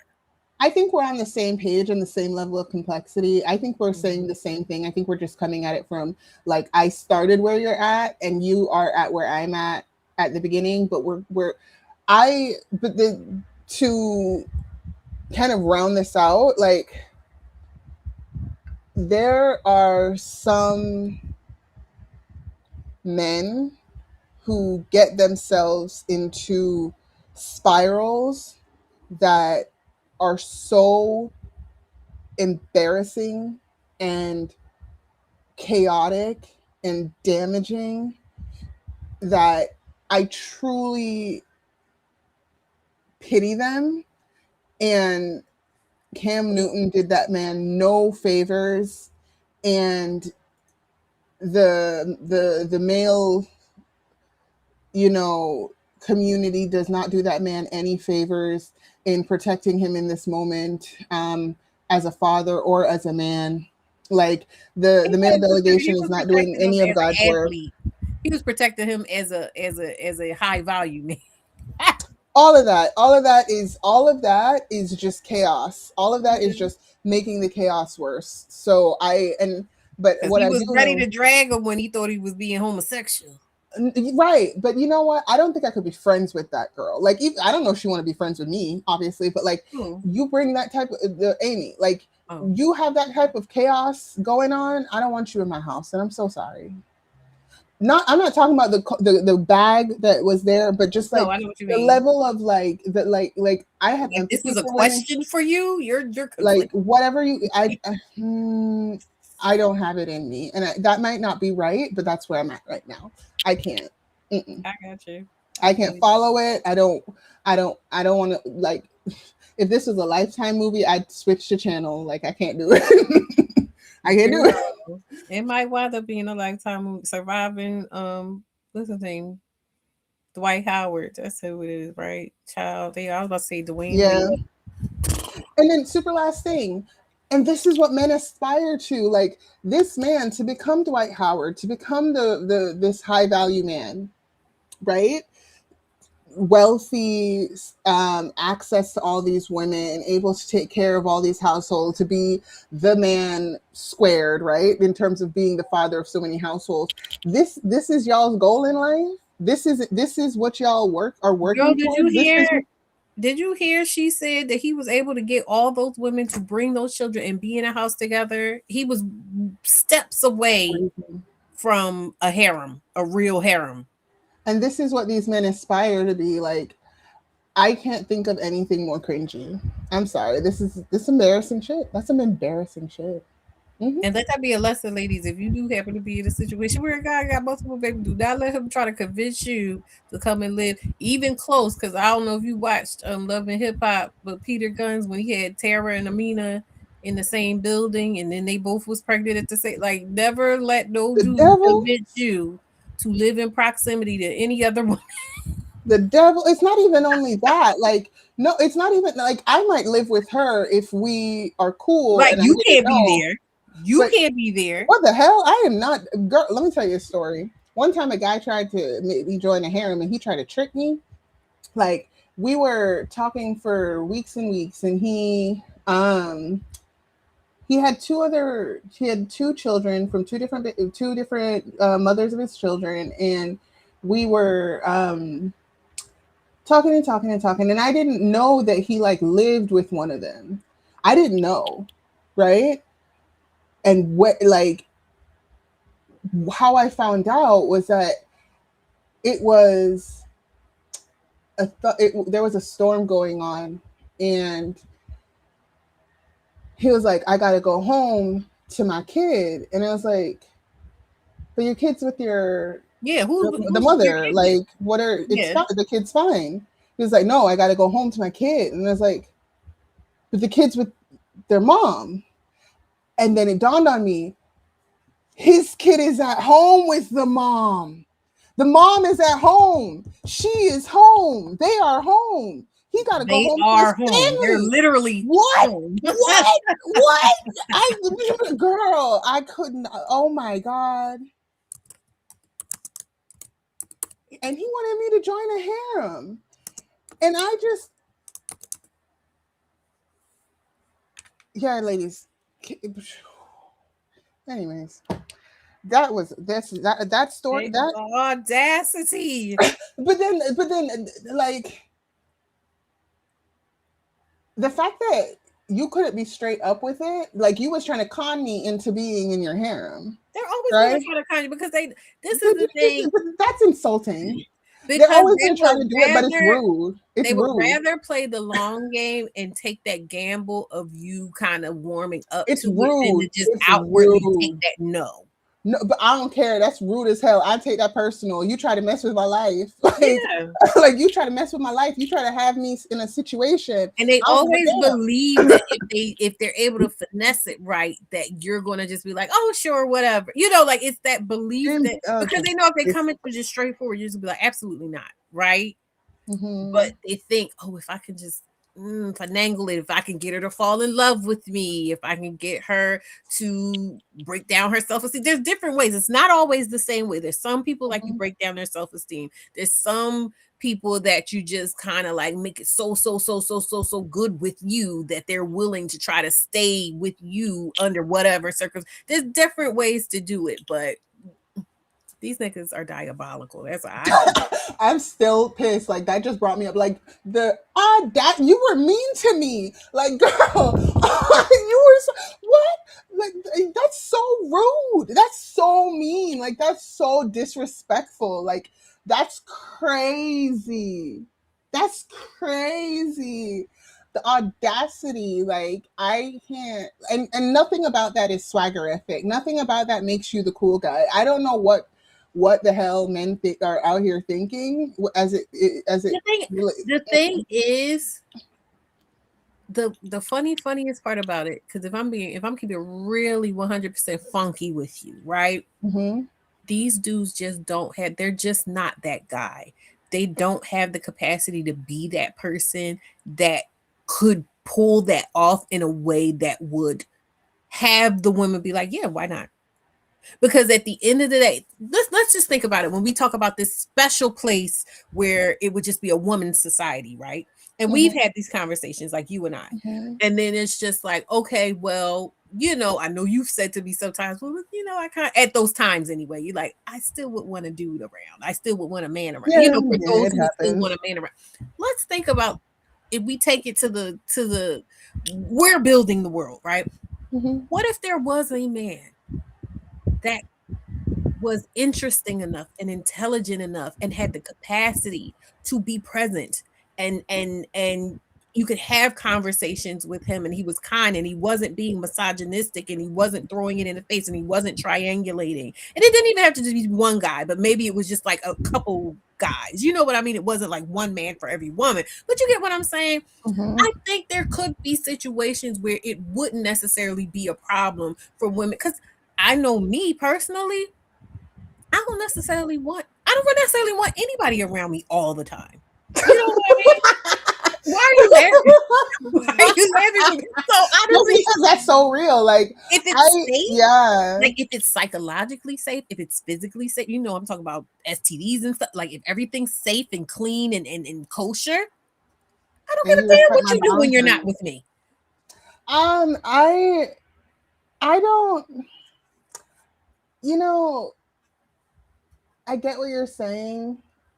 I think that there is a world where if I wasn't a person that was invested in the idea of doing like a business with my partner or kind of building something with my partner, that I wouldn't mind that he would be like having another big project that's taking up just as much time. Not a project. No, but I see it that way. I'm an operations person. Like I'm like, so you just out here doing something else while we building something? Like, I mean, that hurts my feelings. If you're slacking on our project, absolutely, you get what I'm saying. But I'm saying, like, let's think about this in terms of and even there are women in the olden days, they would say, look, as long as home was taken care of, but these niggas don't be taking care of home. Oh yeah, or they'll come home and they create all this chaos and the stress and strain, and they're being mean to you and they're ungrateful and they're demanding and they're abusive, and like they don't create these situations where a woman would be like, you know what, sure, this actually ain't that bad. they don't create those types They really of don't. You're situations. exactly right. You're exactly right. Like there's something like kind of rolling back to what the point about like the unprotected sex part. Like why, if you aren't serious about a girl, are you doing serious stuff? Like why are you having unprotected sex with women that you don't want to have kids with? Like that you're going to say that you're going to be mad got pregnant. Like the not saying, because we as women, I don't really feel the difference when he has it on versus when he doesn't. It's really on them to, I mean, granted, I will make sure I see them put it on, right? But still, like, you don't, I don't want to be, we don't want to have this relationship with each other. Why are you doing serious relationship things? And the thing for me, and that's why I'm just like, I don't deal, period, because it's just like, I don't negotiate with terrorists. And I don't. And when you look at the way, you know, that they do these things, and you could be in a situation with guys and you thinking it's copacetic and you're thinking like, oh, it's all on the up and up. And like I said, they'll throw you this curveball and you're just like, how did we get here? What's happening? Or whether, thank God, you know, for her sake, when she was talking about like him trying to bring them together, and they were just like, absolutely not. But sometimes stuff will happen and you didn't even know it was happening. It's already underway, type of thing. Oh yeah, You know because what they're I mean? sneaky. Like a lot of like people are sneaky, and so you know, I'm not like she shouldn't. I don't need any woman to be omniscient, but I think that like it just makes me annoyed when these guys play victim to the game. When not only do they make the rules, they set the traps. Right? They do things that make things happen that they know are gonna happen. That they will do deliberately. Like you wanted Royce to have your baby. You wanted the other one to have your baby. Those were deliberate choices that you made. You knew that a part of being a father was child support, be it financial or literally the rest of your life in terms of a You relationship knew that full there were going time. to be expectations of you. And if you're somebody who's so worried about image, you knew that if you didn't execute on living up to these expectations, that you would be scrutinized in this way. And I am so pro men getting a vasectomy. Like I am so go ahead. If you don't want to be a father, make a snip snip or tie it, and don't put yourself in positions where you're fathering children that you do not want to be a father to. Like because all of these women, it's very rare that most women are giving birth to children they don't want to be a mother to. But a lot of men will father children they don't want to be a father to. And then they're going to complain about That whole that whole thing about like when she was saying that she went to him, she said, "Hey, I'm pregnant. I don't want to be though. Like, can you help me out here?" And he was just like, he "Go didn't on." answer He her phone didn't call. show up, and then Yeah.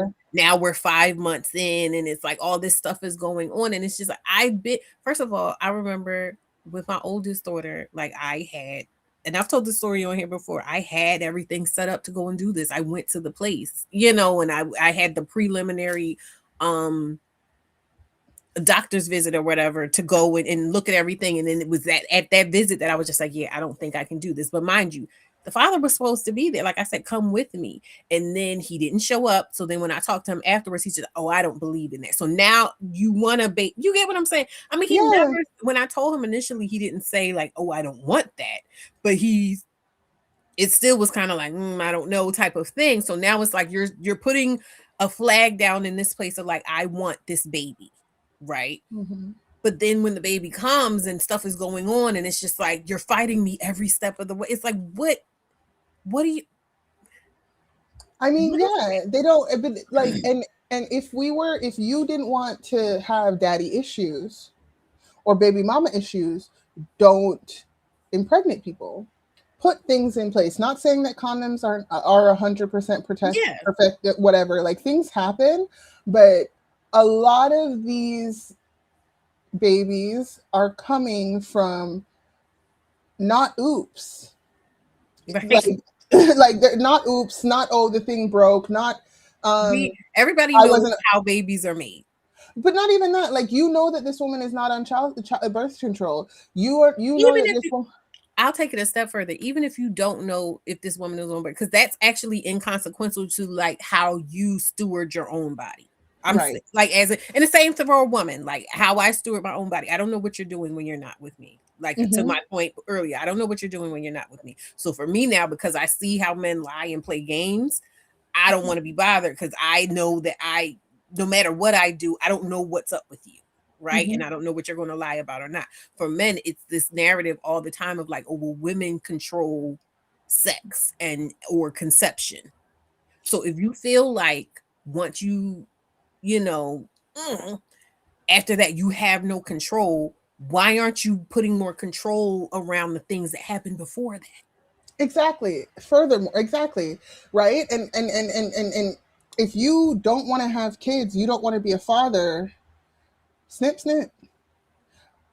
Like, you Condom. know this defendant, right? You know this. Right. Like if you aren't, like, that's on some thug life shit. Like, that's real. That's grown man behavior. Like, I don't want this, so I'm gonna do things to make this not happen to me. I'm gonna But play guess the game what? the way that player plays it. Like, They don't. This is the thing. They don't want to be fathers, but they do like the idea of marking women with their child. They like the idea of that ownership. Like, they yeah, like. but the thing about it is that you don't want to have to pay child support, and every one of the women that are gonna be with you are gonna want their child supported, be it financially, like in terms of like the number. But no woman gets into a situation with a guy and has their baby and is saying to them, I don't want my child supported. No woman is truly, unless she's like on some condola stuff where it's like you are irrelevant, right?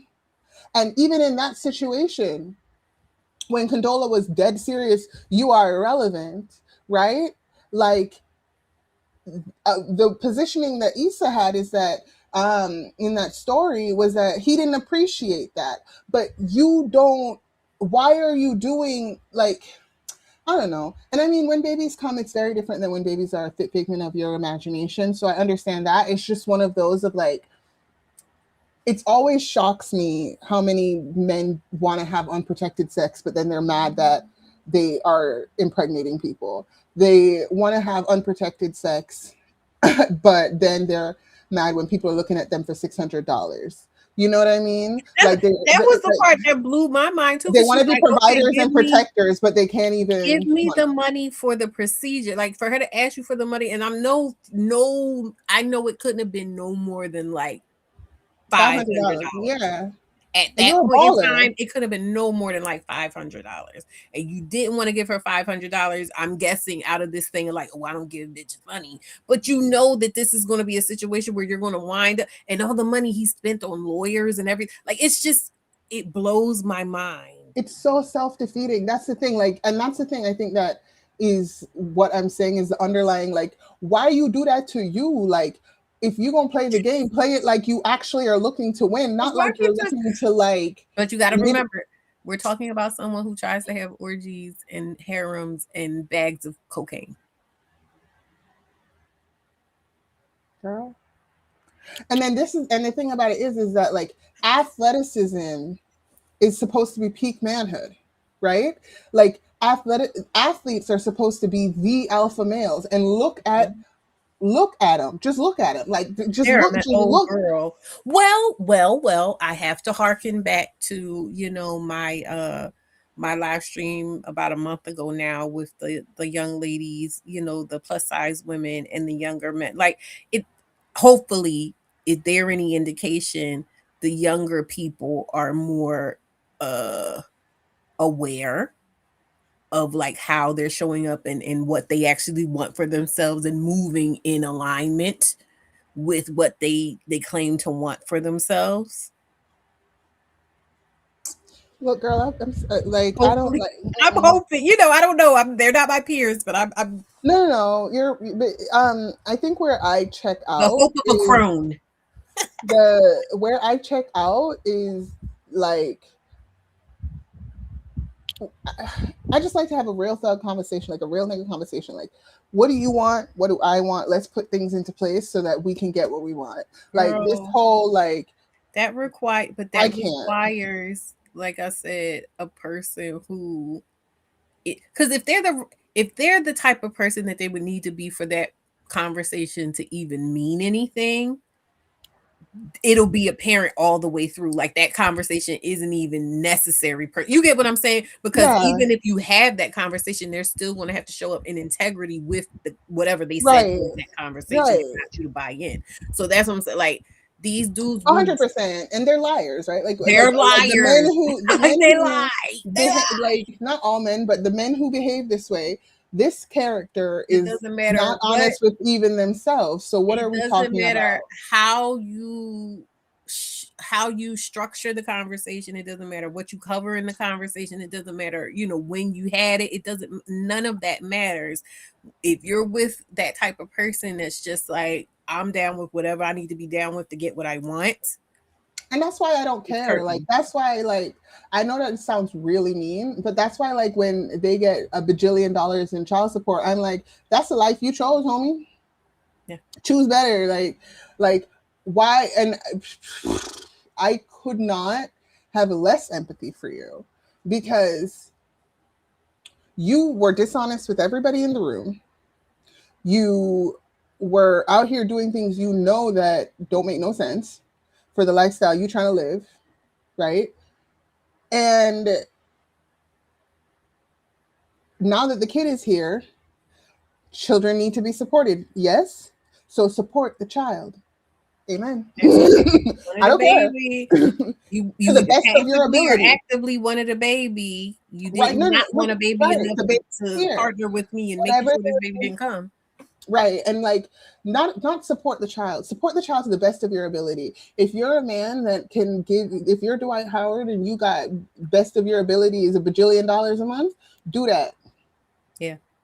Do that. 100%. Support the child to the best of your ability. I don't want to hear nothing about nothing it at don't all. Take that much. It don't take that much to raise it. I don't give a fuck what it takes. If you're that child's father, I don't care. That child is entitled to the best life that you can provide. Right. Period. And so, and on that note, like, I just lose all energy for the conversation. So so you're gonna not take care of your child to the best of your ability? That's crazy to me. But I'm saying I can see so much in what she was saying. And basically, it's about that idea of I just don't want to give you money. I'm willing to pay exorbitant amounts of money to not give you money or to not give you money that you want, or you know what I mean? Like to be able to have more control than you, or just not give you the satisfaction. And these the same people who will go up on the stage when they win their award and start talking about how hard it was for their mama. Buck wild. I can't deal with the people who can't follow the plot. Anyways, you've been trying to wrap up for the longest, but I thought that last part was important because, like, girl, what? Like, no, absolutely, it definitely added more to listen. We can talk about it forever, but I'm gonna let everybody go. We've been on here for 4 hours and 30 minutes. So is that a record time for us over here? I think it's one of the longer ones, but it's about the same as some of the other longer ones. So yeah, that's what we got going on. Thank you guys for meeting up with me. Thank you, Just Les, for adding to the conversation. I will see you guys I have to drop a video on Monday. I will see you guys next Wednesday for Woman Chat Wednesday. I'll say this was our Babymama news. We'll see how good Babymama news does, like in terms of performance. So maybe I'll add them in during the week or whatever. Who knows?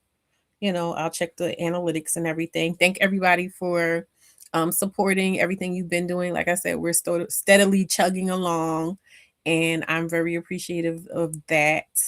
I'm going to talk to my daughter and see about if she would like to have a conversation with me. I think it would be really cool. We kind of talked about it last night, but I don't know. But if I did that would definitely be a members only type of thing. Cause I don't want to, how I do. I'm not about spectacle. So, all right, guys, I'm going to play this outro and then I'm going to get out of your hair. Have a good night. Night. It's supposed to open. I pressed open and it didn't open. Ain't that some stuff? I'm going to try it again. Okay.